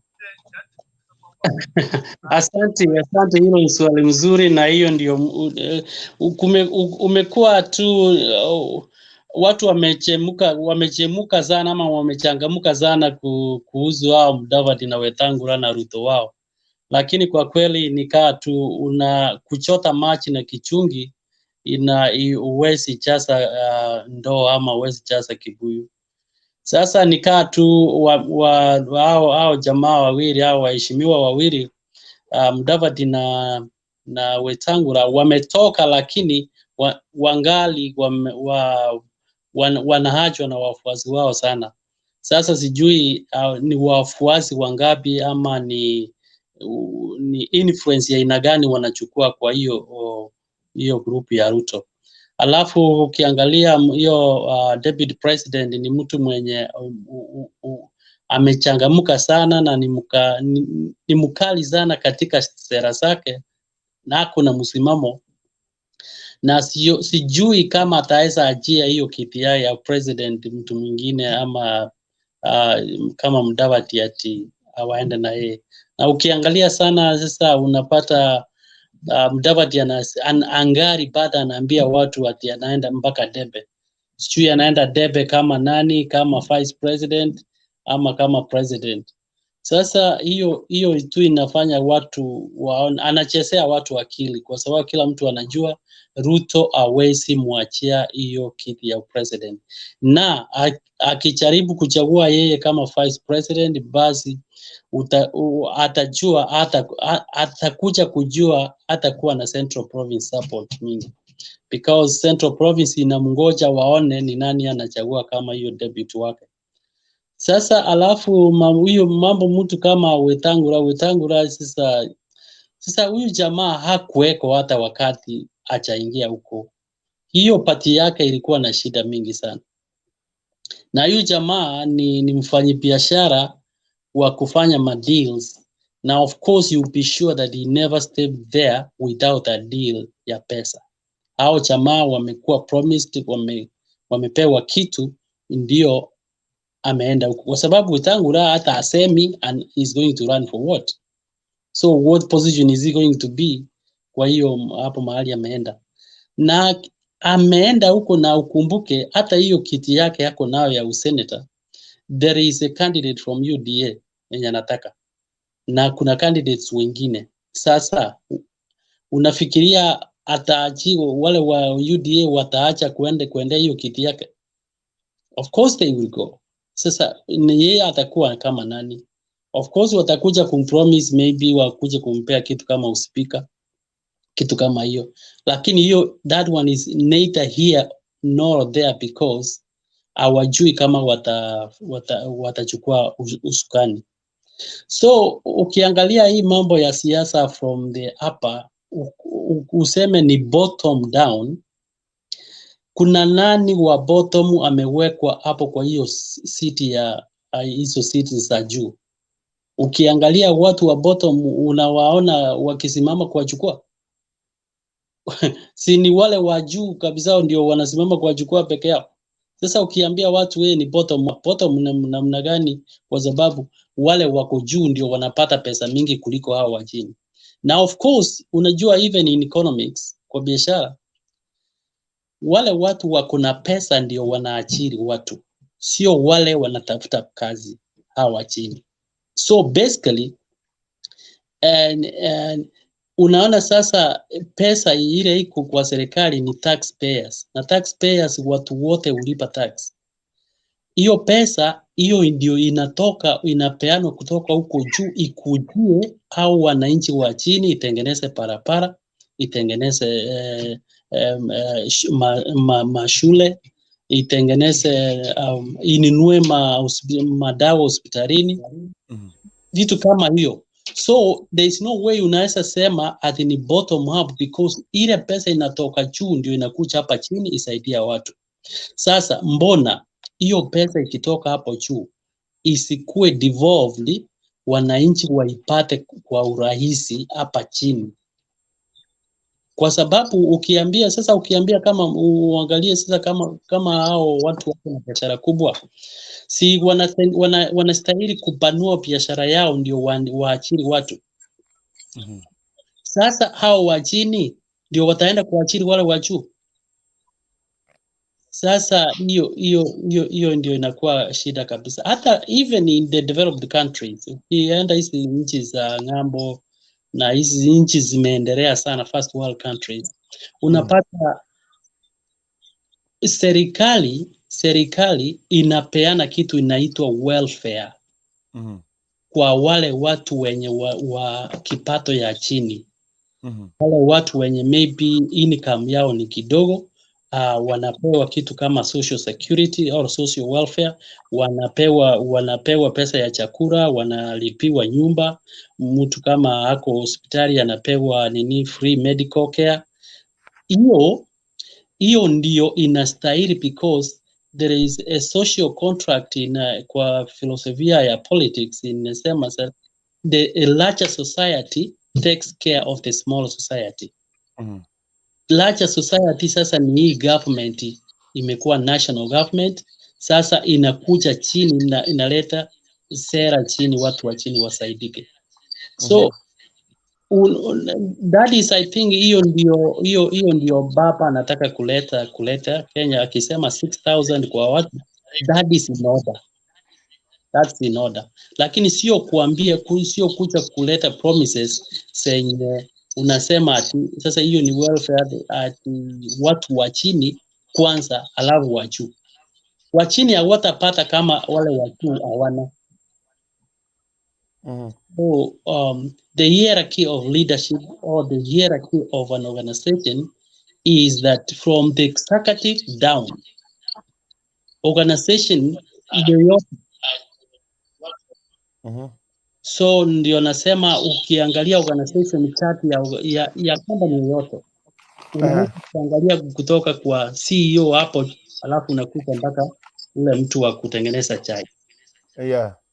Sasa hiyo ndio naweza nikasema at least baba hiyo yake inaonekana kuwa mzuri. Now of course young people should not be lied to, because some of the young people when waliambiwa watanunuliwa laptops, watapewa kazi 2017, mtu mwenye alikuwa 18 years saa hii ako karibu 25. Na wengi hawatapata ile walikuwa promised, is only wamepewa. Na hiyo tusipoona mzuri 5 ingine itaenda hivyo, na utakuwa kijana bado utakuwa mzee. So let's vote people because of sera zao, integrity. Question the reason. Kama hawajatimiza or they have not fulfilled the promises yenye walipeana, wacha na hao watu waende nyumbani tafadhali. Asante. Thank you very much. Thank you very much, Mheshimiwa Aspirant MP Kitutu Masaba. Ni Ruto niongea ama mimi ni candidate wa Kitutu Masaba hii mwaka ya 2022 na wagani chama gani? Okay, I'm contesting for MP position Kitutu Masaba 2022 August mwaka huu. The party nitawaambia inakuja. So, it's all right. Na mimi ni MCA na contest huko. Ward gani? Bogisero huko Kisii huko. Right. I have read your ole kitutu chache no. Oyong kitutu masaba. Ande kitutu chache South. It's okay. Kitutu chache South. Oyale It's kitutu okay. masaba. It's okay. It's okay. It's okay because Ande of you. Right. Somebody was speaking. It's okay.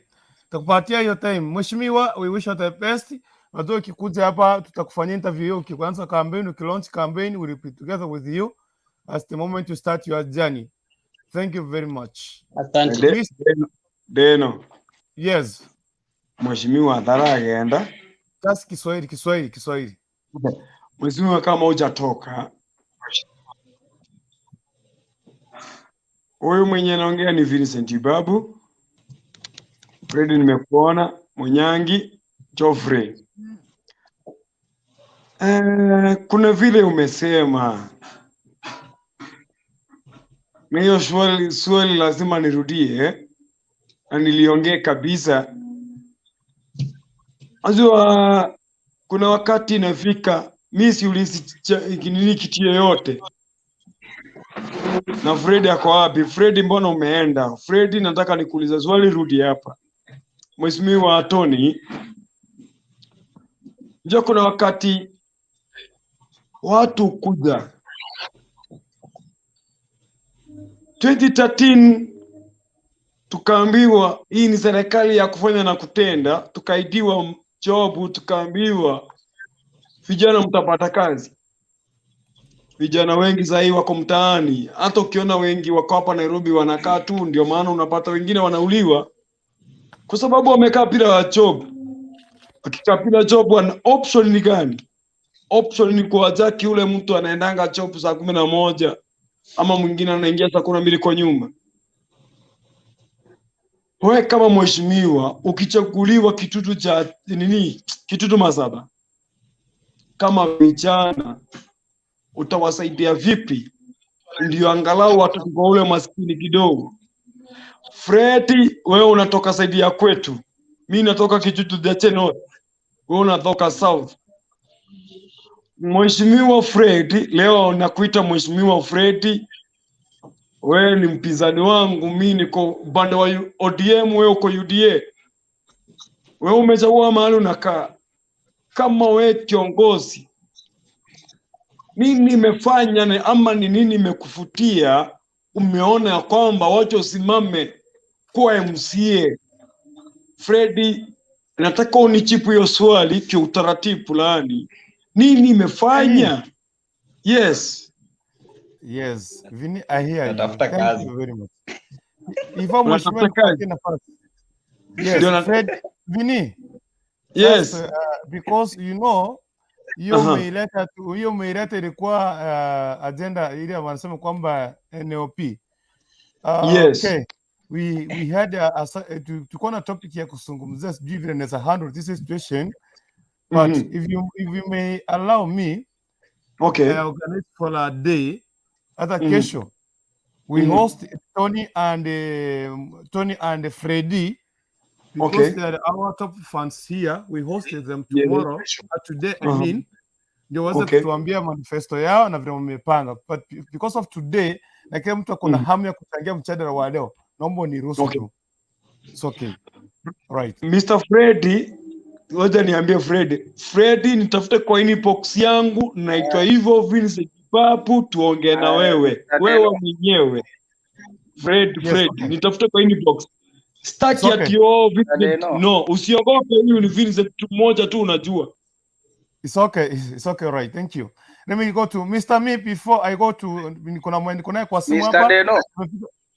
Tumefika kwa conclusion. Yeah, Mr. Me, nimekuja kwako in 2 minutes. Just make your conclusion, please. Mr. Deno. Yes. Mr. Deno. I'm getting you. Sanitize, Fred. That is sanitization. So, Mr. Me. Sasa kitu yenye nilikuwa nasema, watu wenye wana complain juu ya laptop, eti walipromisiwa laptop Sasa kama wewe ni mwanaume, uko the head of the family. Yes. Sinaongea, amnipati? Ongea, tunakupata. Naongea, nasema hivi, kama you are the head of the family, ndio unategemewa wewe. Alafu bibi yako akikwambia leta kitu, wewe ndiye anategemea unataka kuleta. Sasa hakuna njia yenye mnaangalia mseme Ruto ndiye alipromise hiyo laptop, msiporaumu Uhuru wakiwa pamoja. My friend, let me talk it. Viongozi wote wanafaa kulaumiwa, si Ruto. Tunafaa kuangalia hii time yenye anaenda kuuliza ndio tunamwekea makosa. Tunafaa kuwekea hata Uhuru mwenye anaanza kwa Raila. Yeah? Ruto is okay. Anang'ang'ania kitu yenye aliambiwa 10 yake, 10 ya Ruto na 10 ya Uhuru. Yeye anatafuta. So, what is your conclusion now? Kurukuntu, before nataka kuuliza huyo nani huyo anaitwa Mr. Me. Swali. Yo, Mr. Me, let me ask you a question. Sichakataa Mr. Vincent, sichakataa Mr. Vincent. Hatujasema laptop. Hatujasema laptop. Tumesema kitu inaitwa kadi. Yeye mwenyewe huyu Mr. Ruto ndiye alisimama akasema maasra unga ikitoka juu ikucha chini. Huyo Ruto mwenyewe.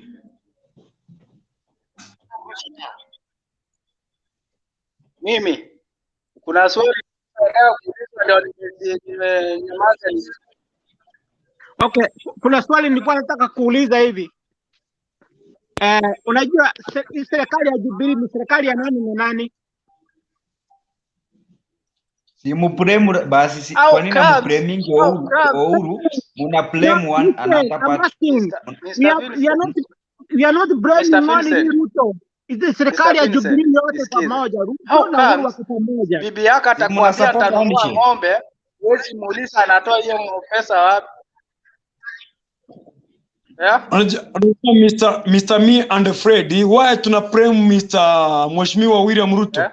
Because ndiye anaenda kusimama. Utaniambia amefanya miaka 10. Huyo mtu amefanya miaka 10. Sasa anakuja kutuambia tena anataka nini? Anataka uongozi.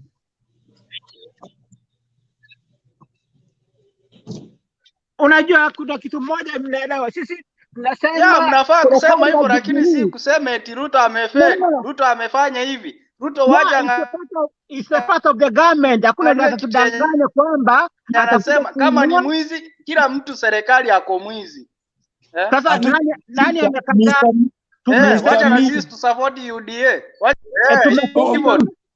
Hakuna mwenye support mahali unaweza, lakini Mr. Me nataka nikuambie hivi na Mr. Fred. Huyo anaitwa Mheshimiwa William Ruto.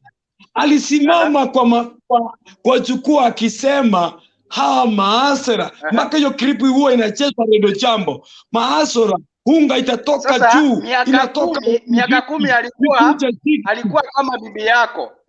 Alikuwa, hebu angalia sasa, bibi yako alikuwa na mahali ameandikwa.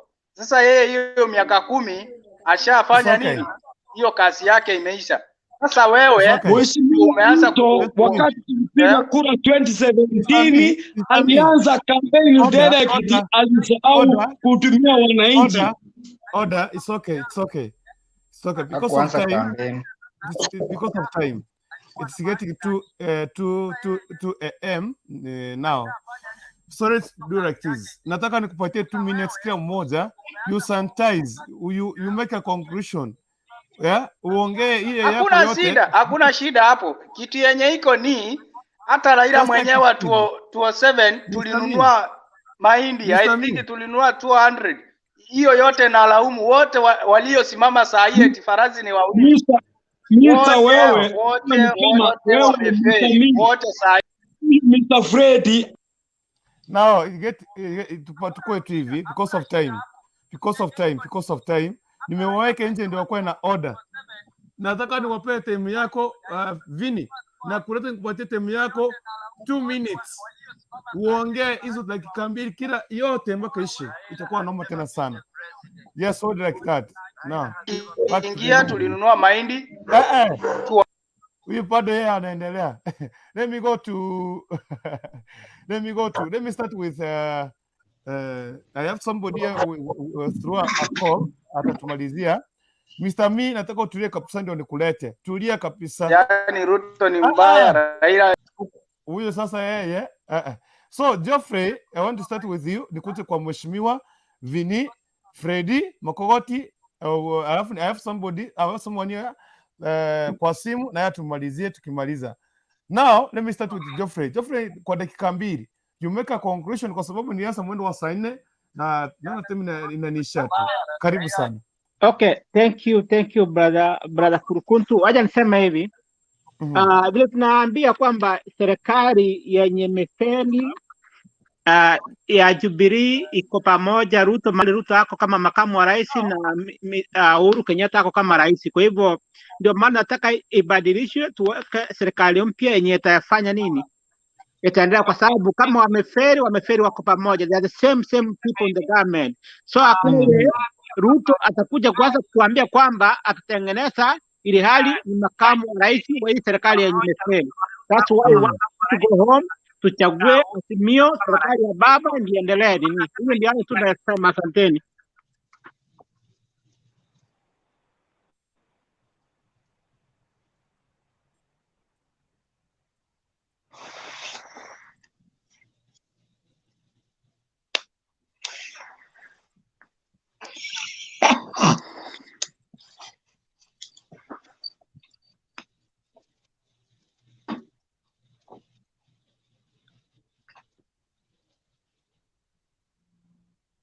Kurukundu ni kama umemute mic, hatukusikii. Oh, sorry. Mheshimiwa Tony, it is your time please. Okay. Asante sana.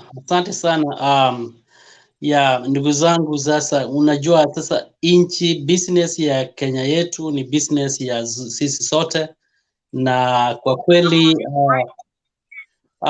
business ya uongozi sio ya mtu mmoja mwenye anaweza sema achague kiongozi kwa niaba ya watu wote. Ndio maana tuko na demokrasia. Sasa sidhani kama Uhuru aliambia Ruto ati wewe utakaa 10 ijayo, hiyo ina kitu ya kufanya. Uhuru sio yeye anachagua president on behalf of Kenyan people. He can propose, he can support. Yeye ako na kura moja na yeye anaweza ulizia watu atipea huyu kura akitaka, na watu ndio watachagua.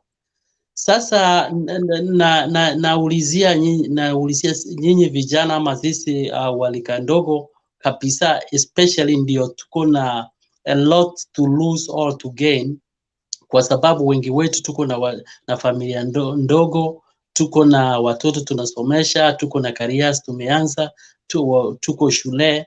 Ndio tunataka nchi yenye at least iko productive, economy kuwe mzuri, tupate kazi, watoto wetu waende shule. Hatutaki viongozi wenye wanatudanganya miaka 5 alafu wanakuja with excuses, with another story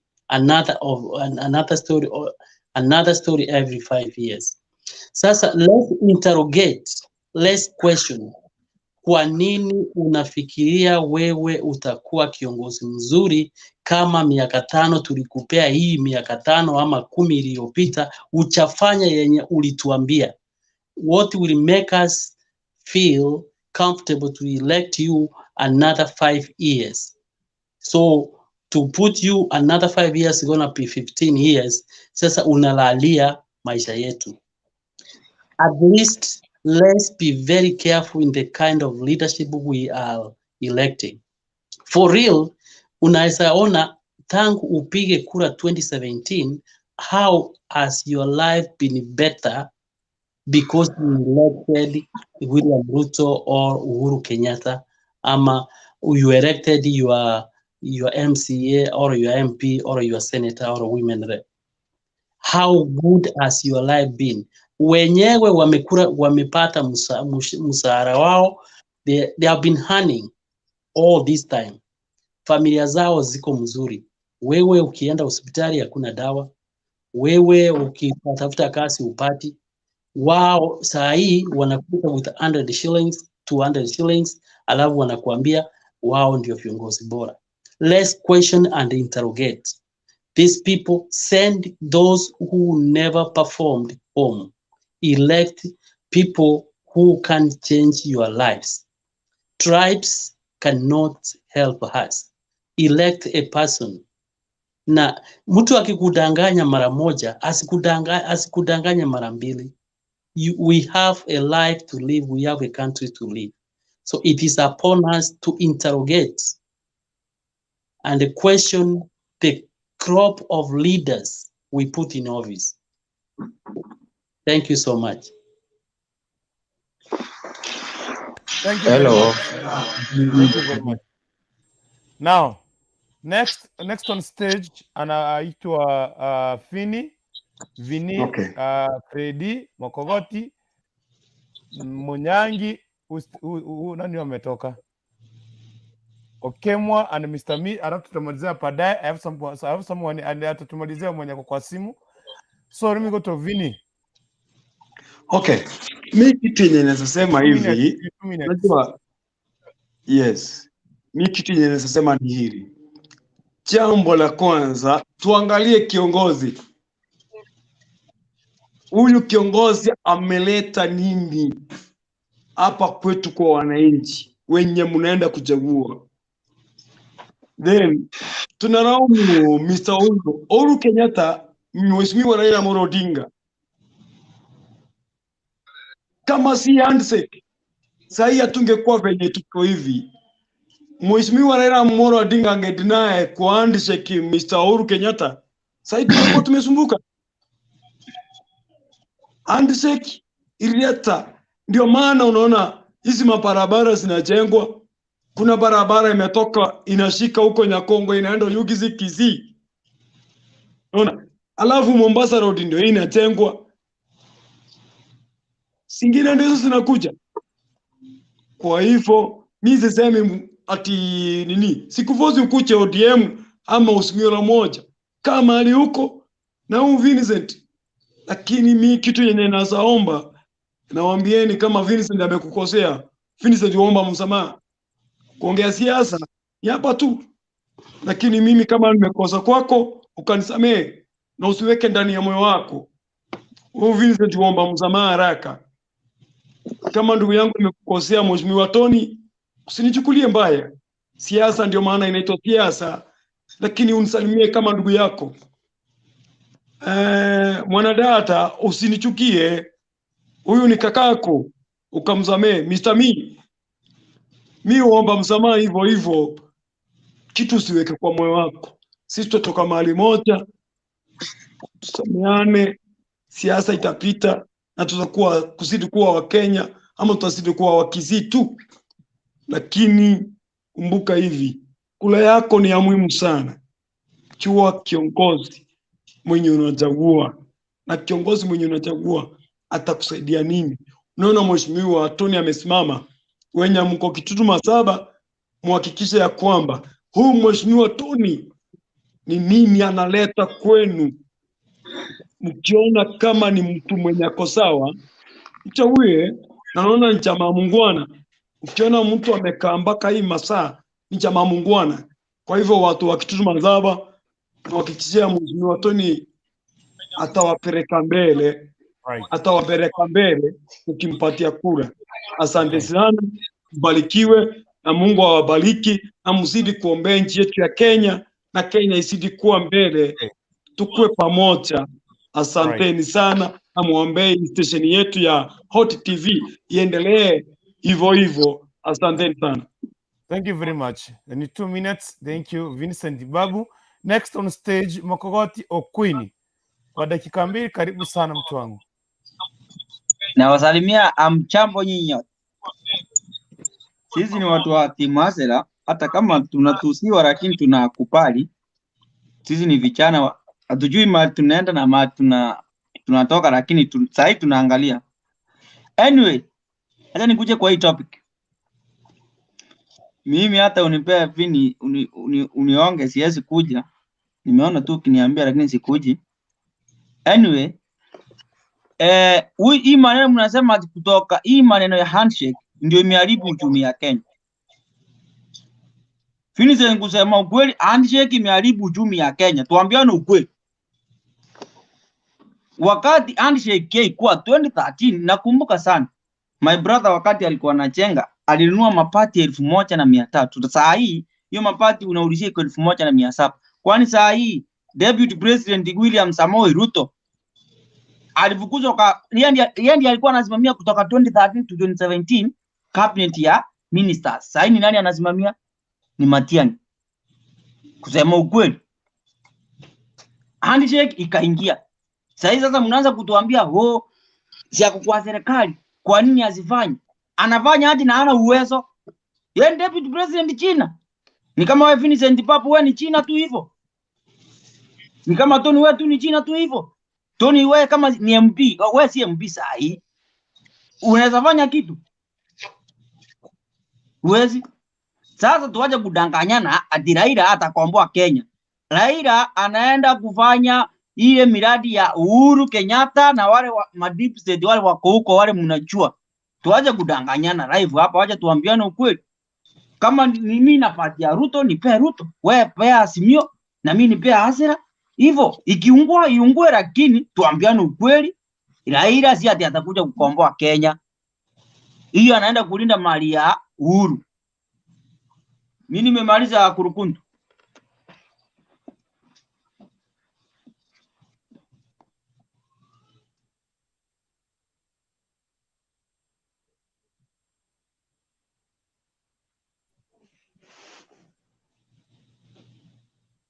No, mic yako haifanyi. I'm saying thank you very much. Thank you very much. Mkogote Queen. Next on stage ni Monyangi Media kwa dakika 2 zako. Karibu sana. Asante na washukuru sana na ninawasalimia nyote, mko poa? Mimi ni mtu wa Azimio, mimi ni mtu wa baba. Na kwa baba ninajua kwamba I'm okay, I'm safe. Kwa sababu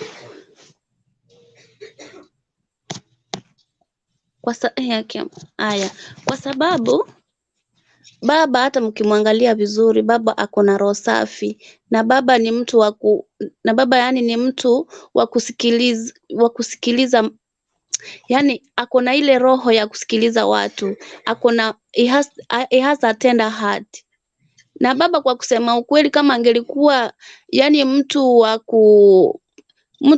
kusukuma vita, tuseme kama kwa sababu ya nini? Yeye ni mtu amechukua kura kutoka 2007, 2013, 2017, but yeye anasema wacha tu liwe liwaro, bora tu amani itawale Kenya. Unaona? So kuna ile walisema kwamba Raila yani Uhuru 10 na Ruto 10. Hata anaitwa Raila walishamu promise kila wakati ni baba, but at the end of the day baba apewi, na huwa tu anasema bora tu amani idumu. So mimi Kenya tu ninasema sasa hivi tuko na uchaguzi, na kwa kusema kweli wacha tu tuombe nchi yetu ya Kenya sana sana sana. Na tujue kwamba kiongozi Mwenyezi Mungu ndiye anapeana. Na yule mtu tuseme kama kwa UDA right now, yani mimi nikiangalia tu hivi, mimi ni mwanamke, sijajua ndani ya siasa, lakini mimi nikiona hivi at the end of the day, juu sasa actually walianza siasa kitambo. Wangeacha tu kiasi au wenye wameingia UDA, like sasa unaona Musalia Mudavadi ni mtu anadowea. Yeye unajua hana anything ya kulose. Yeye tu ako ndani, but he has nothing to lose. Manake yeye hajawahi ingia kwa ground ajisimamie yeye mwenyewe. You get? So mimi ninasema kwamba juu yeye mwenyewe ashaingia kwa siasa sasa hivi mapema, bado bunge ijafunjwa, bado nini Uhuru yani Raila yani Ruto mwenyewe alianza siasa kitambo. Na niwe Mkogoti Queen umesema kwamba Ruto hakuwahi pata nini time ya kujita kama yani ya kufanya kazi. Kwa nini? Alianza kujitoa yeye mwenyewe mapema. Hakufanya ile kazi until time ya kufanya campaign ifike. Sasa hivi ashaingia washaanza tena kufanya kutengeneza serikali na bado bunge ijafunjwa. Unaona? Ukisikiliza vizuri vile Uhuru anasema huyu ndugu yangu anamtatiza. Kwa nini? Yeye tu hako tu kwa rallies. Actually yeye ako kwa rally. Raila hajaingia kwa rally. Raila ako tu anasalimiana. Anasalimiana tu. Hata yeye mwenyewe hata kama ako hivyo hajasimama kabisa aanze kusema nao nimeanza kufanya rally yangu. Fire Uhuru yani Fire Ruto ako tu kwa ground anafanya tu, unaona? So tukisema kwamba Ruto yani vile umesema kwamba Ruto hana yani hajulikani kwamba alinyanganywa cabinet kwa sababu alikosa kujua ni nini alikuwa anafanya, yani alikosa kujielewa kazi yake na until hiyo wakati ifika apatiwa na okay kwamba sasa hivi tuanze rally. Okay, hawa watu like nani huyu mwenye anaitwa Anne Waiguru si anataka kuwa running mate labda. Huyu anaitwa I'm sorry labda tuko ni nani yani mimi nataka tu kuongea yangu niende. Aya, Aisha Juma, hawa wote at the end of the day bado unajua bado hawajaonekana ni nini wanataka. Wako hapo lakini pia wanapima. Watu hao wote at the end of the day they will turn back to the Azimio la Umoja. When they will come to agree that huyu baba ako right na yeye ndio serikali. Unaona? Lakini mimi ninaomba sana Mwenyezi Mungu kama huyu mheshimiwa Tony mimi nakuweka kwa maombi na wakati unaenda kwa ground please ujue ni nini unaongelelea watu wako wa mimi kwetu ni eskimu. Ujue ni nini unaambia wale watu. Na hiyo ahadi unajua mtu anaitwa mama akiweka ile kula yake ndani anajua kwamba amekutuma pale uende kufanya kazi. And wakati ukienda huku ukirudi wafanyie kazi tafadhali. Unaona, mimi nitakuombea. Mimi actually nitakuweka kwa maombi na Mwenyezi Mungu atakusaidia. Hiyo ahadi yenye utawapatia wale wa mama, wale vijana. Unajua sasa hivi vijana wengi hata hawana kazi, wame lose hope. Yani siku hizi wanakunywa pombe. Yani hawana mwelekeo. Manake wale viongozi wenye walichagua mbele walienda wakawasahau. After 1 year kiongozi kwake ukiingia huko unaweza fikiria I don't know, unaweza fikiria ni Jerusalem. Kwa nini? Zile vitu zenye walituma waende kufanya, pesa zote walichukua wakasahau hawa vijana, wakasahau wa mama, wakasahau, unaona, wakasahau sisi watu wa chini. Anyway, mimi nakuombea mema na Mwenyezi Mungu akubariki. Ukianza hiyo rally yako, manifesto yako yaweke right. Alright. Ni hayo tu nilikuwa nayo. Thank you very much Mwanyangi. Kurukundu. Kurukundu. Karibu. Nimepawati kesho ukikuja Mwanyangi kesho ukuje mapema. Niko na swali, nimeweka swali kwako. Kesho mapema. Ni leo si kesho. Kama nitakuwa nimemaliza kazi haraka. Ni leo jioni. Sisi watu wa siasa wewe Mkogoti Okwini. Kurukundu ambia huyo Mkogoti ya subscribe kwa channel yangu pale. Ndio nawaambia wakitoka hapa watembee channel yako inaitwa Mwanyangi Media wa subscribe. Thank you very much. Kurukundu. Okay, Kurukundu. Yeah. Kurukundu. Hold on. Yes, I'm here. How are you? I'm fine, thank you. Karibu sana brother, karibu sana. Okay, on behalf of our 50th president, Honorable Ruto, I'm here to say umurai nero umurai nande mwamurengeria chikura ekito chugwaka chiabono ntwiga situ no gwaka chikura tutige babare Lugha ya twiga situ taifa gwaka bwana. chikura tutige twiga situ gwaka tutige bachibare sima uchibara gochi na boto gwanja Lugha ya taifa. Okemwa. Tumia Yes. Kiswahili ama Kizungu. Okay, let me say this. Yes. Sisi tumekuwa tukisupport huyu mzee for the last some few years. Yeah. Hatujaona kitu ya maana ametufanyia. So we are here to support Honorable William Ruto by force by fire. Sisi tutamfuatia early in the morning tarehe 9 mwezi wa 8. Liwe liwalo. Sisi tutampigia kula. Nyinyi kazi wanyamtahesabu wa hesabu, mkiiba muibe. We don't know. We don't care. Ni kama wote Okay. wamemaliza kuongea. So wamemaliza kuongea. Wewe ni kijana, haujapiga kura, umepiga mara ngapi? Hujawahi kupiga bwana. Acha kusema hivyo. Ulikuwa Let's do this. I have someone speaking, so you must hold on like that. Okemwa, you can continue. Okay.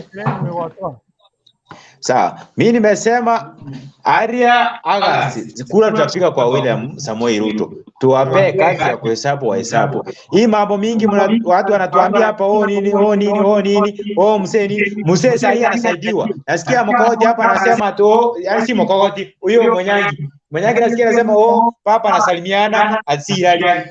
Leo nimemuona hapo si Karatina anapiga kelele ametoka siri matanga ya marehemu kwa hapa na si wa Meru.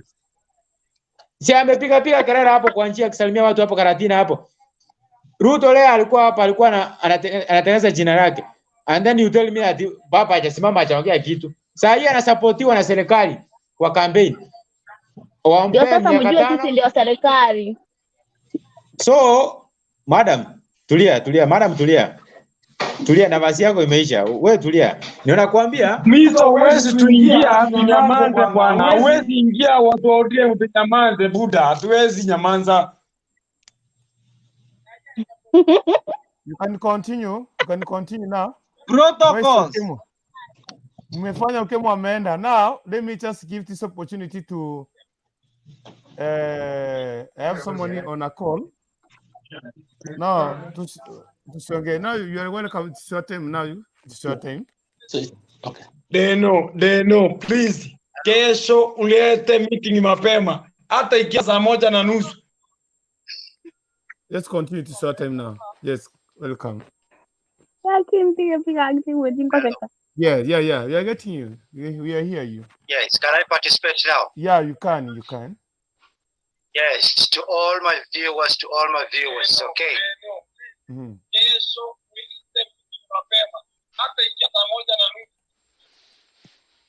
Let's continue. Yes. What I would like to say is one thing. Yeah. Yes, to all my viewers. Okay. Baba Raila Amolo Odinga is going to be the 5th. No question about that. What Queen is talking about, it is just nonsense. Nonsense without facts, and they are just empty debates who are making noise. Baba Raila Amolo Odinga is going to be the 5th. No question about that. Why? Because of the track record.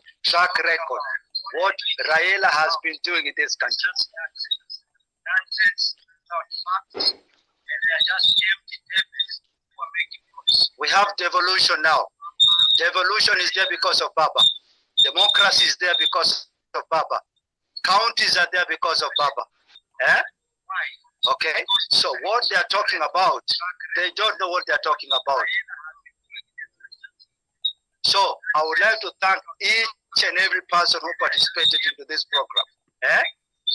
Thank you so much for your views. We know where we are going, we know what we want, and we know where we have come from. William Samoei Ruto. The presidency of Dr. Samoei Ruto. We cannot do that. And never. I don't think if you are normal, normal, you cannot even support Ruto. Okay? Don't abuse us, you are normal bwana. They are all thieves. They are all thieves. Urugundu. From top to down. Urugundu. They have cases of murder. Kurukundu mondo indo gotiane gotorama bwana. Of stealing our public money. From top to down. Thank you so much and good night. Now back to wakati nilikuwa nimekupatia nafasi Urugundu, no. Hold on. Shida matuzi. I'm giving you time, please. Hold on. Debo Karara. Thank you so much and good night. That's why hata Raila hachukwangi kura, because ya matuzi ya watu wake. Mogogoti kira. Mogogoti kwa watu nyari. Mimi mogogoti imetuma nimerudi. Mogogoti nimerudi. No. Unajua si hivyo matuzi ni mbaya. Afadhali tuambiane ukweli kuliko kutuzi watu. No, because of thieves. Raila doesn't take the votes because of thieves. Baba, you will share my friend like 2007, 2013, 2017, 1997. The Bible says, don't associate yourself with thieves. Okay. Tufanye hivi kwa sababu ya saa inaelekea saa 9 na nafaa kurauka asubuhi kwa sababu ya ajili ya kazi. Ningependa tuweze kupatana leo jioni. Lakini kabla hatujaenda, kuna dada ambaye ameshafika hapa sasa hivi. Dabo Karara. Nataka uongee kwa Ukundu wacha kufunga, wacha finia rudi kwanza. Hii mjadala iko chonjo. Ukundu wacha kidogo. Ninamkia kazi saa 2. So nahitaji No, give that lady Dobla Kara to speak also. We want to hear Kara speak. Kara. You want to listen to her to speak. Nani huyo anaongea Kisungu mwenye kisikii? Yes, Dabo Karara, time ni yako. Sisi nataka kusema hivi. Sisi ni watu wakubwa. Si watu wote. Tapiga mlango wote. Hata kutunduzi bana. Urugundu uko na echo. Achana hivyo. Urugundu uko na echo sound. Atuheshimu. Niko kwa group ya siasa. I think ndio nikuone. I'll give you time as we conclude our motion today, and I hope kwamba haya ni mambo ya politics na kama wanamaliza hii inaitwa imepandana sana. Inaitwa hii hot TV. So ukikuwa kwa politics, sometimes sukari inapanda, chumvi inapanda, inashuka, but it's not about politics. Kuna jamaa ametoka bwana anaongea Kizungu asimu wengine asiongea Kizungu. Now, unajua sijaongea mimi I can do this one. I'll take you to backstage because I think now we need to finish our motion today. I wanted us to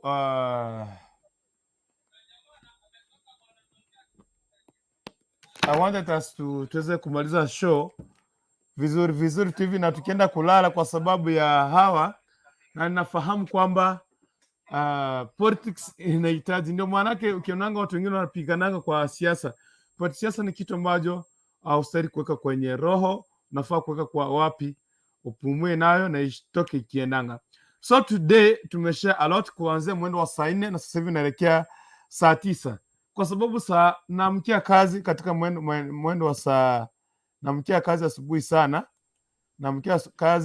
sana, saa 2. Hata kama leo ni Saturday, mimi bado niko kwa ofisi na ninamkia kazi, so nihitaji niweze kupumzika kwa masaa 3 tena niweze kurauka asubuhi kwa ajili ya kujipanga na kazi. Tungeendelea mpaka asubuhi, lakini kwa sababu ya hayo mniruhusu tu niweze tu kupumzika. Kuna mtu nilikuwa nataka ongea maneno ya mwisho. Dabo Karara. Mimi nataka kuongea. Ongea. Kwanza umerudi. Wewe Mogogoti wewe, pea baba kura. na mpea Mudavadi. Karakara wewe Mwache kusumbua ukielewi watu. kabisa, ujui mahali Mimi- unaelekea, ujui chenye tunafanya, wewe enda ulale. Tabogara No, kama habari. no. Wacha No, niwaambie. no, no. This is the one is about UDA. It's UDA. Don't No, don't Mudavadi tell us ujui kwenye unaelekea. Anajua kwenye anaelekea, wacha kusema hivyo. Urukundu. Urukundu. Urukundu. Ndege tobe una mutembei. Rosafi. Utaliwa already about abuse language. Yeah, it is better to kuambie. Mutembei atoredi ujinga ya kutuzi watu. Wewe na wewe acha ku. Jamaa anaongea vibaya. Makoti Queen, calm down. What's wrong with you? Why you what? Calm down. Yeah. Makoti Queen. Calm down Yes, and I'll work on it tomorrow. Sawa? No. I'll work on it. Ya hiyo kitu angalia kitu, mtu akiongea matope unamtoa kwanza aende akae na heshima kidogo tena arudi. Wewe calm down.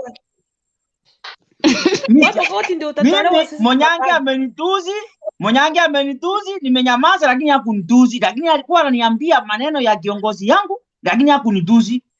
Mimi sikumuongelesha vibaya, lakini huyu jamaa anatutuzi bwana. Mimi Makoti umeingilia. Makoti. Pini sana mpaka ndio Fanya hivi.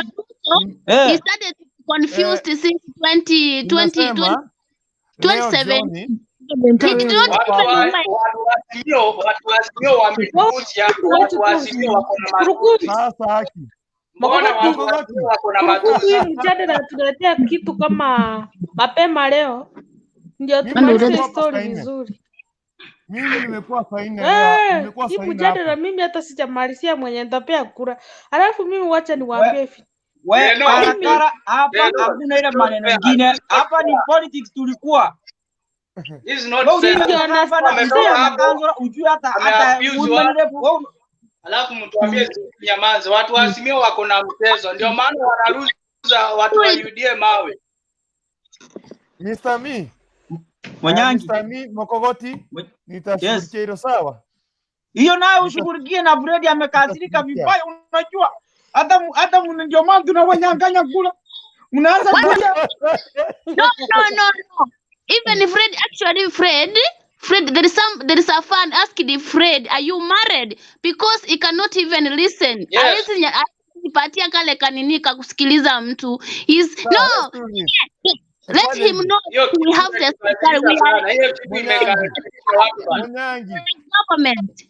Mwanyangi. Naona kuna mgeni hapo, leta mgeni atusalimie. Yes. Ndio huyo. Yes. Makogoti. Makogoti, leta mgeni. Makogoti, leta mgeni. Rukundu wacha nisalimie mgeni ndio umsalimie. Wewe dapo karara na mgeni.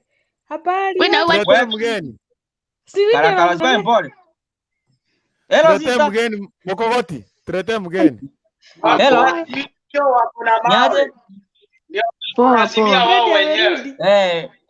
Tunakuita nani sister, na umetoka kaunti gani na umetoka wapi mama? Sikukuulizia hivyo. No, mistake mtongo. Wewe. Ameenda. It's okay. Rugundu. Najua umeenda sura mpya ndio maana umerudi. Nipe dakika moja niongee. Yes. Fred umekuja. Mumenio. Okay. Na kidogo kama sijui mangi what? Mwanyangi media. Nje married. Na kona channel yake msubscribe muraiki.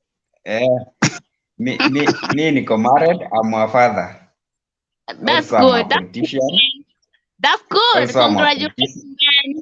I'm a politician. I'm a younger politician. Which chama? Me, I'm a UDA member. Yeah. Wow, now you look good. So what Rukundu are your unatufanyia nini? what are your sera zako ni gani? Sera zangu hizo sasa, wewe hata unipigie kula sasa nitakupea sera zangu. Zera. Okay. Manifesto. Okay. Sawa. Sawa, Rukundu, mbona unatufanya hivyo? Unatutoa kwa screen unatuweka backstage. Kuruguntu tikamba te ntake moneva ko bate ma eteli na kire te mochi tiko ngaiba. Ngaita ke momba te. Ngoja huyu anataka kusalimia channel yake. Ashapatiwa nafasi, utaki kumpatia nini nafasi? Mbona mwanizibaziba? Freddy. Wacha mgana tusalimie. Nilileta hapa mkokoti wa Kiremetime wa Kireptugime. Jambo sister. Niko salama, habari zenyu huko? Salama sana dada. Okay, mimi ni Fatuma, nimetoka 001. Na mimi ni Wasmiu. You see? You see man? You see sisi ndio serikali. Karibu sana dada. Ngoja serikali bana, wewe Freddy bro, we love you and actually I will pray for your manifesto, but you know, remember that is serikali. Munyangi. Ingia kwa serikali. Munyangi umechukua nafasi ya mwingine. Yes dada, ungependa kuzungumzia ama kuongelea kidogo kwa dakika moja kuhusiana na mtendo wetu wa siku ya leo? Mimi niko na nini yangu mwenye napongeza sana, mwenye naitwa Smiu.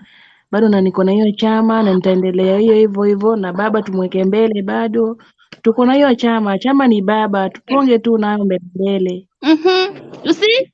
My God, that's my God, man.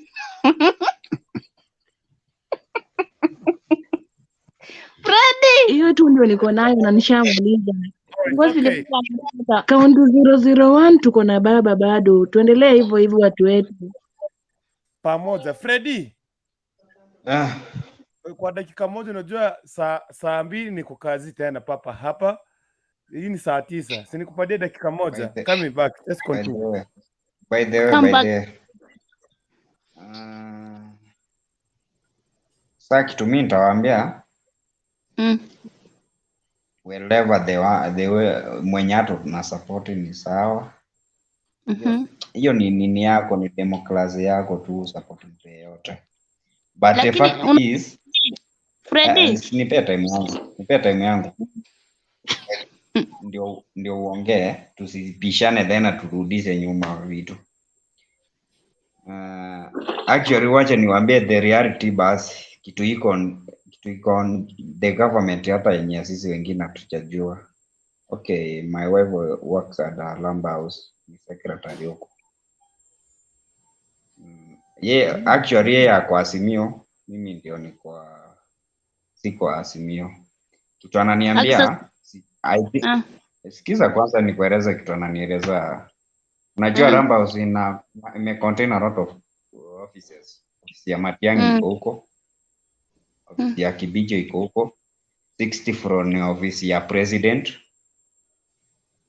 Then second floor ni offices za government huko. Hakuna ofisi ya Raila huko. Hizo ni offices of the government. So ananiambia kuna kuanga na lot of meetings in a deep state na watu wakubwa. But hawajafikia ku agree there is a probability ya kupea huyu mzee kiti. Hata tukihadi there is a probability. So hiyo probability ni yako na si na yetu. So jamaa he notices, that's why amekuja kwa common mwananchi, because the deep state he might kick him out. There's a probability but we are not sure. So hiyo ni mambo ya kuongea. We are not sure about it. Like kuna probability baba anaweza kikiwa out. Anaweza pewa nduru. Kenya inaweza pewa. Huyu Raila wenyewe sikiza kwanza simu. Baba. Kuna probability ya kupea yeye. Msaja baba. Ni sawa. Lakini sisi tuko na Ruto mbaya. Mugambi baba. Rukuntu njileta Rukuntu. Mimi by Wewe then rudisha mkokoti hapa. 22 Mugambi Mmoja ako baba. backstage. 22. mimi nimesimama na chama ya UDA. 22 Mugambi Sawa. baba. 22 Mugambi baba. Unasemaje? Nisikie mwele sauti mwe. Wewe Kenyanza. Ndio Wewe Mugambi Kenyanza hata baba. uwezi nisalamia. Wewe Wewe achana na dada uwezi mimi. nisalamia dada. 22 Mugambi baba. Uwezi 22 Mugambi baba. Awe, 22 Mugambi baba. 22 Mugambi baba. Yani toko mkwani. Umemisi hii kitanda? Nyoko. Oh, mambo uko poa? Haki ya super. Ya kalba ya nyi. Ya kalba. Teba. Ya helu. Mutagoja. Mutagoro abugari moche monga kere kura. Teba. Aya tu wate kure na Misri. Tierali. Tu ndoma ndoma. Utaokira na engwa niyo yonde. Dabokare. Batu marigereri na ko Misri. Kwa swa siki kwa kura. Teba. Okay. Thank you. Rukuntu. Oh. At the end of the day we have Freddy. Ameingia Azimio. First lady wake ni Sikiza my point. Sikiza my point. Freddy unatoka Mimi sijaingia. Kutumia soda. Sijaingia Azimio. Freddy tunakutumia soda unatoka wapi? Mark my word. That's the word I'm not sure about it. Hiyo ni maneno naambiwa. Of course my wife anafanya huko Harambee House. Is among of our secretaries huko. Ananiambia kuna meetings inakuwa held huko kwa Office of Interior. Kidogo nikukate. So mambo ya wife yako si hatutaki kujua. Kila mtu na timu yake. Wewe tetea timu yako. Sisi tutuambie hivyo tunaweza kukumaliza. Sisi tunajua kura ni baba hata grupu ya baba iko. Sisi tunaendelea kutia alama. Kurukuntu ni story tuende backstage. Tufanye hivi. Nataka nimeze show uache backstage. Nimeze show uache backstage. Mkoti hebu angalia kama mkoti amerudi. Kurukuntu. Nimewaleta Geoffrey. Mkoti yuko hapa. Asante Geoffrey kwa kurudi. Geoffrey pe baba kura. Simu yako nikuwekee. Hebu tuache ni challenge hao watu. Wewe tuende ulale tuache. Sisi ni mbaya, sisi ni fire, uwezi tu challenge. Sisi tutakusima kama kewe. Ngakore show mbabeke backstage gabu ni mogo kora na mogo sa problem teyo. Backstage ni bwate video. Yeah iko na video. Tobeke backstage na ande bantu merchi namba jabo gabon. Ngoja kwenda gal Dubai ya umba. Mungu korare kwerende.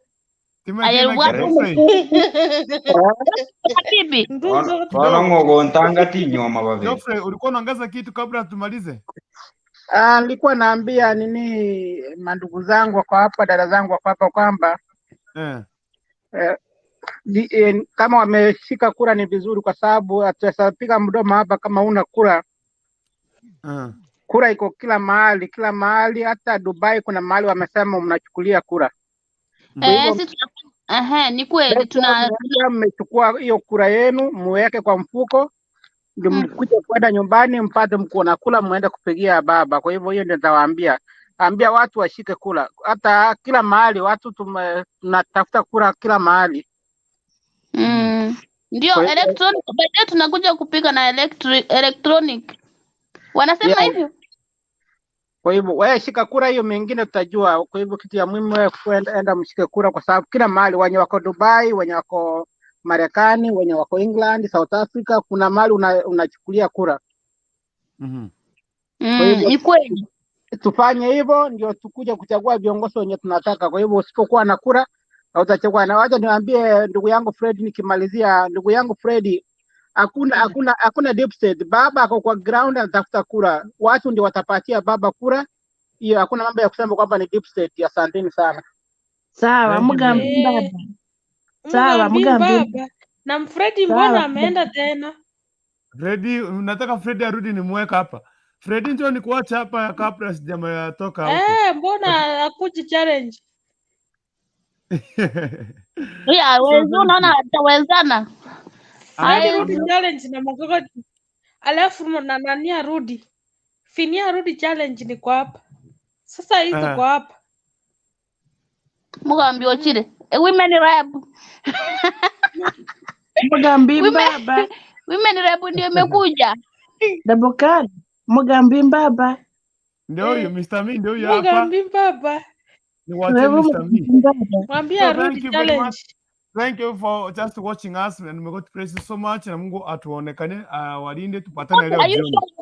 Leo jioni tunapiga siasa leo Saturday. So don't miss us from 10. Saa 4 kesho. Umugambi da kwa batairi ni kwanya kubangira uri matamti sajire go sinatwara iga